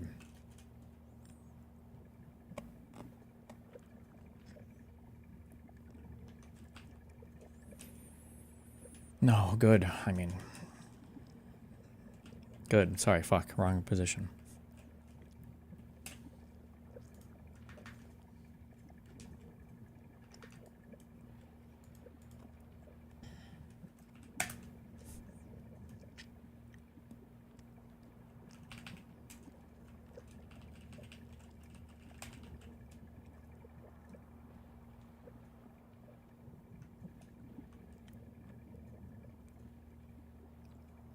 This is the only position that I argue from, right? I'm pretty sure.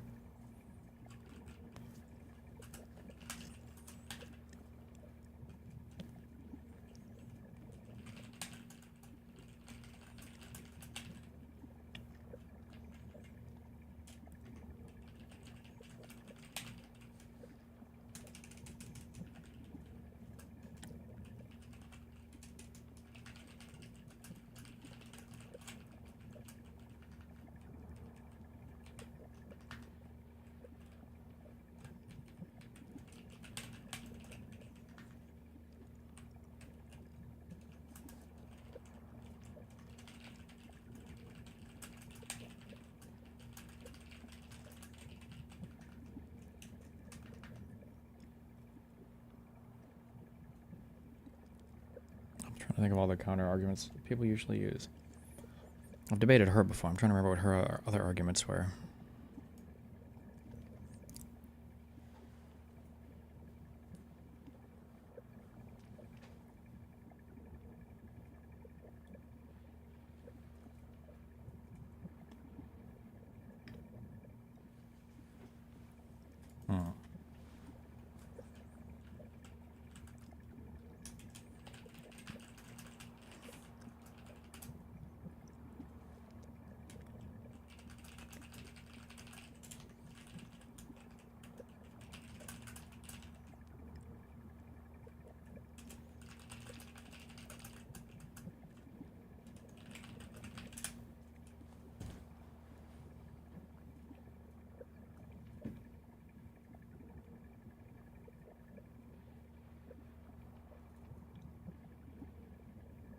Okay.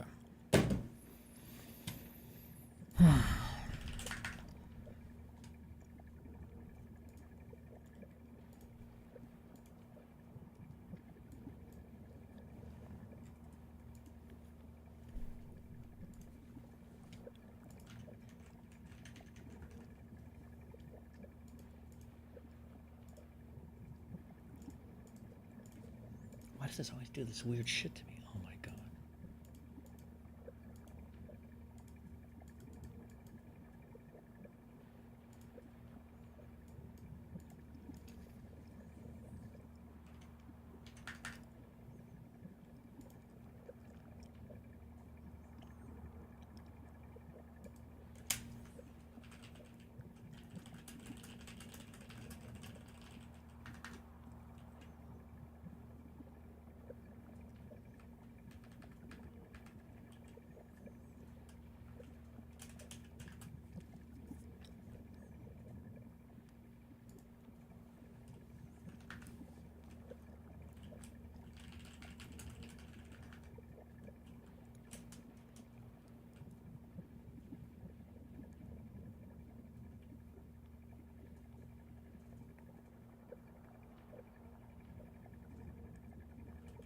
Oh, there's one tricky one. Oh, I just remembered.